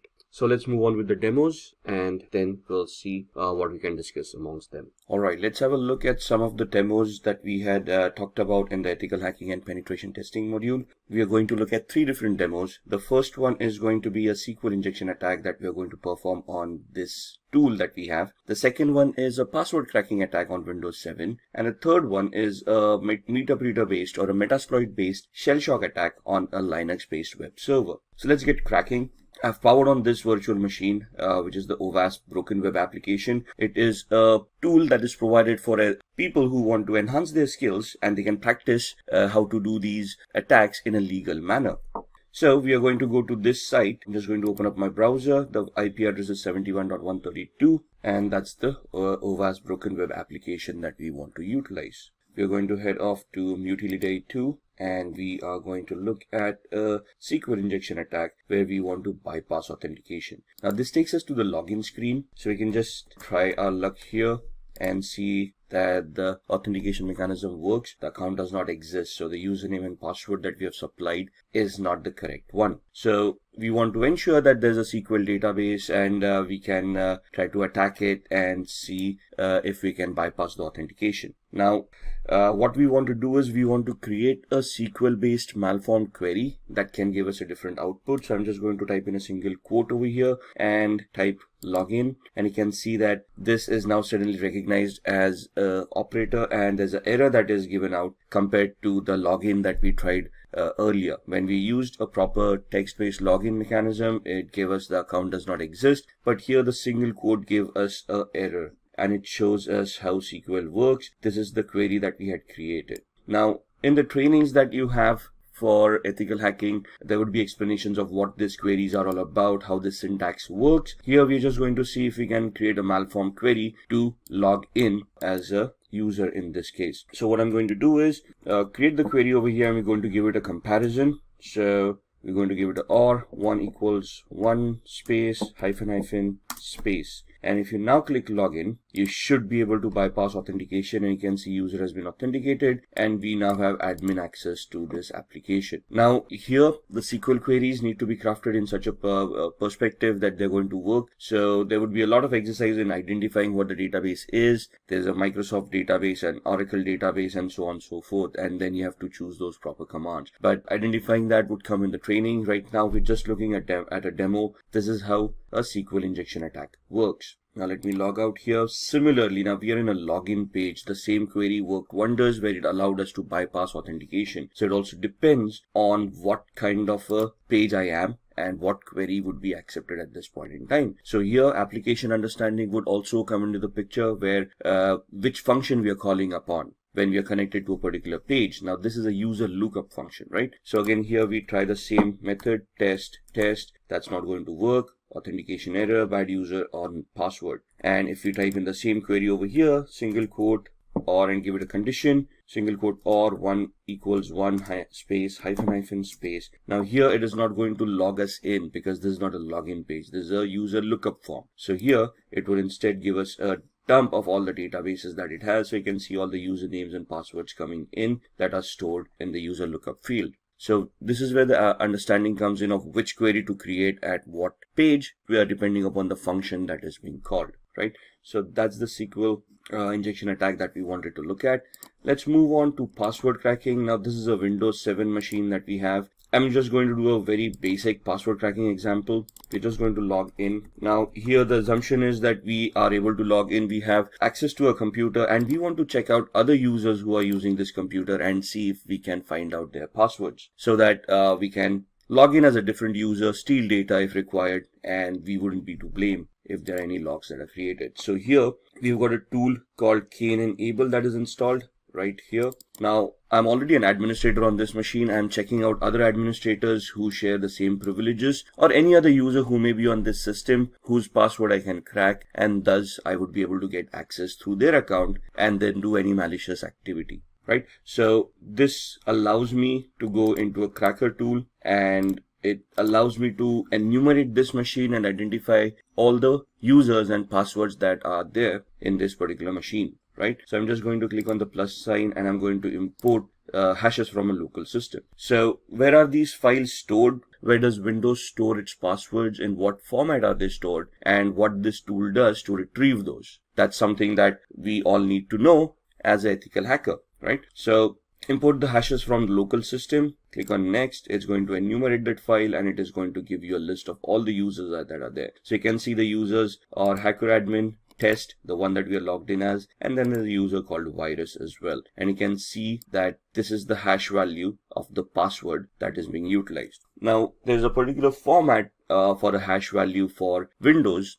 and how it stores. But once we have these hash values, let's say if I want to crack this password, there are various attacks that we can do. For example, a dictionary based attack or a brute force attack. Let's try a brute force attack, right? NTLM is the hashing mechanism that is used by Windows. So we're going to try to create an NTLM hash attack. And here we are going to use a predetermined rule set. For example, we are not sure what characters are being utilized over here. So we just create an attack like this using all characters and lowercase a through z, uppercase a through z, numeric 0 through 9, and all the special characters. Let's say the password is between 7 and 16 characters. And this is the character set that we want to try the brute force attack on. What is a brute force attack? It is an attack where the computer is going to try each and every permutation and combination out of this character set and try to figure out if the password is going to be correct. So if we click start, it's going to start with a particular characters and then it is going to identify if that NTLM hash is going to work against this character.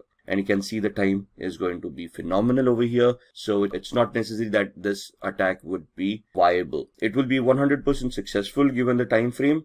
However, the time frame is huge enough for this attack to become a little bit redundant. There are other attacks that we can do which can easily identify this data for us as well. But that is something that we will look on in future videos. So that's how we can get access to users and passwords. There are different mechanisms where, let's say we don't have login access, then what are we going to do? How we can create a fake user, login, or how we can remotely access a machine and then try to get the same access. And that is what we are going to try to do in the next demo on a Linux machine. So what we are doing in a Linux machine could also be doable on the Windows machine with a different exploit. So what I'm going to do is, this is the Linux web server that I have that I'm going to power on. I'm going to use a Kali Linux machine to hack that device, and I'm going to just power off my Windows 7 machine. Give it a minute till it boots up. Now this is also a demo machine that we have which has its own pre-configured vulnerabilities. So here we've got something from the pen testers lab and has a shell shock vulnerability implemented inside. Shell shock vulnerability affects Linux, Mac, and Unix based operating systems for a particular version of the bash shell. Bash is the born again shell, which is the command line interface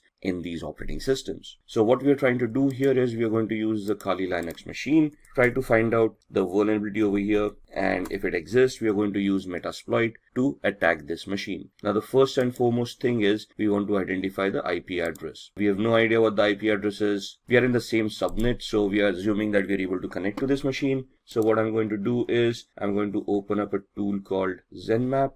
I'm going to open up a command line interface, find out what my IP address is, and my IP address is this with a subnet mask of 255.255.255.0. So I want to see if there are any other machines that are live in the same subnet, and we are doing a ping sweep over here to identify which machines are live. In a minute we'll get all the IP addresses. 71.1, 2, 133, 254 and 128. We know that we are 128 at this point in time. 254 is the DHCP server. So we are assuming that 133 is the machine that we want to look at, and let's then try to see if we can scan that machine 133, and we're going to do an intent scan to find out which ports are open, what services are running over there, and if it is whether the pentest machine that we were looking for. You can see off the start port 22 and port 80, and somewhere here it's going to give us the ports that are open and the details about those ports, and somewhere here it will tell us that this is the pentester lab machine that we wanted, which is correct. So now we want to do a vulnerability analysis on this. What we are going to do is I'm going to use another GUI based tool called Sparta, which I can just find out from here.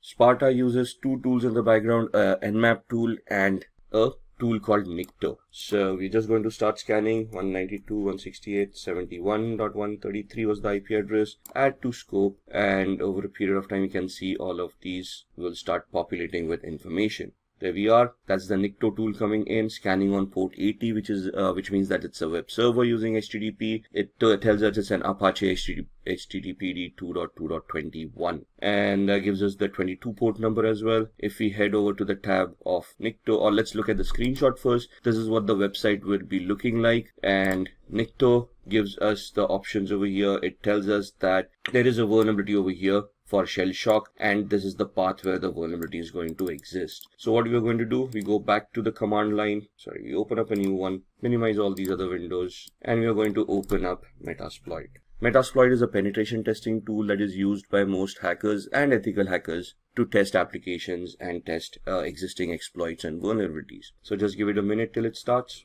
You can see there are already around 1700 exploits right here. We are going to see all those exploits with these commands. There we are, sorry for the typo. And it will just give us a list of all the exploits that are stored in Metasploit in this version. So all of these are Windows based. If we scroll up, we will be looking at other vulnerabilities as well, or exploits, the Unix based exploits, Linux, OS X, multi-exploits. And we are looking for an exploit for multi-based Apache or HTTP. Let's go up, let's look at, so this is the one that we are looking for, Apache mod CGI bash environmental executable. So what we're going to do is we're just going to copy it, go back to the bottom, say use exploit, and paste the one that we wanted. Press enter, say show options. So it will ask us to configure this. I'm just going to configure it based on the knowledge that we have. Set our host, which is the remote host, the victim's machine. So we put in the IP address. It asks us for the target URI. So that's the path that we saw. Set target URI to cgi-bin/status. Enter. Now with the exploit, we need to find a payload that is going to give us the output that we want. So we say show payloads, and it will give us a list of all the compatible payloads with this exploit. And we want to create a reverse TCP connection, which is this. So we know it's a Linux operating system. We want this payload to be set. So set payload. Press enter. That's the payload coming in. Show options.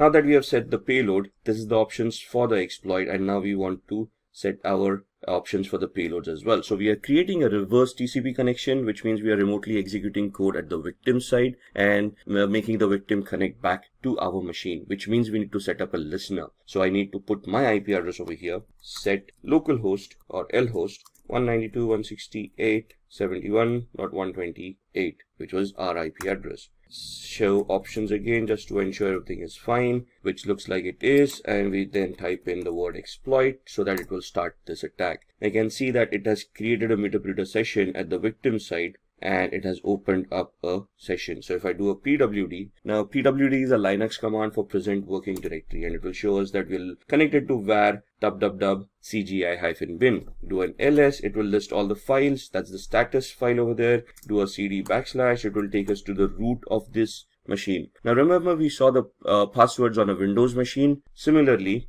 we can head over to the cd etc folder, ls, and you can see these files, psswd and shadow. Now psswd is the file where Linux stores its usernames, and shadow is the file where passwords are shown. So do a cat command, psswd, and you can see these users coming up. So you can see the last user, Pentest Lab, and you can see there are no passwords. So let's do a cat shadow, and that's your hash value for the password that we have for the user pen test lab. So these are the different attacks that we need to understand and we need to create based on the vulnerabilities that exist on different machines. So if you just look at Windows and Linux and how we can exploit them depending on existing vulnerabilities. As an ethical hacker, this is what we need to learn in our trainings, and then we need to clear our exams based on this knowledge of how these things work so that we get certified and then we can position ourselves for the penetration testing jobs. Now let's begin with who is a certified ethical hacker.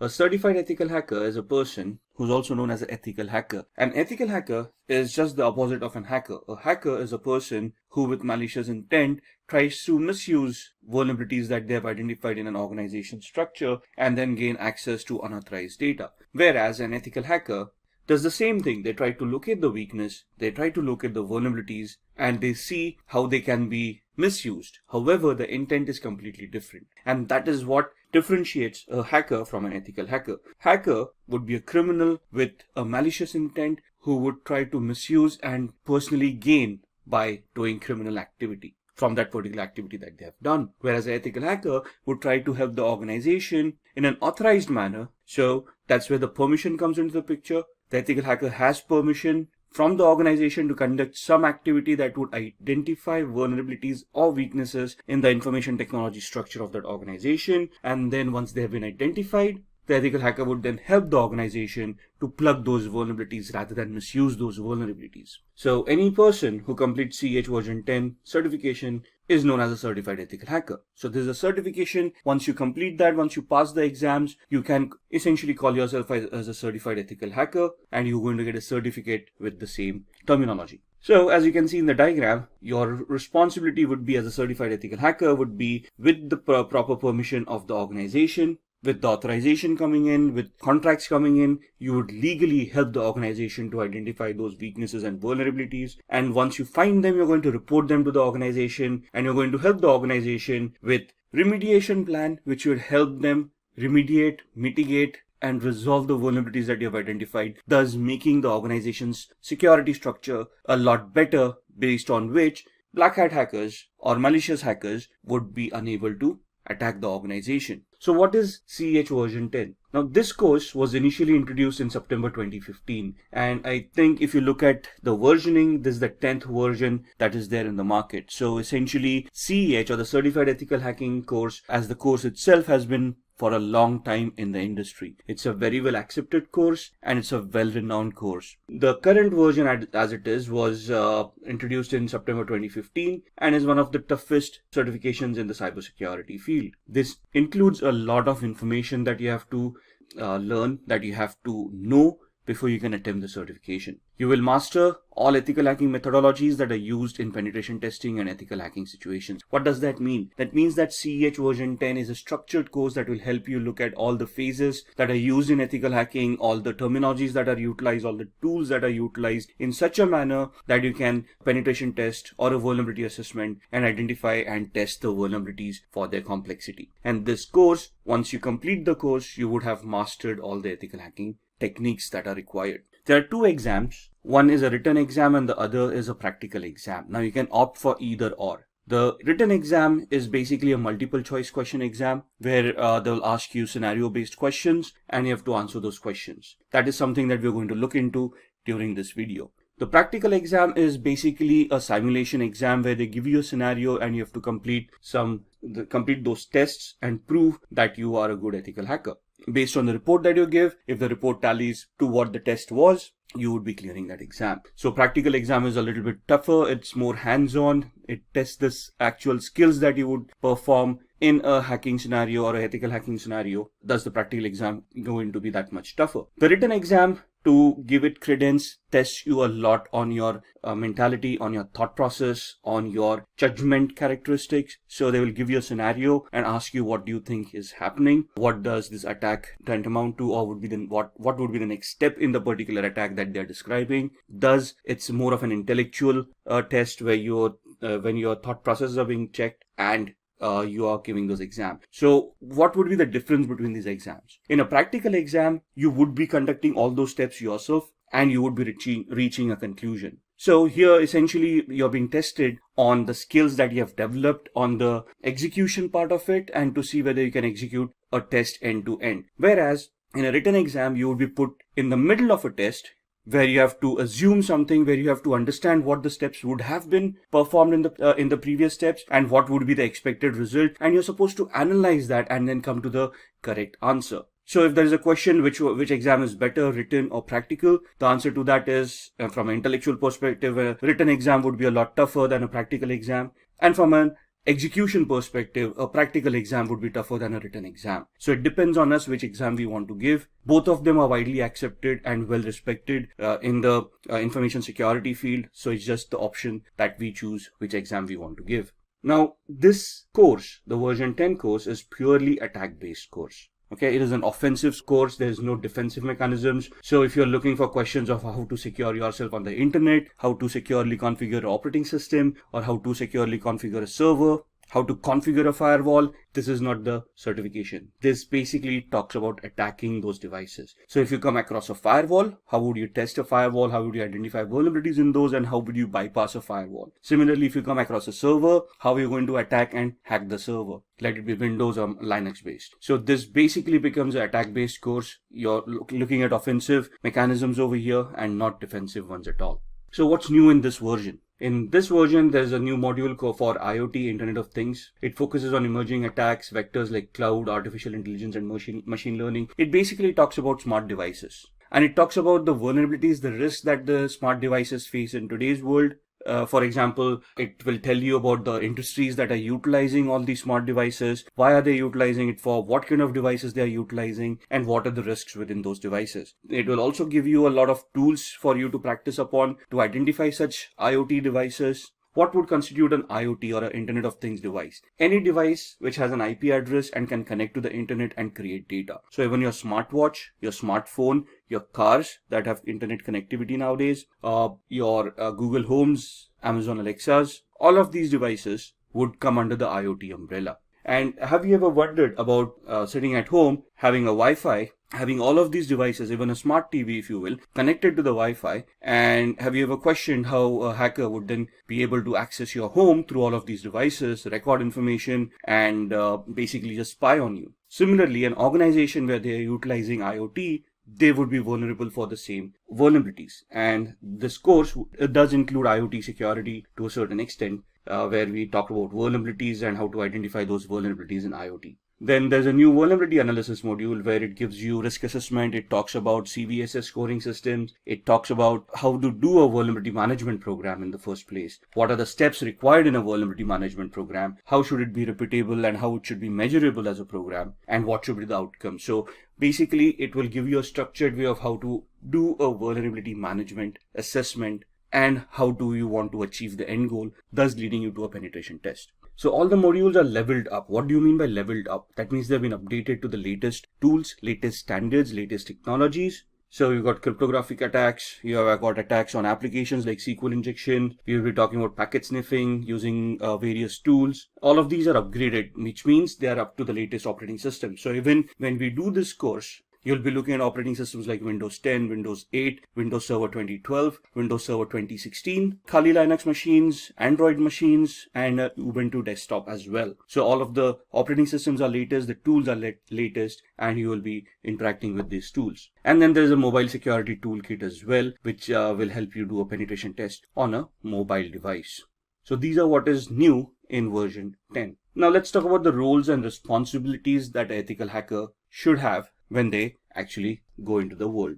Now, what are the responsibilities, roles, what are the capabilities that we should have? That we should be able to look at scripts that would test for vulnerabilities. So for example, a SQL injection attack, it's a script-based attack. Let's say a cross-site scripting attack, that is again going to be a script-based attack. So we maybe we want to go ahead a little bit, look at Windows systems and do a PowerShell attack and know about PowerShell scripting a little bit. If you look at Linux Windows, there's a bash shell where there's bash scripting and you'll want to learn that scripting as well. Now the course doesn't include all these scripting languages. It does help you understand what these scripting languages are, and it does have some basic introduction to how these languages can be utilized to create those scripts. Then we also want to develop tools to increase security. You want to look at those commands that are utilized on all operating systems. You want to look at the capabilities of the operating systems, of how to create security parameters and ensure the operating systems and applications devices are secure. You should be able to perform risk assessment. Now, when you say risk assessment is the likelihood of an attack being actually executed on an organization based on the threats and the vulnerabilities that we have identified. So risk assessment is something that you find out a vulnerability and then you try to figure out in a hypothetical manner of what is the likelihood of that vulnerability being exploited by a hacker if they find that vulnerability. And if they do execute that, what is the impact that is going to happen on the organization, and what is the penalties or the repercussions that the organization is going to face if that vulnerability is exploited. That's what a risk assessment is. Then we should also be able to develop security policies or set up security policies and implement them to ensure that the security mechanisms are standardized and are consistent. And then we should also look at training staff for network security to ensure that they are aware of these vulnerabilities and they know what their responsibilities are to maintain some semblance of security in the organization. So why do we want to become a certified ethical hacker? Now, since you're watching this video, it's easy to assume that we all are interested in security, we all are interested in hacking, but hacking is not a real job. For us to get a job in the industry on a security parameter or information security parameter, we want to become a certified ethical hacker. So if you look at the popular hacking cases that have happened, in 1990s, there was a national crackdown on criminals. Microsoft NT operating system was hacked. Now, this was back in the 90s when security wasn't that much evolved. And there were a lot of attacks back then that crippled infrastructure, that crippled banks, when they started realizing that computing isn't as easy as it seems. Of course, if you use a computer, the functionality is always there. But if the functionality is not properly configured, you're just exposing yourself to cyber criminals where they're going to steal information and your organization may just go bankrupt because of that.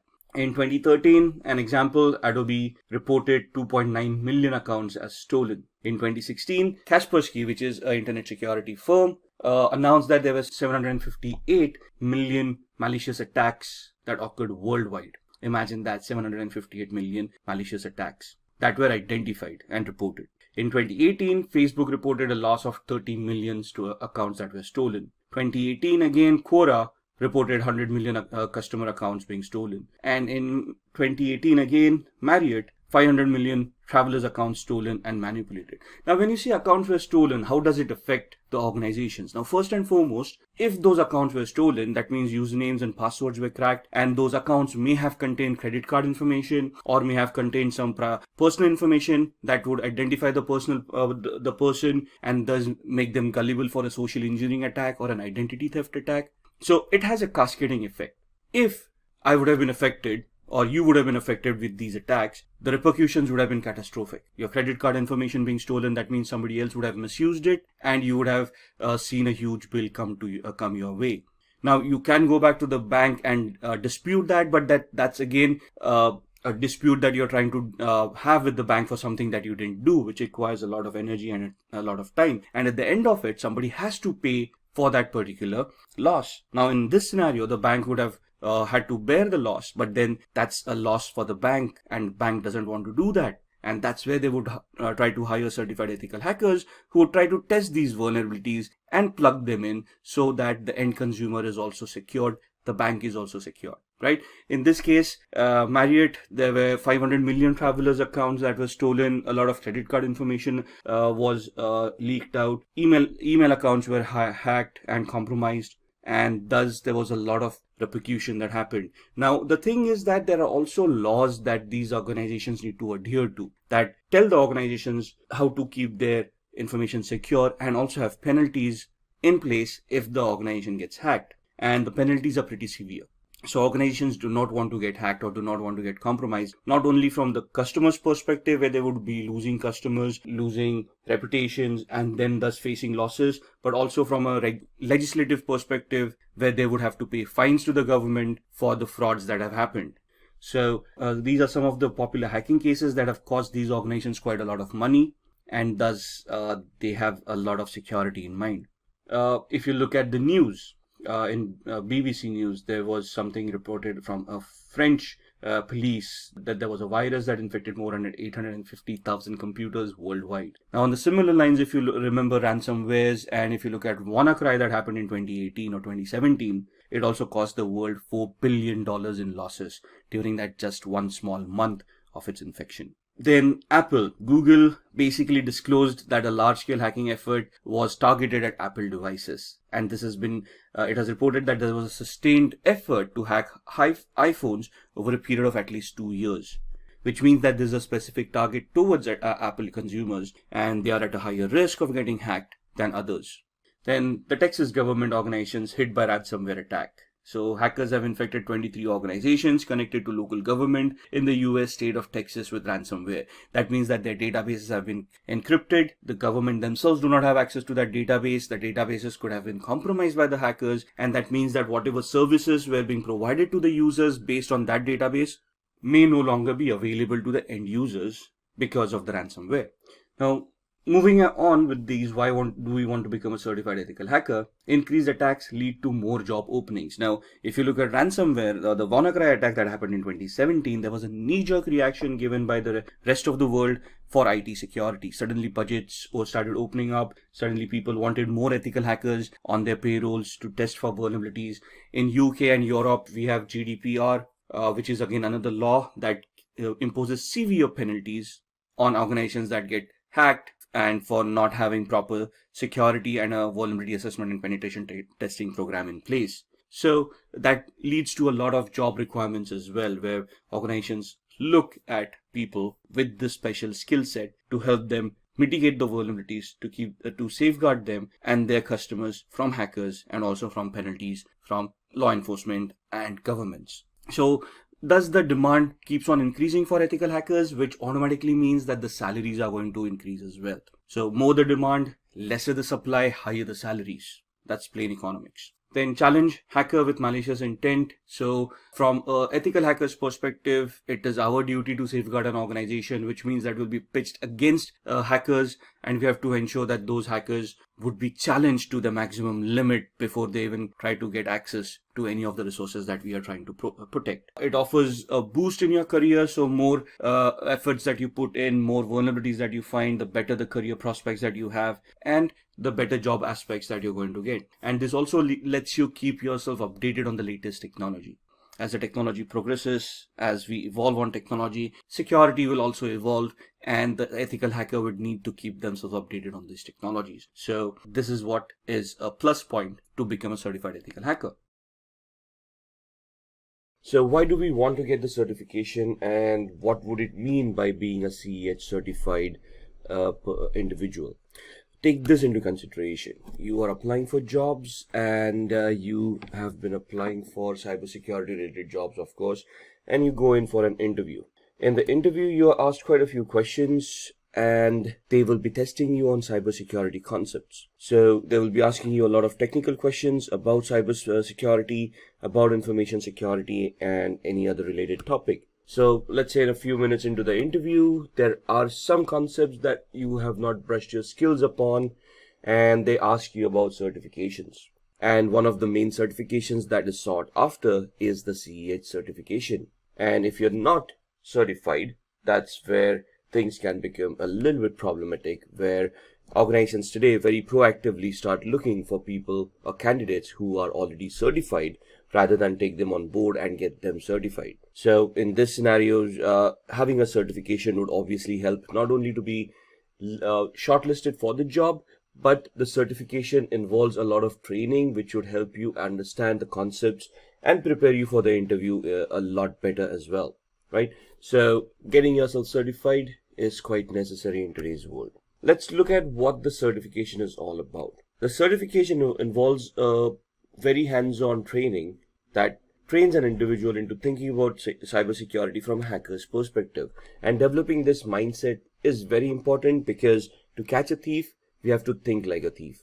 Teaches the candidate to spot vulnerabilities in a system, so it trains you on how to identify flaws, how to verify that they exist, and then how to treat them as well. Like I said, this is a very sought after certification, and companies look for people who are already certified as CEH or a certified ethical hacker. So what is this certification all about? This is a globally accepted certification, and it tests the knowledge that a candidate will have about threats and their preventive mechanisms. So the certification, the exam itself will test you on the parameters. The training would provide you with all the information that you require to clear the exam and to gain knowledge from a real world perspective. So it will train a candidate to think like a hacker. It will train the candidate to use the tools to identify those flaws, to spot those flaws in the first place. And it will give an understanding to the candidate where to look for those flaws in the first place. So essentially, when you get certified as a certified ethical hacker, you become a white hat hacker or an ethical hacker, which means that you will be looking at flaws ethically and reporting them to those organizations. The certifying authority is the EC Council. It is a very well known and a widely accepted certification authority across the globe. It is based out of the United States, but the certification is valid across the globe. So what does it take to take the exam, and who can take the exam in the first place? Now, the basic criteria is that a candidate should be 18 years and above. So any person who has completed an official EC Council training is eligible to attempt the exam without going through an application process. So there are two ways you can actually attempt the exam. You either have work experience, that means you're already in the cybersecurity space, you already have some hands-on knowledge, and you want to give the exam. In that scenario, you just have to prove that you've got 2 years of experience with network or information security, and then you can apply to EC Council to directly appear for the exam without attending the training. Else, you can then approach EC Council and register yourself for a training course, after which you can give the exam. So there are two ways that you can deal with it. What are the fees for these exams? Now, the fee itself is $500 for the exam. Candidates who take the second route, where they prove that they have experience and they directly want to appear for the exam, there is another additional $100 of application fee that they have to pay to EC Council for them to verify that you actually have that experience and then allow you to appear for the exam. So what are the exam questions like? What is the exam all about? The exam code is 312-50, and there are 125 questions that need to be answered in 4 hours. Now that sounds like a lot of time, but trust me, it isn't. The questions are descriptive in nature. They give you a scenario. You have to identify those keywords based on the knowledge and the understanding that you have, and then gauge the correct answer for that particular scenario. And the scenarios could be a little bit complex, could be a little bit confusing. The exam will be a multiple choice question exam, so 1 question with 4 answers. If any question has multiple answers, they will mention it in the question itself. The pass percentage cuts off at around 60 to 85%. So there is no fixed percentile. Every question has a different grade, every question has a different value, and based on the questions that you have been asked and the correctness of the answers, you would either pass somewhere between 60 to 85%. The results are immediate, so once you complete the exam and you submit it, it will let you know there itself whether you have cleared or not. So what are the skills that you require for this exam? You must have very good networking skills, and when we say networking skills, you should know your protocols, you should know how computers communicate with each other, the protocols like HTTPS, FTP, SMTP, and anything about the OSI layer. You should be good with your operating systems. The candidate should also have a very good knowledge about operating systems. And when we say operating systems, we want the candidate to know about troubleshooting methods and how the operating systems work in the first manner. So you should have some basic skills about operating systems and the configuration of these operating systems. You should also know the different types of cyber attacks, such as social engineering, phishing, and how to prevent these attacks. So this is the exam skills. The training prepares you with all these skills. The candidate must be able to hack into an organization system with permission and erase all digital evidences. So the training itself will get you accustomed with all the hacking phases, how a hack is constructed, how a hack is made more effective, and how the hack evolves, and later on how you can delete all the evidences of the hack that has happened. So for the exam, you should have, or you should be very good with your networking skills, understanding protocols and how they work, configuring operating systems and troubleshooting them. You should be able to classify different cyber attacks and know how to launch them as well. And you should be able to hack into devices and erase all digital evidences. that may have happened. Password cracking and cryptography is also a very much required skill to clear the exam. There must be a few rules followed, and there is a code of ethics from EC Council. So they essentially give you a non-disclosure agreement before you start the training, which you have to go through, and you have to sign it, submit it to EC Council. Only then are you allowed to go forward with the exam. So what are the exam all about? What are the topics within that exam, and what kind of questions would you get? So there are 7 domains in this training based on which they will ask you questions. When you say background, background is nothing but your knowledge on networking skills, your knowledge on a little bit of operating systems, how communications happen, how protocols work, and so on and so forth. Analysis would be where you analyze certain attacks and you're able to analyze, let's say, packets, and based on those packets you can identify whether it's a legitimate packet or is it a malicious packet with any malicious data within it. Then with security tools, you are able to talk about security as in the concepts of security like confidentiality, integrity, and availability triad, the IEEE identification, authentication, authorization, and accountability aspects, and various other concepts that are there in security. So you'll be questioned on those topics as well. Tools and programs. Ethical hacking carries a lot of tools, and you should be conversant with those tools.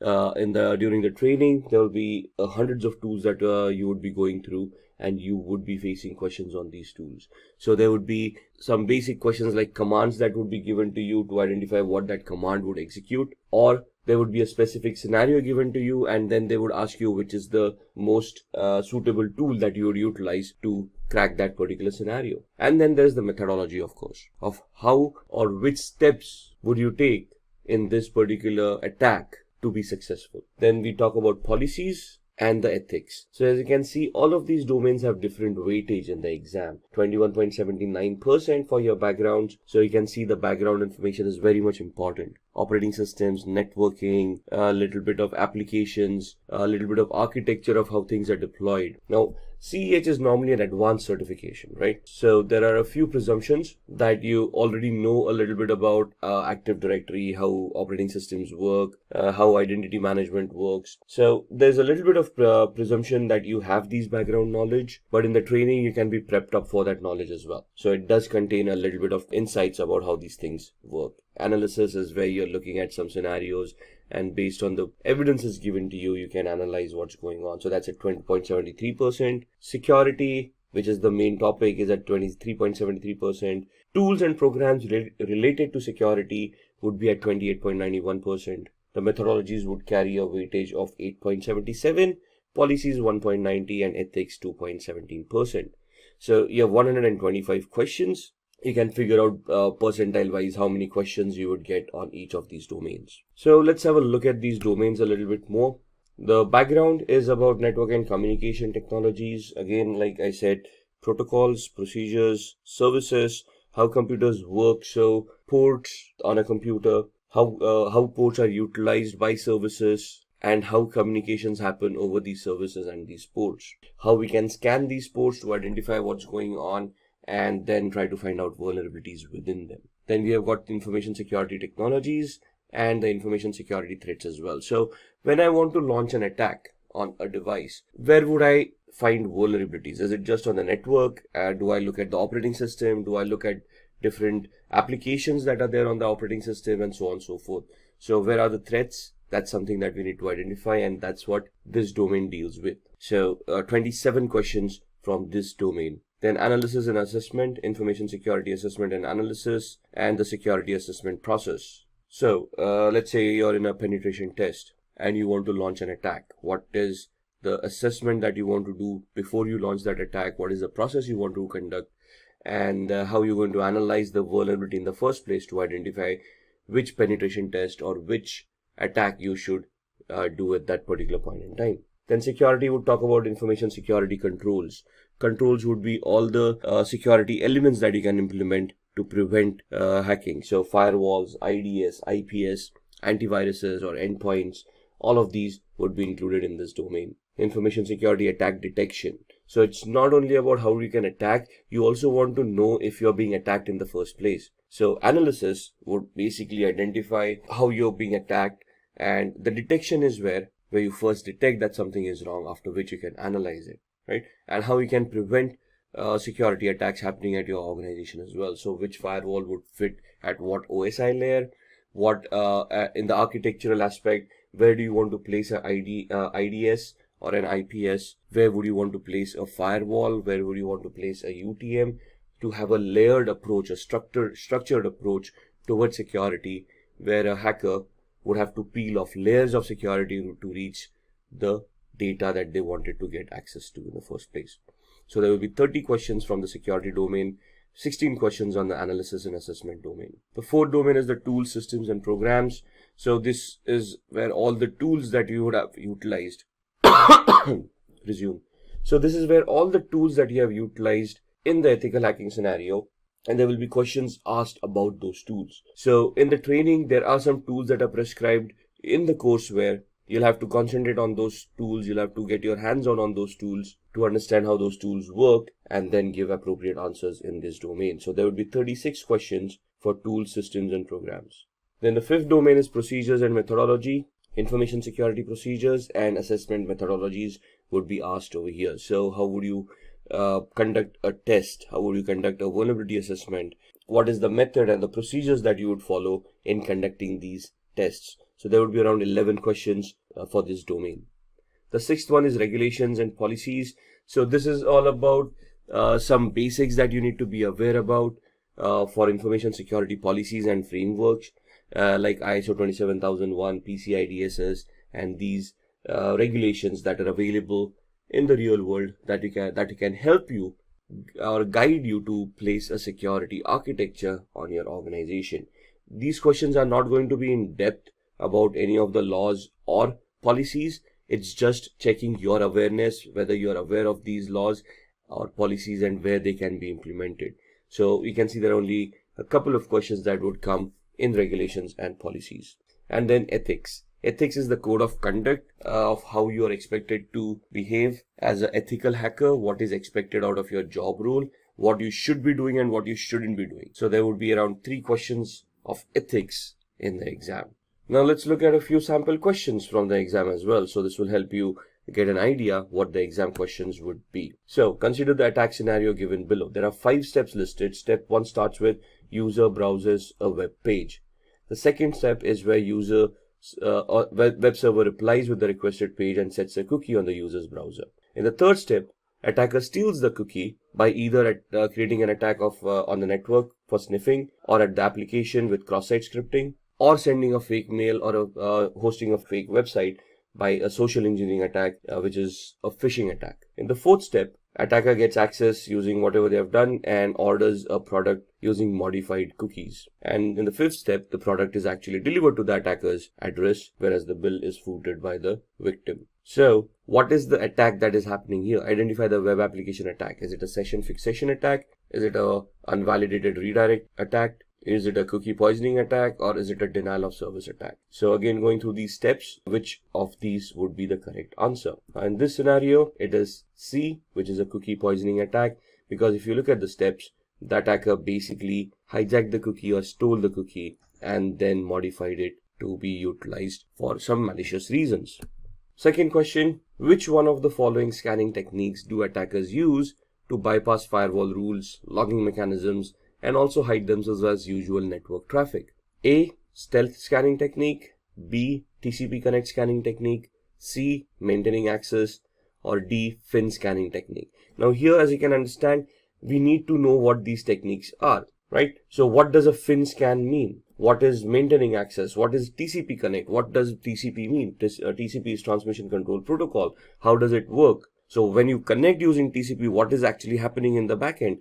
That is what the knowledge is all about. And in here, the correct answer is A, stealth scanning technique. So what do we mean by stealth? How can we achieve that? Which tools help us achieve that? That is what we want to gain an understanding in before we can attempt the exam. Question 3. Which of the following Wi-Fi chalking method refers to drawing symbols in public places to advertise open Wi-Fi networks? War walking, war flying, war chalking, or war driving? Now, here we need to know first that there is something known as Wi-Fi chalking, right? And there are some symbols that are utilized globally and they are recognized globally. They're standardized, by the way. And these symbols represent some type of Wi-Fi networks. For example, open Wi-Fi, which means you can freely connect to the Wi-Fi, or paid Wi-Fi, where you have to pay before you can connect to the Wi-Fi, or once you get connected, you're first to have to make a payment, only then the internet would be activated, right? So for different Wi-Fi mechanisms, there are different options that can be utilized, and the question is which of the Wi-Fi chalking method refers to drawing these symbols in public places to advertise open Wi-Fi. So in this, the answer is war chalking. Now the question here itself is a little bit the question itself is a little bit misleading, because it mentions Wi-Fi chalking in the question itself, and that would then lead us to whether war chalking is a correct answer or not. So some of the questions could be a little bit misleading. So let's start looking at the certifications. So to be an ethical hacker, you must hold a certification which specializes in ethical hacking or in cybersecurity. Companies look for candidates who are globally certified. When we say globally certified, they're looking for a certificate that has been given by an organization that is recognized globally and is well accepted in the industry. So these are the top 5 certifications a candidate can obtain. The first one, become a certified ethical hacker. Then there is Global Information Assurance Certification Penetration Tester. Then Offensive Security Certified Professional, CompTIA Pentest Plus. And finally, the Licensed Penetration Tester. Now, these certifications are offered by different organizations. All of these organizations are recognized globally and their certifications are well accepted in the technical space. So let's start off with the Certified Ethical Hacker, and we'll look at the organizations that provide these certifications and how we can attain them. So CEH, or Certified Ethical Hacker, in its current form is in its version 10. It's been revised and updated over a period of time. EC Council is the certifying authority for CEH. They have their own authorized training centers through which you can attend trainings, give those exams, get yourself certified, and thus become globally certified and can be eligible to apply for security related jobs. It is a very well-known certification and is widely accepted at the same time. It would test the candidate's knowledge of security threats and preventive measures. Now there are 2 types of exams that you can give with CEH. One is a multiple choice question exam, which is theoretical in nature. They ask you questions and you answer the correct one. You select the correct answers. If you clear, you get certified. The second certification nowadays is where there's a practical exam associated with it. That's you'll have to purchase the voucher for that exam and give that exam. The practical exam is held in a virtual lab where you're given scenarios, and based on those scenarios, you have to resolve the questions given to you and give proof of the resolution, which would then get you certified as an ethical hacker. The theoretical exam in this scenario is the fees is around $500. This is for the multiple choice question exam, where you can pay the fees and you can attend through a online portal and you can give the exam directly. The exam is 4 hours long, in which you have to answer 125 questions. Now 4 hours for 125 questions seems a long time, but it isn't. It's a very technical exam. There are scenario-based questions, and it would take some time for you to analyze and understand the question and then identify the equivalent correct answer. So it's a very competitive exam, and you'll have to study really hard to clear this exam as well. The cutoff for passing varies from 60 to 85%. So there is no exact grade, and all the questions have different weightages. So depending on the questions that have been given to you and the way that you have answered them, you would pass at either 60% or you would pass when you have scored 85%. Once you are CEH certified, which is a very technical certification, you will be qualified to apply for job roles as a penetration tester or a security engineer. These are job roles where you would be responsible of ethically trying to attack applications, servers, switches, and try to find out vulnerabilities within them. The training of this certification will make you adept in most of these tools that are required. There are a lot of practicals in this training, and if you successfully completed those practicals, clearing the exam is a easy task. With the practicals comes your knowledge and would help you understand how you would be performing penetration tests in the real world. An average annual salary in the USA for a CEH certified person is around $91,000, and in India is around 4,76,000 odd rupees. The salaries would vary as far as organizations are concerned. More established organizations can afford to pay a little bit more, but these are average out salaries that we have seen across the market. The next certification is the GPEN, also known as the Global Information Assurance Certification Penetration Tester. This certification looks into the different pen testing practices and methods, also focuses on the various problems and pen testing. So again, this is where you're getting certified as a penetration tester. So it's again a technical certification where your knowledge on networking, applications, and security of which will be tested. You will be trained on this, of course. So the training will include all these areas where you need to focus, identify those problems, and thus be ready for the real world scenarios. The candidate will have to understand networking concepts and operating systems such as Linux and Windows, and you should be very well aware of the TCP/IP protocols. This is true for any of the technical certifications for ethical hacking. GIAC is the certification provider. It's again a very well-renowned and well-accepted certification authority across the globe. The exam fees are $1,899. 82 to 115 questions to be answered in 3 hours. Now, why 82 to 115? It depends on the test that has been associated, and depending on how you're answering those questions, you would be given those many number of questions to begin with. But all of these need to be answered in 3 hours. 74% is the pass percentage that is required to clear this exam. The average annual salary in the USA is around $96,000, while in India it is around similar to certified ethical hacking. Then looking at the next certification from Offensive Security called the OSCP, Offensive Security Certified Professional. This is another penetration testing certification, highly technical in nature, and it is an entirely hands-on certification. The previous 2 certifications that we saw, we talked about CEH, where there are 2 different exams. You could either take the theoretical exam and give your MCQs, or you could take the practical one. Here you don't have an option. This is a practical exam. So the test is conducted on a virtual network. So they send out instructions to you. There's a virtual lab that is given out to you, and they give you the questions, and you have to perform those assessments, create those reports, and provide it to the certifying authority, in this case Offensive Security. If you match their criteria of whatever you have identified in those reports, you get certified. Here, the requirements of good understanding of networking protocols, how systems function, how Kali Linux operating system functions, and the candidate must complete Offensive Security's penetration testing with the Kali Linux course and pass the hands-on exam. So this focuses purely on Kali Linux. Kali Linux is an operating system that is freely distributed over the internet and comes structured with around 300 plus tools used for ethical hacking. So this course totally relies on Kali Linux for you to use as a tool set for penetration testing. The certificate provider, as stated, is Offensive Security. The name of the course is OSCP, Offensive Security Certified Professional.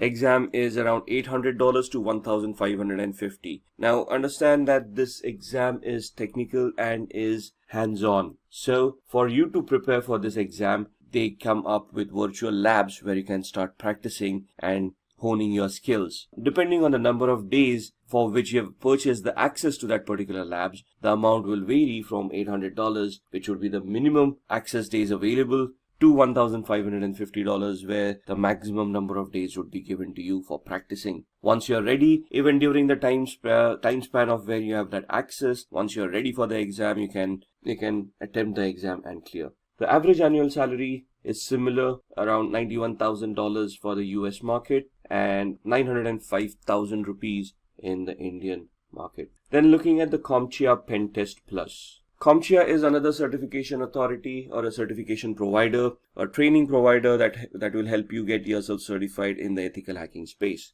So they have certification called Pen Test Plus, which is focused towards penetration testing. So it is an intermediate level certification. It assesses the vulnerability assessment and the penetration testing skills of a candidate. Here, the training will provide you with all the essentials, where it will help you identify how to do vulnerability assessments, how to identify those vulnerabilities, and then which tools to utilize for what kind of a penetration test. For the requirements, a minimum of 3 to 4 years of hands-on experience in the information security field. Also, a CompTIA Security Plus or a Network Plus or equivalent knowledge is required. So in the Network Plus, they talk about securing networks, and they help you understand the OSI layers, the TCP/IP layers, and help you understand the protocols and all of those things. So having that knowledge is an added advantage. The certificate provider is CompTIA, and the cost of the exam is around $349. Maximum number of questions is 85, and I think it's a 3-hour exam. The passing percentage is scoring 750 marks out of a possible 900. So the scale is, the minimum you can ever score is 100. If you're completely unprepared, the maximum you can score is 900. You get a leeway of 150 marks for your certifications. So you have to score a minimum of 750 to clear the exam. Average annual salary for a CompTIA certified penetration test plus professional is $97,000 in the US market, and in the Indian market it would be around 5 lakh rupees. Then comes the licensed penetration tester. Now this is an advanced certificate again from EC Council. This is where EC Council gives you a license which certifies that you have undergone thorough training and have cleared your exam, in which you can conduct or lead an audit for vulnerability assessment and penetration testing. It is an expert level certification, comes after the CEH certification. It is the ultimate test which tests the candidate's penetration testing skills. So there are 2 certifications over here. One is the ECSA, EC Council Certified Security Analyst. Once you clear that, you can appear for the licensed penetration tester. Both of these are hands-on certifications. So you will be given a virtual lab, you will be given a scenario in which you'll have to perform some assessments, create reports, submit it to the EC Council. They will analyze your reports. If they meet the criteria that have been identified, you would then be certified as a licensed penetration tester. The candidate must be above 18 years of age. A recertification is required every 3 years. So the validity is 3 years. After 3 years, you will have to be recertified, or there is a continuing point education system over there where you can score points by publishing articles, by attending trainings or giving out trainings, and you can get yourself recertified. It is preferred that the candidate has CEH and the ECSA certification. So the previous certification that we saw, Certified Ethical Hacker, and then the ECSA, EC Council Certified Security Analyst, after which you can appear for the LPT, the Licensed Penetration Tester. The certificate provider again is EC Council. The Licensed Penetration Tester exam has a different process. The candidate must purchase an exam dashboard for $899, which is valid for a year. So once you purchase the voucher, the validity is 1 year. You can prepare within that 1 year and then give the exam and attain the certification. Only once you're ready, the exam can be scheduled and you can give that exam. The exam consists of 3 different levels. Each level has 3 different challenges. The candidate must pass at least 1 challenge in order to qualify for the next level. And for each level, the exam is 6 hours. So this is a grueling exam. This is hands-on. They're giving you challenges and they are going to test you on your skills as a penetration tester. So be ready to be very hands-on for this kind of a certification. Average annual salary in the US is around $100,000 and above, and in India, $825,000 and above. Next, Shruti will guide you through the career of an ethical hacker.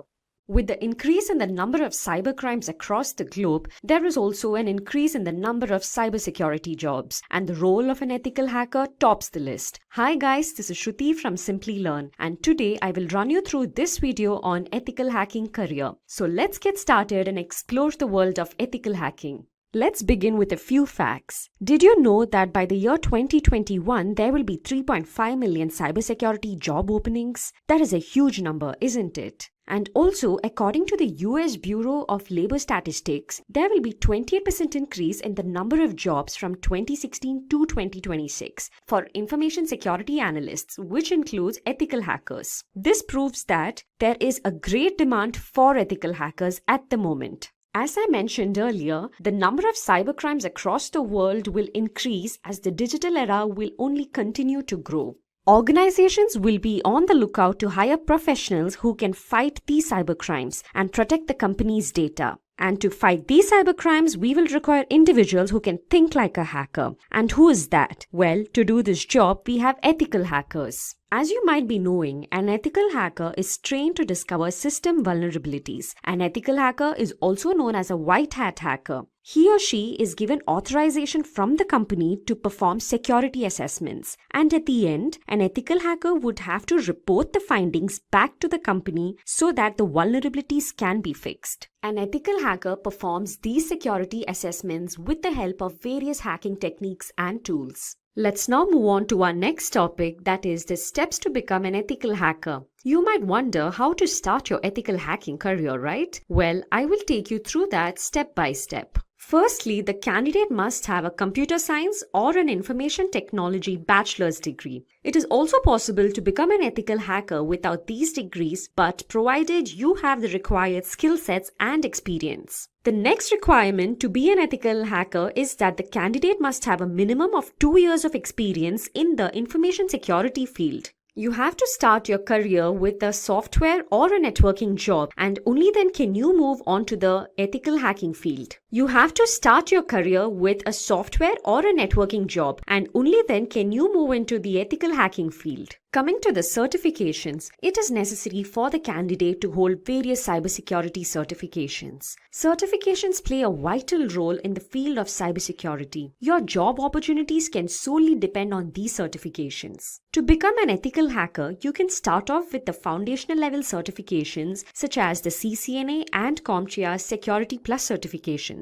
Finally, the last step to become an ethical hacker is to clear the Certified Ethical Hacker examination. CH certification is provided by the EC Council. It trains the candidate to protect a company's network by using the same tools and methods that a hacker would use. The CH exam will have a duration of 4 hours with 125 number of questions. If the candidate clears this exam, then he or she will become a certified ethical hacker. Now that you know the steps to become an ethical hacker, let's look into the skill sets which are required to help you achieve these steps. First and foremost, an ethical hacker needs to have an in-depth knowledge of the working of the operating systems. Knowledge of Windows, Linux, and Macintosh operating systems is required. For penetration testing, creating exploits, and bug hunting, programming will be important. So knowledge of programming languages such as C, C++, HTML, Python, and PHP will be very helpful.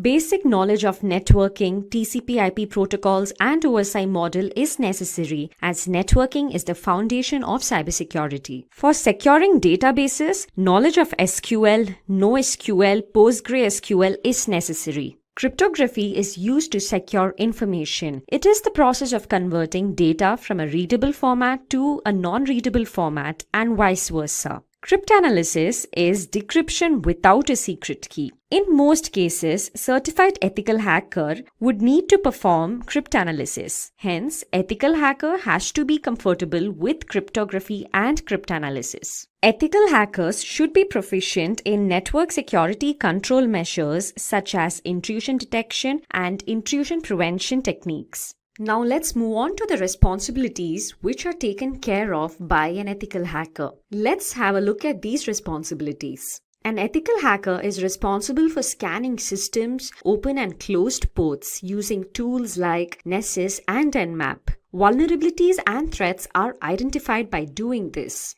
In addition to scanning for vulnerabilities, they also search the deep corners of the network to spot critical information such as passwords, which can make the organization vulnerable to an attack. In addition to building and maintaining IDS, IPS, and firewalls, they also try to evade these security measures to gauge the performance of the systems. A lot of times, a company's online fraud or online theft incidents are looked into by an ethical hacker. An ethical hacker also checks for sniffing networks and hijacked web servers and applications. Those were the responsibilities of an ethical hacker. Now let's look into the various job roles an ethical hacker can apply for. It is a misconception that an ethical hacker will perform only penetration testing. Well, there are a number of other jobs an ethical hacker can apply for. The different job roles such as that of a penetration tester, information security analyst, security consultant, and an information security manager. Let's have a look at each of these job roles one by one. A penetration tester performs the typical responsibility of an ethical hacker. That is, he or she tries to exploit a security system's vulnerabilities. This is carried out using different hacking tools and techniques. An ethical hacker can also apply for the role of an information security analyst. There is a difference between the job roles of a penetration tester and that of an information security analyst. Here, the candidate will be required to primarily design and protect the organization's network from various cyber attacks. Finally, the candidate is also required to document the identified security breaches so that it can be omitted the next time. The responsibilities of a security consultant is more or less similar to that of an information security analyst that we saw previously. As a security consultant, you will be responsible to design, implement, and maintain various security architectures. In addition to this, you're also required to upgrade the security systems as and when required. Finally, an ethical hacker can also apply to the role of an information security manager. As the name suggests, this role will require the candidate to possess managerial skills, as an information security manager is responsible to head the IT and the information security team. Now that we have seen the responsibilities, the skills, and the steps to become an ethical hacker, let's have a look at the different companies hiring ethical hackers. To name a few, we have Bank of America, Ernst & Young, KPMG, Urban Pro, and IBM. Let's now look into the salary structure of an ethical hacker. Well, in India, the average annual salary of a certified ethical hacker is nearly 4,76,000 rupees. And in the US, the average annual salary of a certified ethical hacker is $91,000. Now I will guide you through a sample resume of a penetration tester. As you can see on your screens, this is a sample resume of a penetration tester. We will look into this resume closely and understand how your resume should look like if you are applying for the role of a penetration tester. As always, you can start off with your name and your email ID and your phone number, followed by a brief summary of your current job profile. It is preferred to add your LinkedIn profile link here and also your GitHub profile link if you have one. As I mentioned earlier, this is a sample resume for a penetration tester, and hence we have to have more than 2 years of experience in the information security field. As you can see under the experience section, the candidate has 2 prior experiences, out of which the first experience is that of a software tester and second is that of a penetration tester. You would have to mention your latest or current experience at the beginning. You can mention your job role and the company and the duration, under which you can list out the various responsibilities that you are looking into currently. If you are a penetration tester, you can mention responsibilities such as security monitoring, black box testing, documentation of the results, vulnerability scanning, and so on. Below this, you can mention your first company's experience with the roles and responsibilities that you have performed earlier. Here, the candidate was a software tester before becoming a penetration tester. Let's move on to the education section. Here, the candidate holds a bachelor's degree in computer science. You can mention your degree followed by the university name. Or if you're applying for any other role in the cybersecurity domain, it is recommended that you list out the certifications as well. To start off with, a CCNA certification will be preferred, followed by a certified ethical hacker certification, which is a must if you are applying for the role of a penetration tester.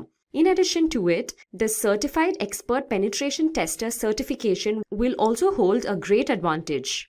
After mentioning the certifications, you can go ahead and mention your skill sets. Here we have the technical skills and non-technical skills. Under technical skills, you can mention the programming languages that you know. Here we have C, C++, Java, Perl. You can also mention the operating systems that you have worked on.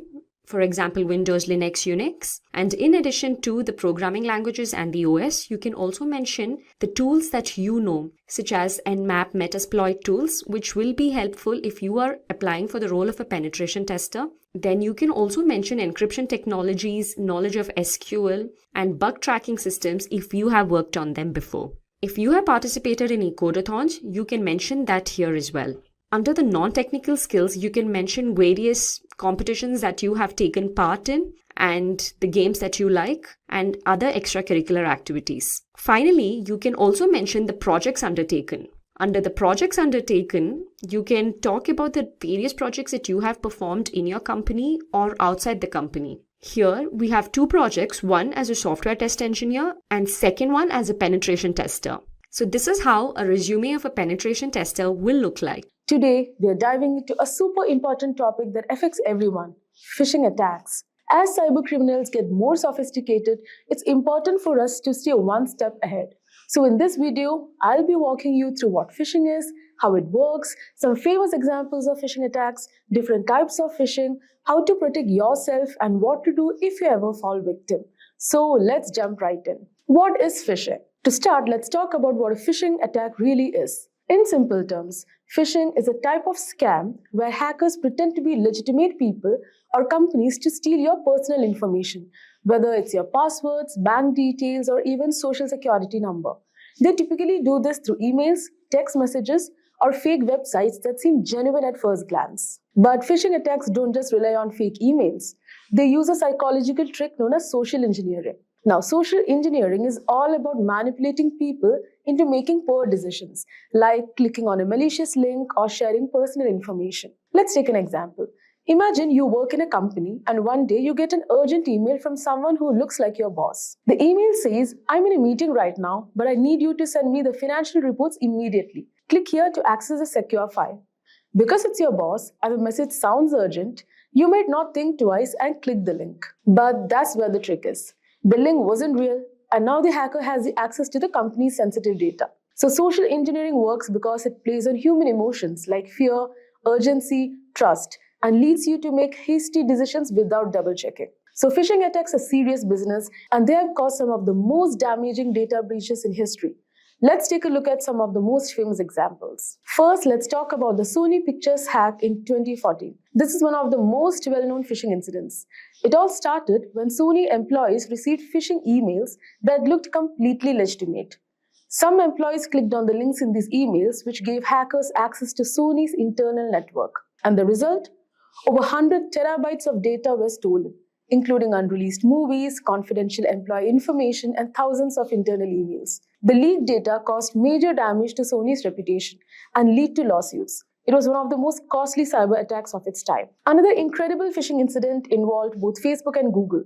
Between 2013 and 2015, a single hacker managed to scam these tech giants out of over $100 million. How did he do it? The hacker, Evaldus, pretended to be a hardware supplier that both companies did business with. He sent phishing emails with fake invoices that looked exactly like the real thing. Because the emails were so convincing, the finance departments of the Facebook and Google didn't question them and wired the money directly to the attacker's account. So these famous examples show that phishing can affect anyone, from everyday people to major corporations. So let's talk about how they work step by step when hackers actually try to steal your information. But before that, if you're interested in becoming a cybersecurity expert, this is the course for you. Ranked 1 by Career Karma, our program prepares you for CEH, CompTIA, and CISSP certification. Learn from industry experts and get access to the official EC Council kit, including lab and exam vouchers. Master strategies to secure your infrastructure from cyber threats and architect cloud-based security. This 6-month online bootcamp offers hands-on learning with 8 times higher interaction, simulation tests, and real-world projects. Enroll now and secure your future in cybersecurity. You can find the course link in the description box and pinned comments. So, how does a phishing attack unfold? Let's break it into easy steps. Step 1. Phishing attacks typically start with a carefully crafted message, often in the form of an email or text.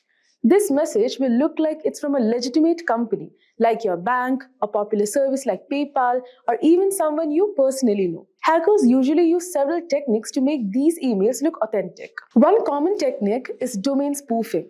This is when hackers create a domain that looks almost identical to the legitimate website, but with subtle differences.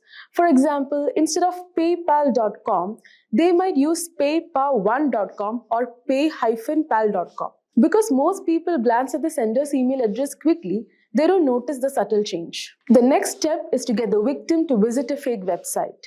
When you click on the link in the phishing email, you're often redirected to a website that looks exactly like the real thing. These fake websites are often designed to perfectly mimic the official login pages of services like your bank or email provider. To create these fake websites, hackers often use what's called a phishing kit. Now, phishing kits are pre-built tools that make it easy for attackers to clone real websites. The hacker then hosts the fake website on a malicious server or uses DNS spoofing, where they manipulate the DNS records to redirect users from the legitimate website to their fake version without the victim knowing. Now, once you land on the fake website, the next step is for the hacker to collect your information. So these fake pages are designed to look identical to the real ones. So when you enter your username and password, you think you're logging in securely. But hear what's happening in the background. Phishing sites use various methods to capture the information you type in. One common technique is form jacking, where the form on the website is modified to send the data directly to the attacker's server. Alternately, hackers can use key logging malware that records every keystroke you make, capturing usernames, passwords, and even credit card information as you type. So to make the fake site even more convincing, attackers often secure it with a real SSL certificate. Now, this means the website might show up as secure with a padlock symbol in your browser, making you believe it's legitimate. So this is why it's important to check more than just the HTTPS in the URL. Now, once the hacker has your data, they can use it in various ways. The most common method is using your stolen credentials to log into your accounts. This is known as credential stuffing. But they can also use your personal information for identity theft, or they might sell your data on the dark web. But phishing isn't a one-size-fits-all approach. Hackers use several different types of phishing attacks, and each one is designed for a specific target or method. So now let's talk about the different types of phishing attacks. First, we have general phishing, which is the most common and broad type. So in this type of attack, hackers send out thousands or even millions of phishing emails to random people, hoping that a small percentage will fall for the scam. For example, let's say you receive an email that looks like it's from a popular company like Netflix. The email says something like, your payment method has failed, click here to update your information. You click the link and it takes you to a fake Netflix login. When you enter your details, they are sent straight to the hacker. These attacks are sent out to as many people as possible. Whoever falls for it, falls for it. It's all about volume with general phishing. Next is spear phishing. So unlike general phishing, spear phishing is much more targeted. So the attacker picks a specific individual or company and tailors the attack to that person or group. So spear phishing requires some research and planning. So it's more sophisticated than general phishing. For example, imagine you work in the finance department of a company and you receive an email from someone pretending to be the CEO. The email says, he's unable to transfer the money to the partner company and asks you to transfer it. So since it appears to be from your boss and it sounds urgent, you might be tempted to complete the transfer without questioning it. That's the goal of spear phishing. Because the email is personalized and often uses real names or insider informations, it's much easier to fall for it. So this makes spear phishing especially dangerous for businesses. Now let's talk about whaling, which is similar to spear phishing but with a bigger target. So whaling specifically targets high-ranking individuals like CEOs, CFOs, or other executives. So these attacks are often highly sophisticated because the stakes are so high. Let's say a hacker sends an email to the CFO of a large corporation, pretending to be a lawyer representing the company. So the email contains a fake warrant, asking the CFO to click a link to download important legal documents. Because it's a legal matter and appears highly official, the CFO clicks the link, which leads to malware being installed on the company's network. So whaling attacks are dangerous because they often involve larger sums of money or more sensitive information. So when high-level executives fall for these scams, the consequences can be disastrous. Next comes SEO phishing. So SEO phishing takes a different approach. So instead of targeting individuals with emails or text messages, hackers create fake websites and manipulate search engines so that these sites show up at the top of search results. So people who are searching for services or products may unknowingly click on these malicious websites. For example, imagine you are trying to log into Bank of America and you search for Bank of America login. So a phishing site could show up at the top of the result, looking exactly like the original website. You fill out the form, entering your personal and payment information. But instead of going to the bank, all of that information goes straight to the hacker. So SEO phishing works because we trust search engines to lead us to legitimate sites. Hackers take advantage of that trust by manipulating search engine algorithms to display their malicious sites. And finally, there's smishing, which stands for SMS phishing. Smishing involves sending fraudulent messages through SMS or text.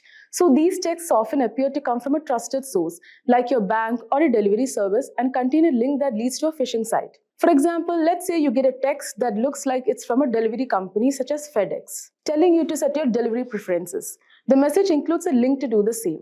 When you click the link, it takes you to a fake FedEx site that asks for your name, address, and credit card information to cover delivery fees. So smishing is effective because people tend to trust text messages more than emails, especially when they are on the go and may not scrutinize a message as closely. Anyways, fortunately, there are several things you can do to protect yourself from phishing attacks. So first and foremost, always think before you click.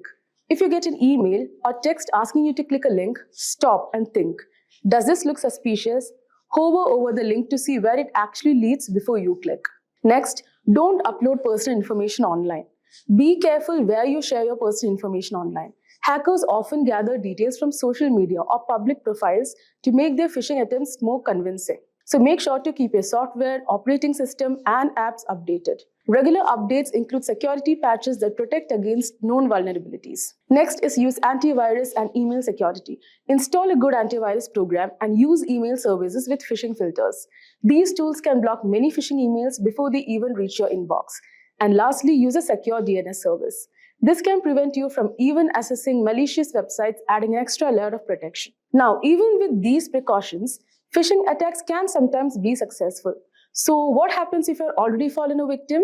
Let's talk about what to do after a phishing attack. So if you realize you have fallen for a phishing attack, don't panic. There are steps you can take to minimize the damage. First, report the attack to cybercrime authorities. In many countries, there are dedicated teams that handle online fraud, and the faster they are notified, the better. Next, change the passwords for any accounts that may have been compromised. Make sure each password is unique and avoid using the same password for multiple accounts. Next, enable multi-factor authentication on your accounts.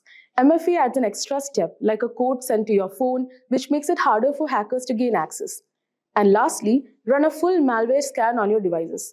If you clicked a link or downloaded something from the phishing attack, malware might have been installed. So it's important to remove it as quickly as possible. And there you have it. We have covered everything you need to know about phishing attacks, from how they work, the different types, to some real-life examples of phishing disasters, and most importantly, how you can protect yourself. In this video, we are going to learn about the fundamental rules that allow devices to communicate seamlessly across a network. But instead of just listening to technical definition, we will also going to explain everything using a fun and relatable analogy. So guys, if you want to learn more about networking protocols, watch this video till then. Imagine a city so technologically advanced where every building, vehicle, devices communicates seamlessly through a vast interconnected network. And the backbone of that city is the network protocols, which are set of predefined rules ensuring that all the devices, regardless of their make or operating system, can exchange data smoothly and securely. In this tutorial, we will explore the world of networking protocol, categorize them based on their functionality, and also dive deep into how they operate within the OSI model. So moving ahead, first, let's understand what is actually a protocol. So guys, protocol is a set of rules and standards that define how data is transmitted and received between devices in a network. It acts as a common language that enables computers, servers, and other devices to communicate effectively, regardless of their differences in hardware or software architecture. For example, let us say, imagine you are making a phone call, to a friend all over here, as you can see in this diagram. And you say hello to initiate the communication. Your friend responds by confirming that they can hear you. You speak in a language both of you can understand. You take turns in listening and speaking.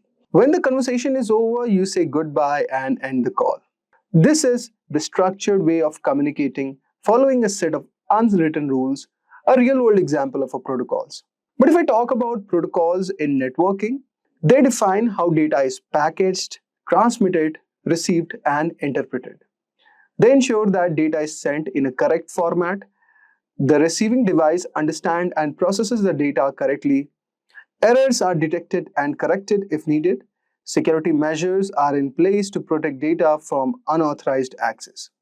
Now, let us move ahead and understand about what are different types of networking protocols available. Now we are going to study about types of networking protocols. So network protocols can be broadly divided into three major categories. The first one is communication protocols. Here these protocols ensure there is a seamless data exchange between devices. If I talk about security, then these protocols ensure that there is a secure communication against cyber threats. And finally, if I talk about management protocols, they monitor and optimize network performance. To understand these better, let us explore each one of them one by one. So if I talk about communication protocol, so this protocol governs data transmission and defines structure, format, and method for exchanging messages between devices. So we have this HTTP protocol or hypertext transfer protocol. So this is a backbone of the internet, and it facilitates the web exchange between a server and a browser. So this is one kind of a protocol. Then you have a TCP protocol, which is a transmission control protocol. So it is a connection oriented protocol where protocol is ensured that the data packets are delivered accurately and they are in order. Then we have the internet protocol or IP protocol. These protocols addresses the system of internet, routes a packet across the given network. Then we have the UDP. So this is user datagram protocol. So it is a fast and connectionless protocol. And then you also have this file transfer protocol, which enables file sharing between servers using separate connections for controlling and data transfer. And finally, you could also see an ICMP, which is not mentioned in this diagram, so which is basically Internet Control Message Protocol. This protocol acts as a diagnostic tool, helping detect network errors and connectivity issues. So let us take an example and try to understand the communication protocol. Now, imagine you are sending a parcel from one city to the another, or you can also consider sending from one country to the another. Now, let us understand how these protocols are going to work. So, if I talk about TCP/IP that we have discussed earlier, you can consider it as a courier service. You choose a reliable courier company that ensures your package is delivered intact and it is in order. So, the courier service, which is reliable, that is TCP/IP protocol working all over here in this scenario. Now, if I talk about UDP or user datagram protocol, you can consider this as a public announcer. So instead of a courier, you broadcast a message over the city's public announcement system that everyone hears it, but there's no guarantee also that anyone will respond. Then you could understand FTP protocol as a parcel delivery system. So you use a secure delivery truck to send bulk packages from one place to the another. And if I talk about ICMP, so this is kind of a traffic reporter. This protocol is working like that. So this protocol service monitors traffic and alerts courier if certain routes are blocked. So in this way, these communication protocols are working. These communication protocols also ensure that fast, structured, and reliable delivery of data is happening in the digital network, just like cities' postal and transport system. Now let us move ahead and discuss about the security protocols. So if I talk about the network security protocols, so these security protocols protect sensitive data from unauthorized access, cyber attacks, and data breaches. Now if I talk about SFTP, which is not mentioned here, so you can consider it as a secure version of FTP, so which basically ensures the secure file transfer. So here it encrypts a file transfer using the public key encryption for authentication. Then you have the HTTPS, which is Hypertext Transfer Protocol. This is a secure version of HTTP which encrypts data between browsers and the servers. Then you have the SSL also, which is a secure socket layer, and it ensures that all the encrypted communication is happening over the internet, preventing any eavesdropping or any data theft. Now, as you can see also here, we have the SMTP protocol, which is Simple Mail Transfer Protocol. It's also a communication protocol. So it is ensuring that it sends email over the internet, and also it ensures that emails are properly formatted, routed, and delivered to the recipient's email server. This protocol works in very simple steps. Like first of all, when you send an email, SMTP performs these steps. First is compose the email. Okay, so you type email in your email client like Gmail or Outlook. Then it connects to a SMTP server when you hit send. So your email client communicates with an SMTP server. Then the routing happens in the email, where SMTP server checks the recipient's domain name and contacts their email server. And then the email is being delivered. So the recipient's email server receives a message and stores it for retrieval. So these were one of the scenario. And you could consider the same analogy for SMTP as a postal system also. Now, suppose you write a letter all over here and you put it up in envelope, okay? You drop it up at the post office, which is basically the SMTP server, where it's checked and it is sorted, and the postal system finds the recipient's address, mail server, and also the recipient can pick up and read the letter, okay? So there are protocols like IMAP, which are used to retrieve the emails. So SMTP only sends emails, not retrieves them, okay? Retrieval is done by IMAP protocol or POP3. So this was one of the example. Now let us discuss about SSH protocol. So SSH means it is a secure shell network protocol, which is basically used to securely access and control remote computers over an encrypted connection. It is widely used for securing remote logging and file transfers. Now, how does SSH works? So it initiates the connection. A user enters a command in the terminal, such as you can say SSH user remote server. Then the authentication happens, where the user provides a password or uses an SSH key for authentication. Once it is authenticated, the user gains secure access to the remote server, and then the commands starts executing. The user can run commands, transfer files, or manage the system remotely. Imagine like a bank vault, okay? So you can think SSH of a secure key card entry system for a high security vault, okay? Or in the banking, in the banks basically, where you will be needing credentials, password, or key card. Once inside, all the communications are private and encrypted, okay? You can check records, retrieve documents, or make updates very much securely. And when done, you can log out and exit the vault safely. So you can think of SSH providing a secure way to access and manage remote computers, just like a bank vault system, which prevents the unauthorized entry. Now let us move ahead and discuss about our third and final protocol, which is basically the network management protocols. Network management refers to the process of monitoring, configuring, and maintaining the network devices to ensure a seamless communication is happening and preventing failures.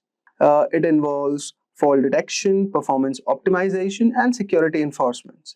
Now, the key network management protocols include like SNAP, which is Simple Network Management Protocol.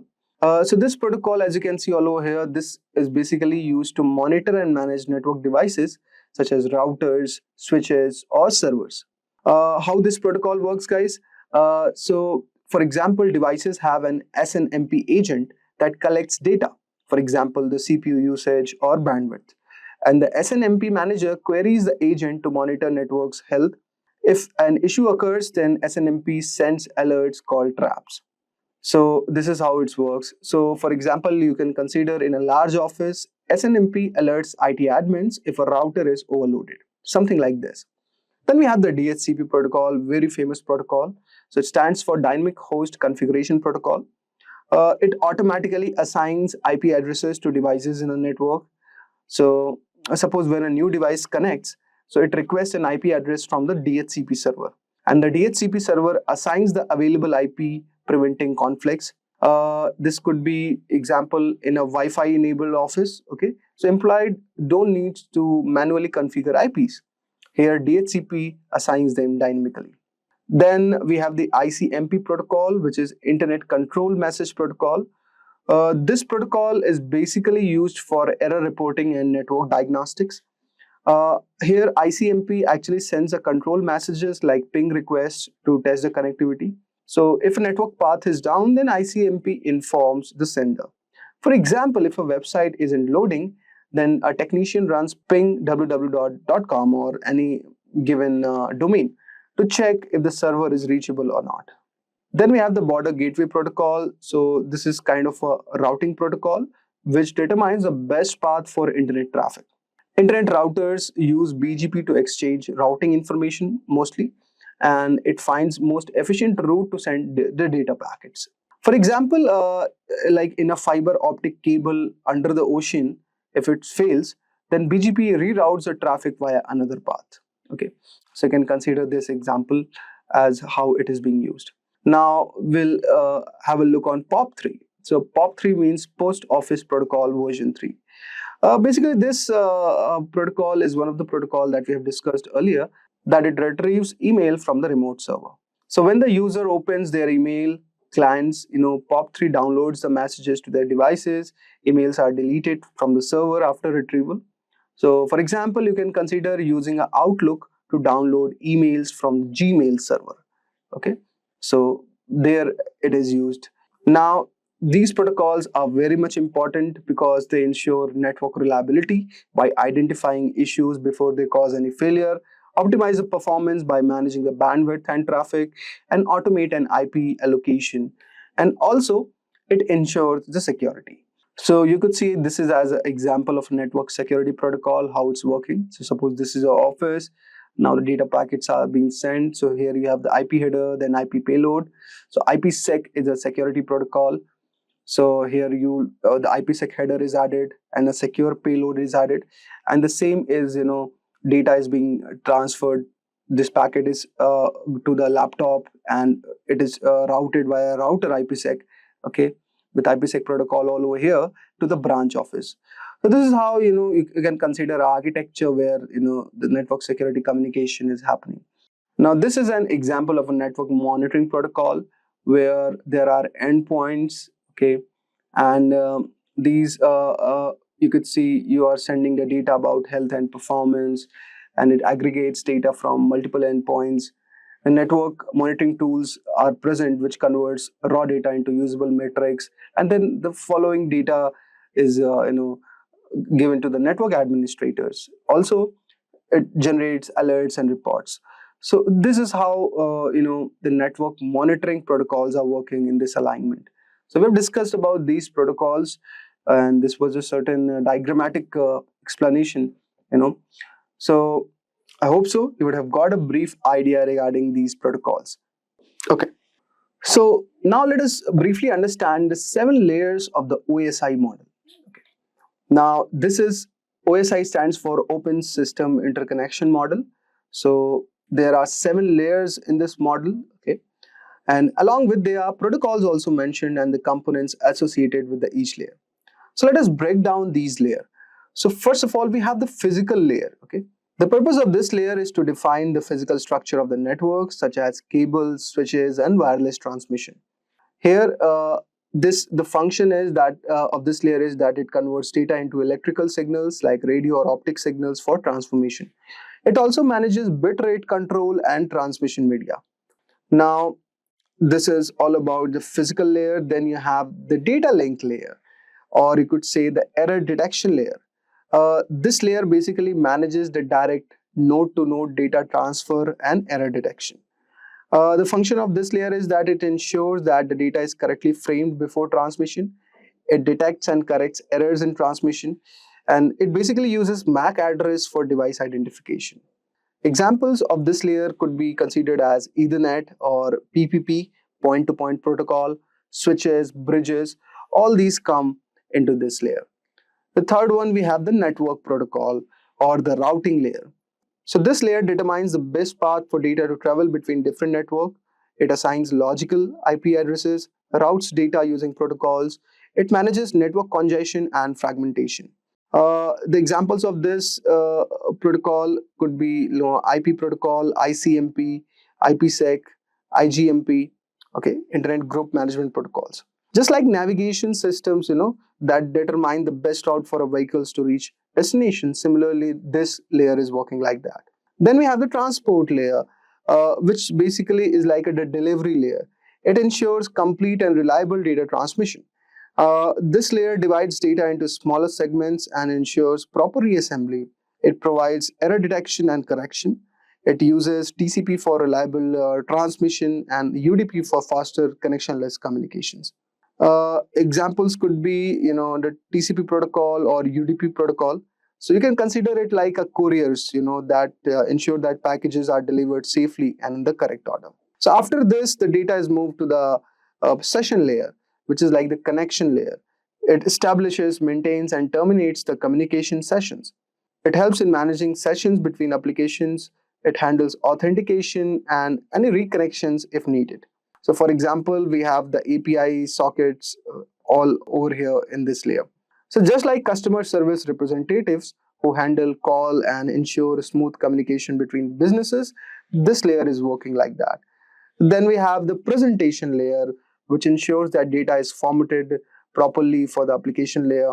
It translates data formats like converts images, compresses file, encrypts and decrypts data for security. Then we have example of presentation layer like SSL, Secure Socket Layer, SSH, IMAP protocol, FTP. So you can consider these as a language translators who convert a message into a format that the recipient can understand. And finally, we have the application layer, which has a purpose of providing network services directly to the users. It manages data exchange between applications on the network. It enables browsing, email, and file transfer. So example of this layer include HTTP protocol, FTP, IRC, SSH, DNS. Okay, so you can consider something like this as these are the customer-facing employee in a company who directly interact with the users. Do you know, friends, that Wireshark is a powerful network protocol analyzer that helps you capture and analyze network traffic in real time? It allows you to deep dive into data packets traveling through your network, giving you insights into network performance, security, and troubleshooting. In this tutorial, we'll guide you through the basics of using Wireshark, from setting up your capture environment to interpreting the data. By the end of this tutorial, you'll have a solid understanding of how to navigate Wireshark interface, set of filters, and analyze the network traffic for different use cases. So guys, let's get started. Let us start first by understanding what is Wireshark. So guys, Wireshark is a comprehensive open source network protocol analyzer that basically allows user to capture and analyze the data traveling over the network in real time. It is widely used by network administrators, security professionals, and also developers for various purposes. For example, guys, like network troubleshooting, where you have to identify and resolve network issues by examining the traffic patterns and diagnosing the connectivity problems. The next one is network analysis, which we'll also be doing in our hands-on, where you have to understand and optimize network performance by analyzing data flows and interaction between network systems. The third one is security auditing. You will also have to detect and investigate unusual or potentially malicious network activities such as unauthorized access or data breaches. And finally, you have a protocol development, where you can debug and develop network protocols by capturing and analyzing protocol messages and behaviors. The key features of Wireshark are: the first one is packet capture. Wireshark captures packets of data transmitted over the network. Each packet contains a wealth of information, including source and destination addresses. And also you get protocol, types, and payload data. So as you can see all over here, I've already downloaded Wireshark, and I'll guide you also how to download it.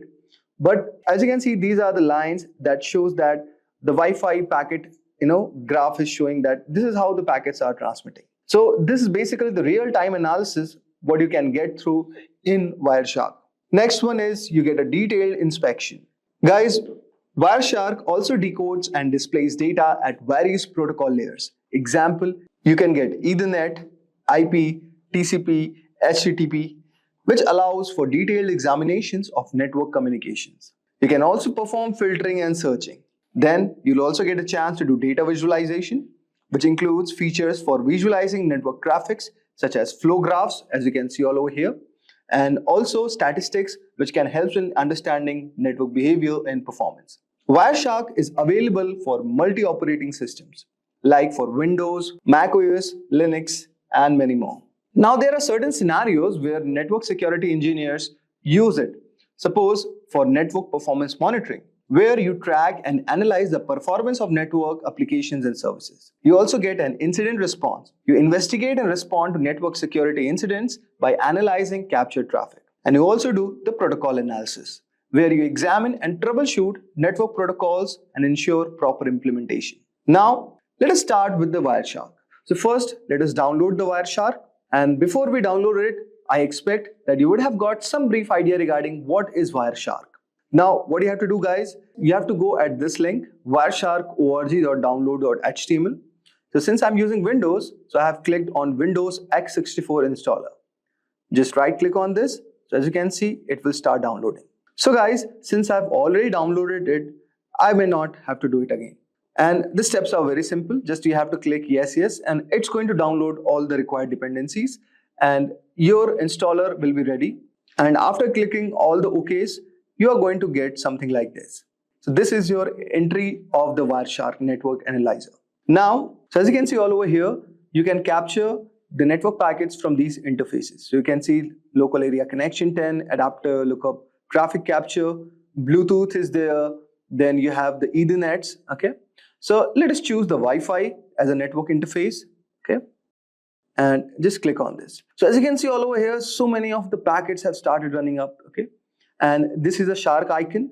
So basically, it is doing the real-time packet capturing where you have all these things. So now, let us try to understand what is there in Wireshark. So you can see you have file, basically for managing files, you have open, save, export, okay? So these kind of options are there. You can also export the TLS session keys, okay? You can export the objects and you can do print, quit. Then here in the edit, so edit, you can modify the preferences, settings and profiles. If you talk about view, you can adjust the layout all over here of Wireshark. If you talk about go, you can navigate through the packets all over here. Then here is a capture. You can start or stop all over here. You can restart it. Then next is analyze. So as you can see all over here, you have display filters, display filter macros, display filter expressions, and many more. Okay. Similarly, you have statistics, okay, which helps in viewing network statistics and data summaries. Here you have telephony for using these kind of protocols, okay. Then you have wireless, okay. Then you have tools all over here, firewall, ACL rules, MAC address, okay. And there you have the help icon. So this is a very basic outview of this application. Now, let us do some basic exercises first. So let us try to capture a traffic first, okay. So since I've already selected our network interface as Wi-Fi, and let us restart it. So you can just go on capture and just start the restart. Okay. So this has started. Now go to your browser and just type, say, HTTP, okay, and say bin.org is the file. So guys, this is a basic website that we have requested on our browser, and let us go to our Wireshark and stop this for a moment. So as you can see all over here, this icon shows applying a display filter. Now go all over here and type the filter, say HTTP, okay, and you can say our filtering would be done. So as you can see here, you have the source, you have the destination, here you have the time, here you have the number, here you have the length of the packets, okay, and this is the info, okay. So now let us do the general analysis of the Wireshark output. So as you can see all over here, the first one is HTTP request and responses. So as you can see, this is our source, okay. We are sending a request to the destination address with 44.219.81.240. The protocol is HTTP and the length of the packet is 480. And it is basically a GET request, okay. So get HTTP/1.1. Now there is a reply from this destination all over here and to the destination at our source. The protocol is still HTTP. Now the length of the packet is increased, is 887. And what we are getting, guys, all over here, that the status is 200 and it says okay. Now, as you can see, what we are getting basically an HTML file all over here, okay. Now similarly, we are again requesting and we are getting a JSON file all over here. Now getting a specific JSON HTTP 1.1 and similarly reply is coming. So as you can see, it's a to and fro motion where we are requesting to a destination, which is the browser with the protocol HTTP, and similarly we are getting a reply from our destination. So guys, this is our device and this is the given resource we are trying to access on our browser. So basically now we can see these are the content types, which is text HTML for the HTML structure, okay. And also you can see all over here, this is a JSON type, okay. And these are the type of the content we are trying to access it, okay. and this is the request what we have done to our destination, which is the browser, okay, with the bin org, and it is returning a text.html file. I hope so guys, you would have got a brief idea like how you can do the general analysis of the Wireshark output. Now let us try to do one more example which will make our concepts more clear. Now guys, I will show you one more use case of this, that you can diagnose the network issues with ping and trace command. Okay, so with the help of Wireshark, this can also be done guys. So what you need next is you can open a terminal, okay, and just right click all over here. And now in this, what we are going to do guys, we are going to generate an ICMP traffic. So with the help of ping command. Okay, so now what we do, we type ping, say google.com,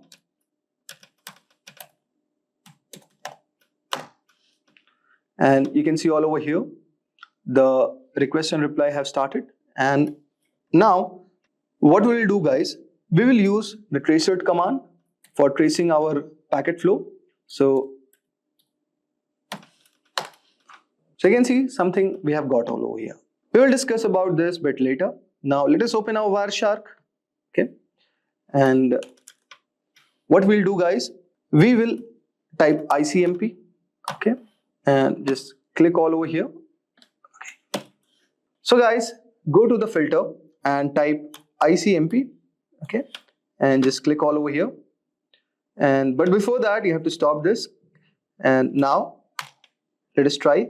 So you can see all over here that here the destination is showing unreachable, but here we are getting the reply. Okay. Now let us try to examine this protocol. Okay. So what all over here, let us try to understand first what we did in the terminal. Okay. So guys, when we are typing the command ping google.com, this command is basically testing the reachability of google.com by sending the Internet Control Message Protocol or ICMP echo request packets and waiting for the replies, which is echo response. Now guys, let us break down the ping results. So first 3 replies, we are going to see that each reply shows the IP address of 142.250.193.110, which is one of the Google servers. And you can see the round trip time latency for the packets. For the first time, it is showing around 76 milliseconds. For second round trip time, it is showing around 88. Then third is 99, and fourth one is 30 milliseconds. Now you can see there is something called time to live also, and in this case the time to live for each packet is around 55 milliseconds. Okay, so basically this field indicates how many hops or routers the packet can pass through before being discarded. Okay, now you can also see the request timeout. So the fourth packet is a request timeout, meaning no reply was received within this set time. And you can also see the ping statistics. So you can say here sent 4 packets, received 4 packets, and there is no loss. Okay, so this is one thing. And also approximate round trip in milliseconds, you can see minimum is 30 milliseconds and maximum is 99 milliseconds. Average is calculated 73 milliseconds. So this is statistics what we got. Now you can see all over here we have the tracer command. Okay, so here no arguments are provided first. So let us try to understand. The D means do not resolve IP address to host names, okay, where H means maximum number of hops of routers to search, and W means timeout in milliseconds for each reply. So suppose if I see tracer.google.com, so guys, this will show all the hops that the packet has to travel through reach the Google server, which will help to diagnose where the delays or issues might occur on the path. Now you can see all over here there are a lot of options are given. So similarly you can read this. Now let us try to do the Wireshark analysis.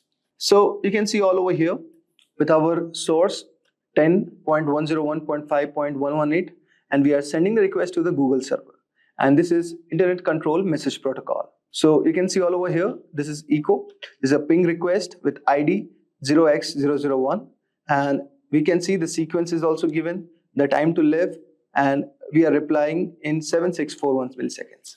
So this packet is basically what we are doing, guys. We are 7630 is our packet number, and this is what we are sending as a request.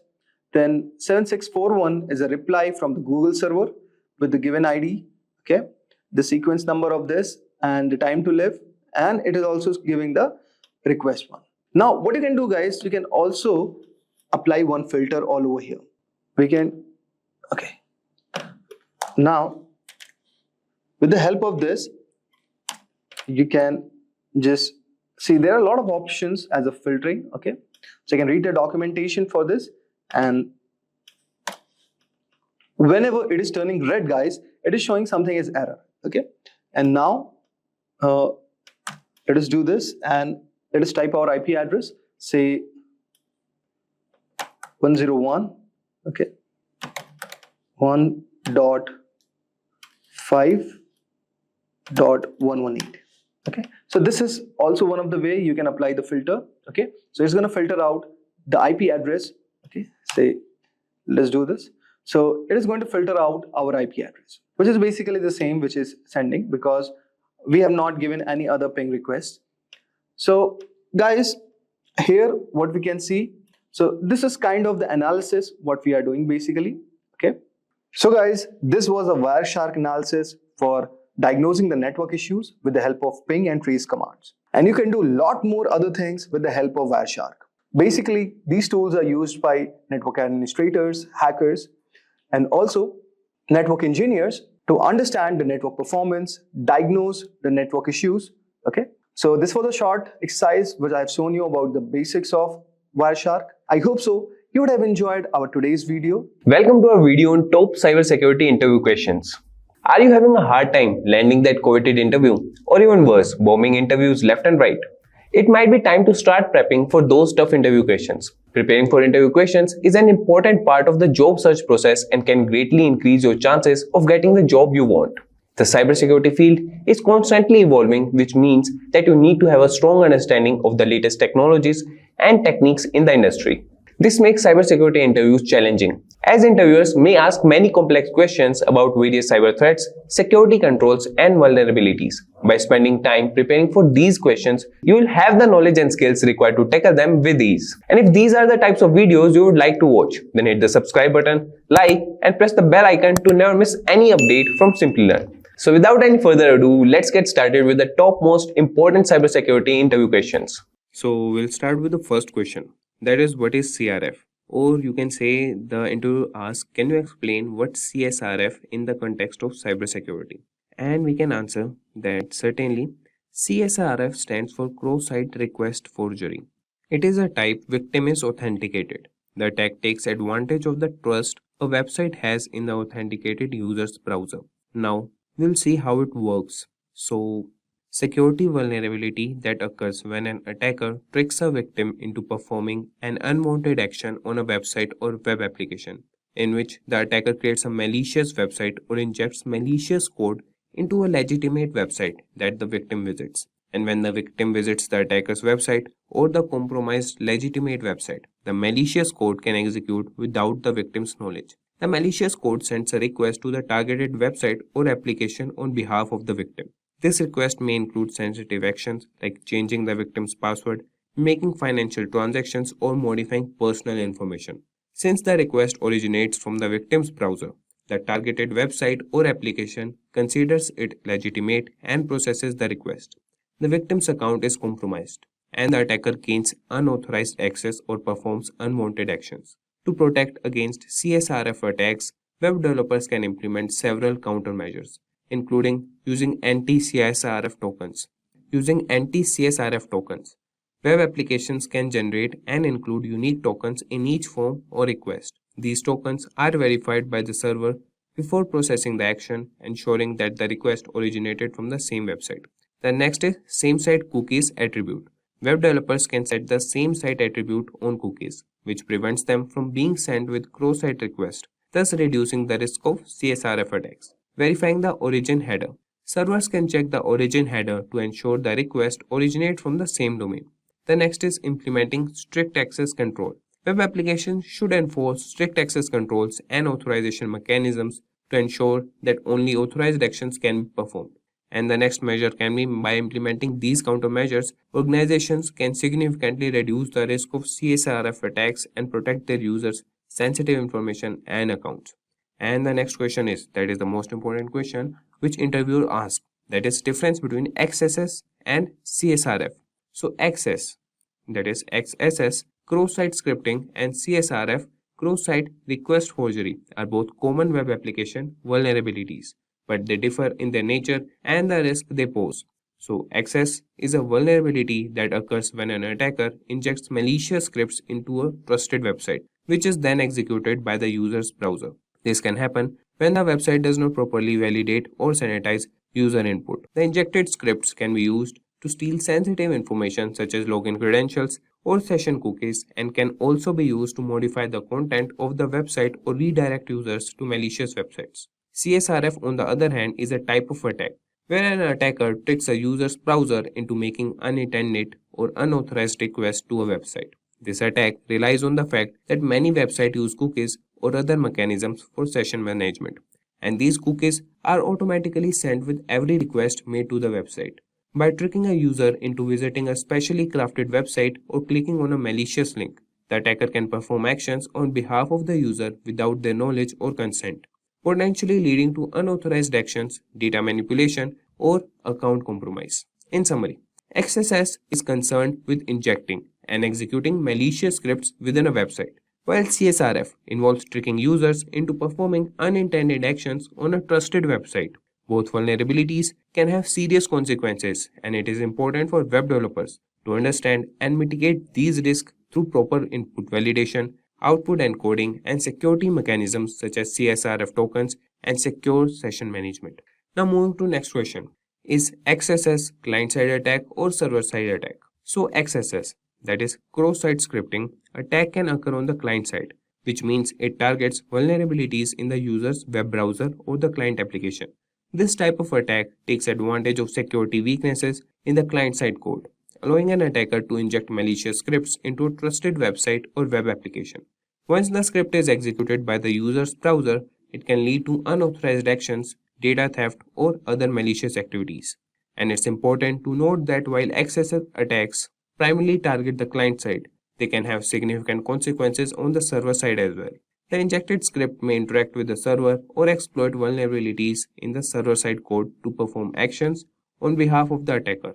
Therefore, XSS attacks can have an impact on both the client and server components of a web application security. And the next question is, what is IOC? In cybersecurity, IOC stands for Indicators of Compromise. These are pieces of evidence or artifacts that suggest the presence of malicious activity or a security breach within a system or network. IOCs are used to identify, detect, and respond to potential security incidents. There are several types of IOCs that security professionals look for. The most common types include file-based IOCs. These include malicious files such as malware, executables, scripts, or documents that have been identified as part of a cyber attack. File-based IOCs can be identified through file hashes, file names, or specific file content. The next is network-based IOCs. These indicators relate to network traffic associated with malicious activities. They can include suspicious IP addresses, domain names, URLs, or patterns of network communications that indicate a potential security threat. The next we have is behavioral IOCs. These indicators are based on abnormal behavior exhibited by users, systems, or applications. For example, a sudden increase in failed login attempts, unusual file access patterns, or unauthorized system modifications can serve as behavioral IOCs. The next is registry or system configuration IOCs. These indicators involve changes or additions to the Windows registry, system configuration files, or other system settings. Attackers may alter these configurations to gain persistence on a compromised system. The next is threat intelligence IOCs. These IOCs are derived from external sources, such as cybersecurity vendors, government agencies, or threat intelligence platforms. They provide information about known malicious actors, their tactics, techniques, and procedures, and specific indicators associated with their activities. When organizations collect and analyze IOCs, they can proactively detect and respond to security incidents. By monitoring for these indicators, security teams can identify potential threats, investigate the scope of an attack, and take appropriate measures to mitigate the risk. It's worth noting that IOCs are not static and continuously evolve as attackers develop new techniques. Therefore, staying up to date with the latest threat intelligence and sharing information within the cybersecurity community is crucial for effective defense against cyber threats. And now moving to another question, that is fifth question. And it is that can you explain the difference between antivirus and EDR in cybersecurity? So antivirus and endpoint detection and response, that is EDR, are both important components in cybersecurity, but they serve different purposes. We'll see them. That is, first, antivirus, that is also known as anti-malware software. It is designed to detect, prevent, and remove known types of malicious software such as viruses, bombs, trojans, and ransomware. It relies on signature-based detection, where it compares the code patterns or files or programs against a database of known malware signatures. When a match is found, the antivirus software takes appropriate action to quarantine or delete the infected file. On the other hand, the EDR goes beyond traditional antivirus solutions by providing real-time monitoring, detection, and response capabilities at the endpoint level. EDR solutions are designed to detect and respond to sophisticated and advanced threats that may evade traditional antivirus software. They use a combination of techniques including behavioral analysis, machine learning, and threat intelligence to identify malicious activities and potential threats. EDR solutions continuously monitor endpoints such as workstations, servers, and mobile devices for any suspicious activities or anomalous behavior. They collect and analyze vast amounts of endpoint data, including process executions, network connections, file changes, and system configurations to identify potential security incidents. If a threat is detected, EDR solutions provide detailed visibility into the incident, allowing security teams to investigate, contain, and respond to the threat in real time. While antivirus focuses on known threats and relies on signature-based detection, EDR solutions are more proactive and capable of identifying previously unseen or zero-day threats. They offer enhanced threat hunting capabilities, allowing security analysts to search for indicators of compromise, that is IOCs, and identify potential vulnerabilities or security gaps in the environment. In summary, antivirus is an essential component in protecting against known malware, while EDR provides advanced threat detection, real-time monitoring, and incident response capabilities to defend against sophisticated and emerging threats. Combining both antivirus and EDR solutions can significantly enhance an organization's overall cybersecurity posture. Now, moving to another question, that is IPS versus firewall. That is, can you explain the difference between IPS and a firewall in cybersecurity? So, an IPS, that is intrusion prevention system, and a firewall are two distinct but complementary security mechanisms. Let's see the differences between them. So a firewall acts as a barrier between an internal network and external network, typically the internet. It examines incoming and outgoing network traffic based on predefined rules or policies. Its primary function is to enforce access controls and permit or deny network traffic based on factors such as IP addresses, ports, protocols, and application types. Firewalls work at the network layer, layer 3, or the transport layer, layer 4 of the network stack. On the other hand, an IPS is designed to detect and prevent network-based attacks. It goes beyond the basic access control functions of a firewall. An IPS monitors network traffic in real time, searching for signs of known attack patterns or suspicious behavior. It can detect and block unauthorized access attempts, malware, network intrusions, and other malicious activities. IPS systems are typically placed in line with network traffic and can operate at the network layer, that is layer 3, transport layer, layer 4, or even the application layer, that is layer 7. To summarize, a firewall acts as a gatekeeper, controlling the flow of traffic into and out of a network based on predefined rules. It focuses on access control. On the other hand, an IPS is a more advanced security mechanism that actively inspects network traffic, identifies potential threats or attacks, and takes action to prevent them. It focuses on detecting and preventing intrusions. In practice, organizations often use both firewalls and IPS systems together to provide layered security. Firewalls protect against unauthorized access and filter out unwanted traffic, while IPS systems add an additional layer of protection by actively monitoring and blocking malicious activities. So this was all for firewall and IPS. Now moving to what is security misconfiguration. So security misconfiguration refers to the improper or insecure configuration of systems, software, applications, or network components that can lead to potential security vulnerabilities. It occurs when security settings, permissions, or configurations are not appropriately defined or implemented, leaving systems and data exposed to potential attacks or unauthorized access. Security misconfiguration can take various forms, such as using default or weak passwords, leaving unnecessary services or ports open, not applying necessary security patches or updates, misconfiguring access controls, or failing to implement secure communication protocols. These misconfigurations can provide attackers with entry points into a system, allowing them to exploit vulnerabilities, gain unauthorized access, or carry out malicious activities. Organizations often face security misconfigurations due to human error, lack of awareness, or inadequate security practices. It's crucial to regularly review and audit system configurations, apply secure defaults, disable unnecessary features, follow security best practices, and stay updated with the latest patches and updates. By addressing security misconfigurations, organizations can significantly reduce their attack surface and enhance the overall security posture of their systems and networks. So moving on to next question, that is, what is WAF and its types. So WAF stands for Web Application Firewall. It is a security measure used to protect web applications from various types of cyber attacks. A WAF acts as a filter between the web application and the external network, monitoring and analyzing incoming and outgoing web traffic. There are primarily two types of WAFs commonly used in cybersecurity, that are network-based WAF. This type of WAF is implemented at the network perimeter, typically as a dedicated hardware appliance or a virtual appliance. It intercepts web traffic before it reaches the web application server. And network-based WAFs examine packets at the network layer, inspecting IP addresses, ports, and protocols to detect and prevent malicious activities. They are effective in protecting multiple web applications hosted on the same network infrastructure. And the next is host-based WAF. This type of WAF is installed directly on the web application server or within the application itself. It operates at the application layer and has a deep understanding of the application structure and logic. Host-based WAFs monitor and analyze HTTP, HTTPS traffic, inspecting the content of requests and responses.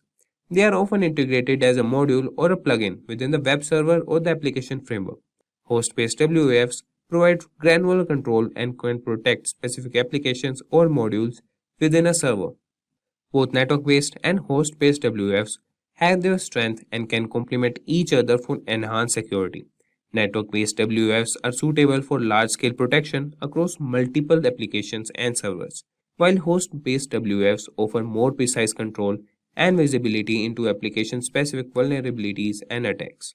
It's important to note that while WAFs are valuable in safeguarding web applications, they should be used in conjunction with other security measures like regular application patching, secure coding practices, and vulnerability assessments to ensure comprehensive protection against evolving cyber threats.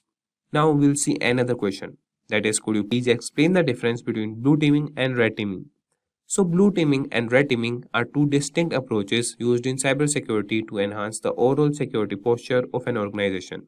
And blue teaming primarily focuses on defense and proactive measures.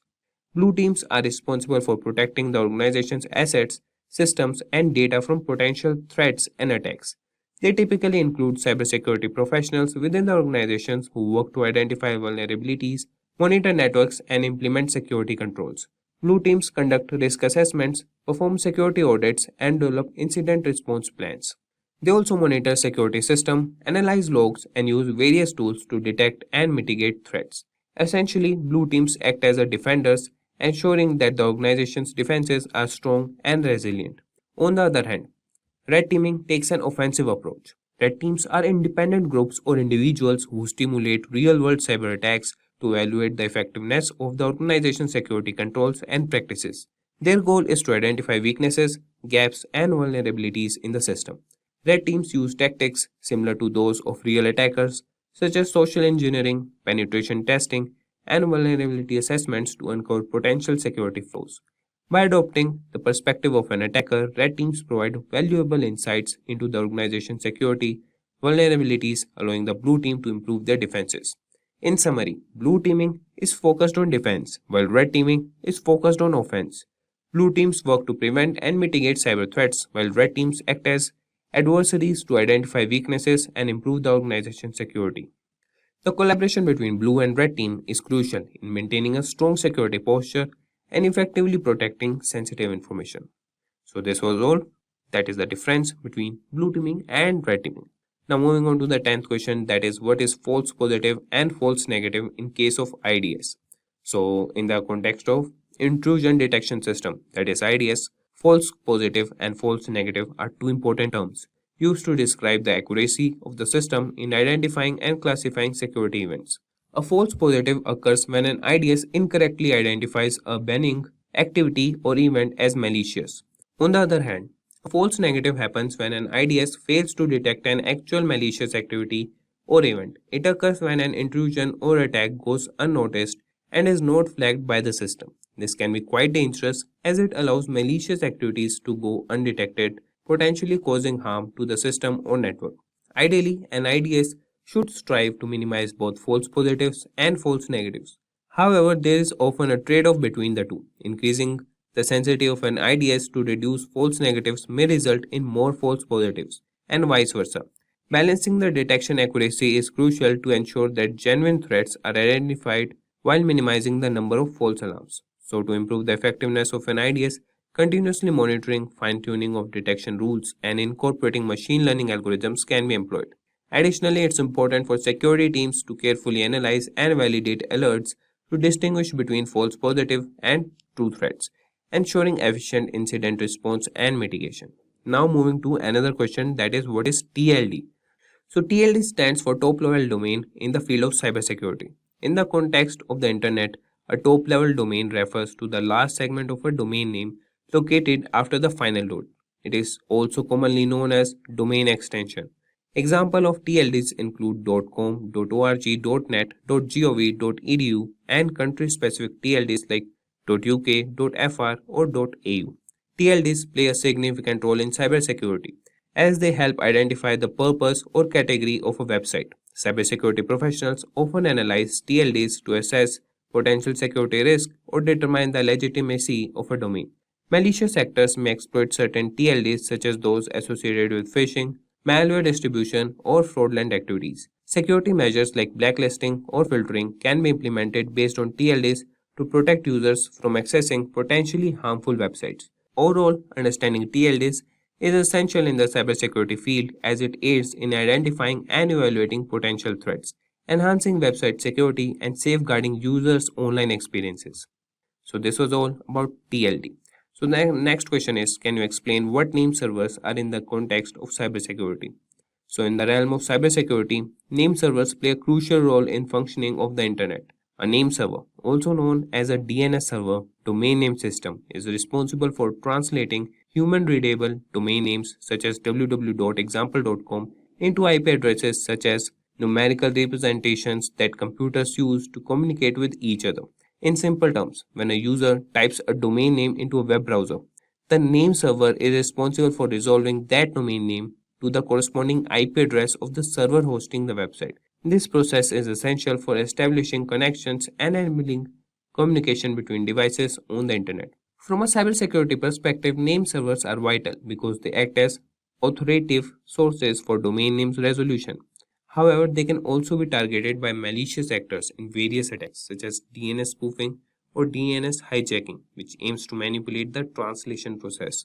So, to mitigate this risk, organizations employ various security measures such as implementing DNSSEC, domain name system security extensions, to ensure the integrity and authenticity of DNS data. DNS firewalls and intrusion detection systems can also be utilized to detect and prevent malicious activities targeting name servers. Overall, name servers serve as critical infrastructure component for the internet, and safeguarding their integrity is essential in maintaining a secure online environment. So the next question is, what is canonical name in the context of cybersecurity? So canonical name refers to a standardized and authoritative name assigned to a network resource, such as a domain, host, or IP address. It is used to establish a consistent and unambiguous naming convention across different systems and networks. The canonical name serves as a unique identifier for the resource, ensuring that it can be accurately located and accessed within a network or across the internet. The canonical name is commonly represented as a fully qualified domain name, FQDN, for a website. which includes the domain name and all its subdomains. For example, www.example.com is the canonical name for the website example.com. By using the canonical name, organizations can maintain a centralized and reliable reference point for accessing resources, making it easier to manage and secure their network infrastructure. In cybersecurity, the concept of canonical name is particularly relevant when dealing with activities such as network monitoring, access control, and threat detection. It allows security administrators to establish policies and rules based on the canonical names of resources, ensuring consistent enforcement and effective security measures. By leveraging canonical names, organizations can enhance their cybersecurity posture by effectively managing and protecting their network resources, facilitating accurate identification and control of assets, and enabling efficient incident response and mitigation strategies. So, this was all about canonical name in cybersecurity. Now, moving on to another popular question, that is, what details you find when you search IP or domain for DNS lookup. So, when performing a DNS lookup for an IP domain in the field of cybersecurity, there are several key details that can be obtained. These details provide valuable information for assessing the cybersecurity posture and potential risk associated with the IP or domain in question. Here are some important details that can be found. That is, IP or domain ownership. So, the DNS lookup reveals the registered owner of the IP address or domain. This information helps identify the entity responsible for the IP or domain and can be useful in determining its legitimacy. The next is IP or domain reputation. The DNS lookup may provide information about the reputation of the IP or domain. This reputation score indicates whether the IP or domain has been involved in malicious activities in the past. High reputation scores indicate a secure or lower risk level, while low scores may suggest a higher risk of involvement in cyber threats. The next we have is IP or domain geolocation. The geolocation information obtained from the DNS lookup reveals the physical location associated with the IP or domain. This can be useful in identifying potential jurisdictional issues and determining the origin of suspicious activities. The next we have is IP or domain history. The DNS lookup can uncover historical data related to the IP or domain. This includes information such as previous ownership, changes in IP addresses, or change in domain registration details. Examining the history can help identify any patterns or suspicious behavior or previous involvement in cyber incidents.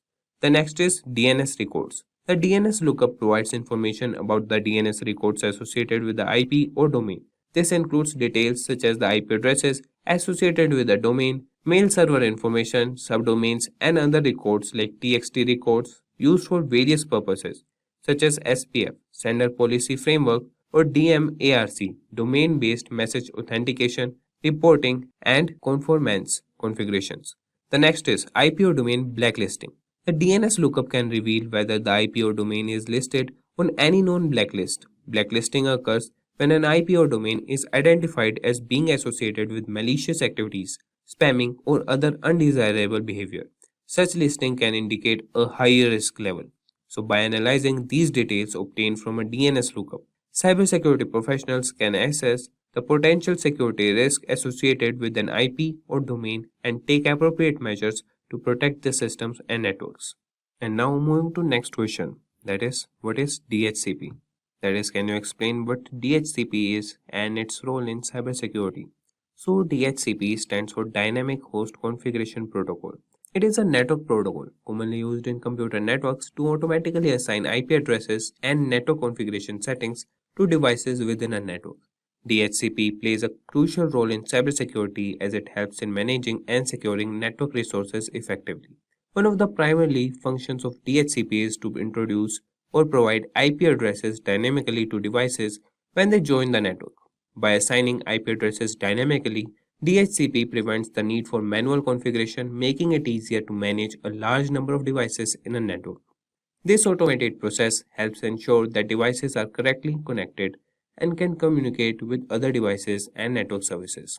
In the context of cybersecurity, DHCP helps in enhancing network security by enabling features such as IP addresses management and network access control. Here's how, that is IP address management. DHCP allows network administrators to centrally manage IP addresses. By controlling IP address assignments, administrators can prevent unauthorized devices from connecting to the network.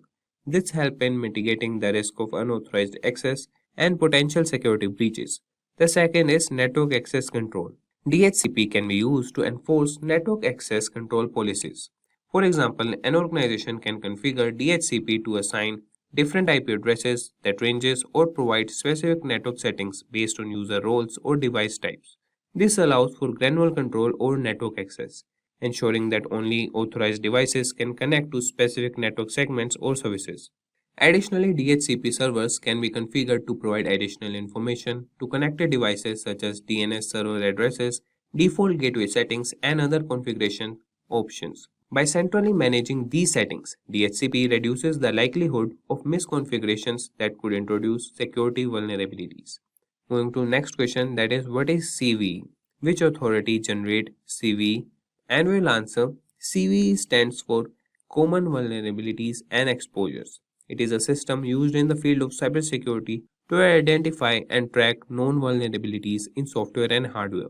The purpose of CVE is to provide a standardized way of referencing and discussing security vulnerabilities across different organizations, vendors, and researchers. The authority responsible for generating CVEs is the MITRE Corporation. That is, MITRE is a non-profit organization that operates the CVE program under contract with the National Cybersecurity FFRDC, that is, Federally Funded Research and Development Center. They maintain the official CVE list, assign unique identifiers to vulnerabilities, and facilitate the sharing of vulnerability information among cybersecurity professionals and organizations. By assigning a CVE identifier to a specifically vulnerability, MITRE enables cybersecurity researchers, vendors, and organizations to refer to vulnerabilities consistently, allowing for effective communication and collaboration in addressing and mitigating the identified security issues. So, this was the explanation. So, we can also think of providing an example of a CVE identifier.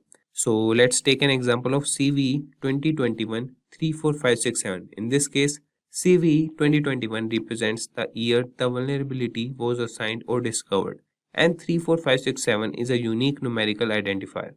By referring to this CVE identifier, security professionals can easily search for information related to the specific vulnerability and access details such as its description, severity, affected software versions, and recommended remediation steps. Now moving to another question, that is, what is a loopback address? So a loopback address refers to a specific network address that allows a device to send and receive data to itself. It is commonly represented by the IP address, that is 127.0.0.1 in IPv4 or ::1 in IPv6. The loopback address is often used for testing and troubleshooting purposes, as it enables a device to simulate network communication without actually sending data or a physical network. When a device communicates with the loopback addresses, the data packets are routed internally within the device's network stack, bypassing the physical network interface. This allows the device to test its own network services or applications without relying on external network connectivity.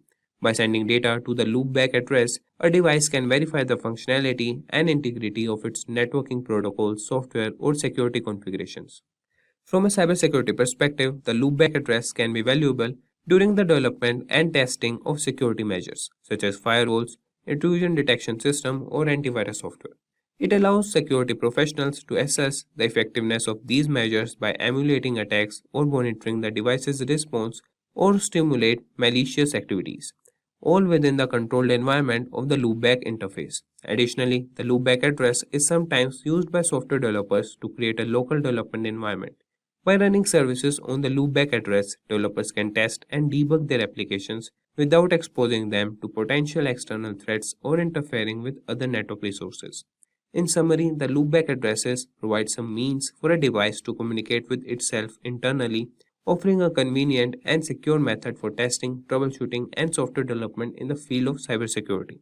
And moving to the next question, that is 18th question. Here, we will explain the concepts of threats and processes. So, in the context of cybersecurity, threats and processes are important concepts that relate to the execution and management of software and how they can impact the security of a system. So a process can be understood as an instance of a computer program that is being executed. It represents a set of resources such as memory, files, and system state allocated by the operating system to execute the program. Each process runs independently with its own memory space and resources and can perform various tasks. Processes can communicate with each other through their inter-process communication mechanism provided by the operating system. On the other hand, a thread is a unit of execution within a process. A process can have multiple threads, and each thread represents an independent flow of control within the process.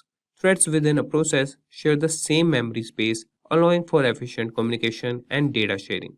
By utilizing threads, a program can execute multiple tasks concurrently, improving performance and responsiveness. From a cybersecurity perspective, understanding threads and processes is crucial. Malicious actors can exploit vulnerabilities in processes or threads to compromise security system. For example, a vulnerability in a process might allow an attacker to execute arbitrary code, gain unauthorized access to sensitive data, or manipulate system resources. Similarly, if a thread is compromised, it could be used to execute malicious code, bypass security mechanisms, or launch attacks on other threads or processes.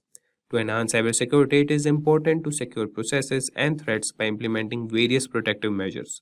This includes regularly updating software to patch known vulnerabilities, employing secure coding practices to prevent common programming errors, implementing access controls and permissions to limit process privileges, and utilizing robust monitoring and intrusion detection systems to detect and respond to potential threats. In summary, processes and threats are fundamental concepts in cybersecurity, as they determine how software is executed and how resources are allocated. Understanding their implications and securing them effectively is essential in maintaining a secure computing environment. So moving to next question, that is 19th question, and it is what is Kerberos. So Kerberos is a widely used network authentication protocol that plays a crucial role in ensuring secure communication in computer network.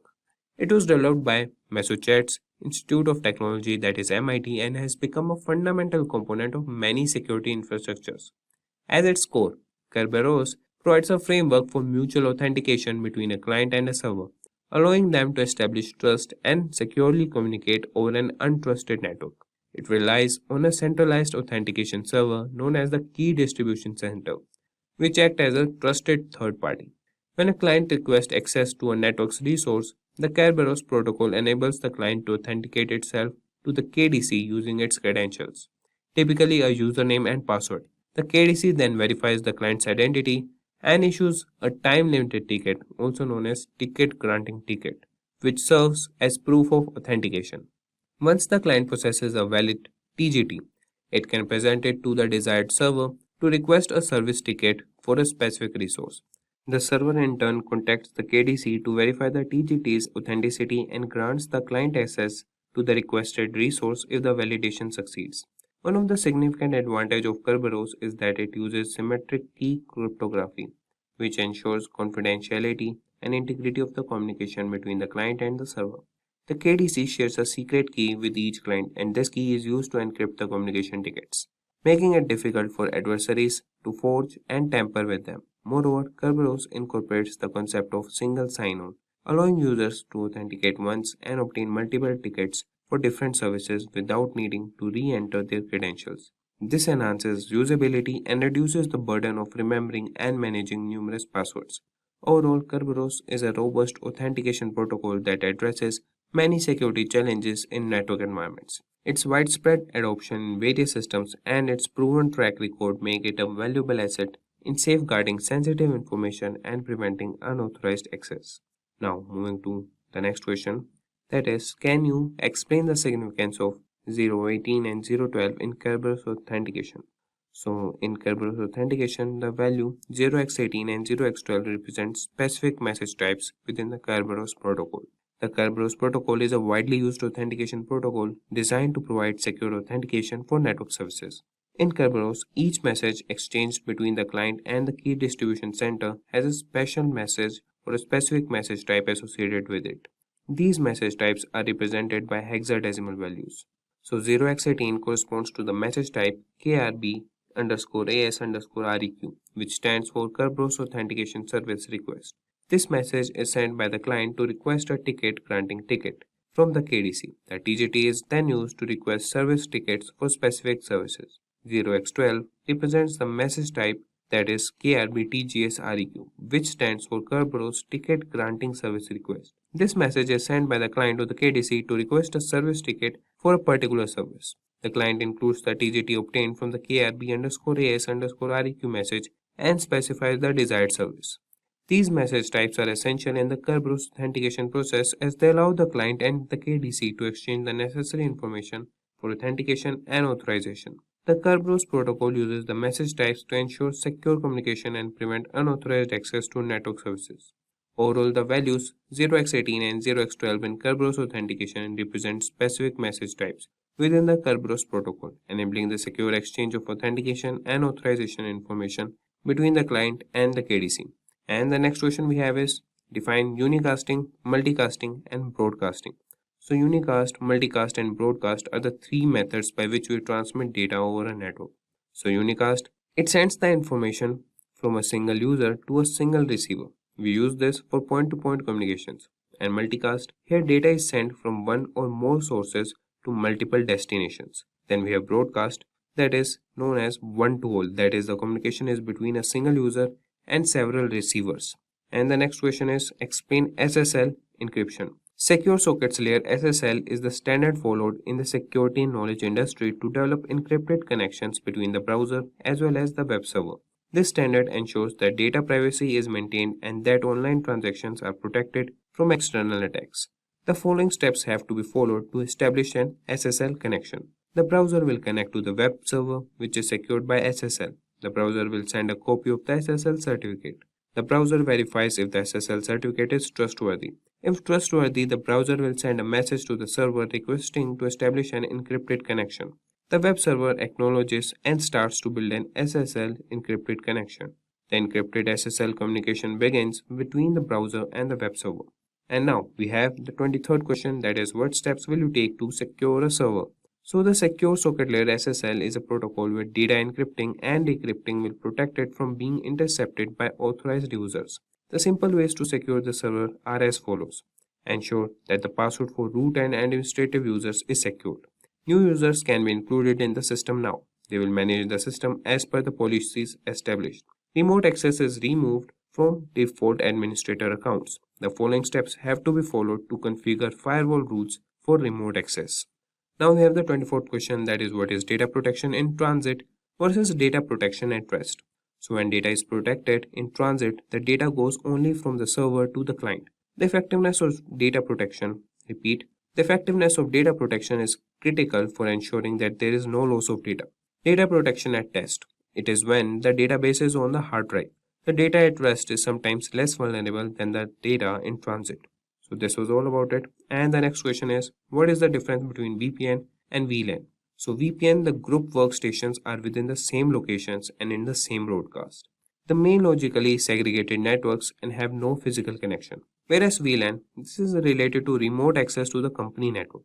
The connection of 2 points within a secured and encrypted tunnel. There is no encryption technique involved and it slices the logical network into different sections to manage and secure different aspects. And this was all for this tutorial or the interview questions. Hope you guys found it informative and helpful. Now with that, we have come to the end of our full course. If you have any doubts or questions, you can ask them in the comment section below. Our team of experts will reply you as soon as possible. Thank you and keep learning with Simplilearn.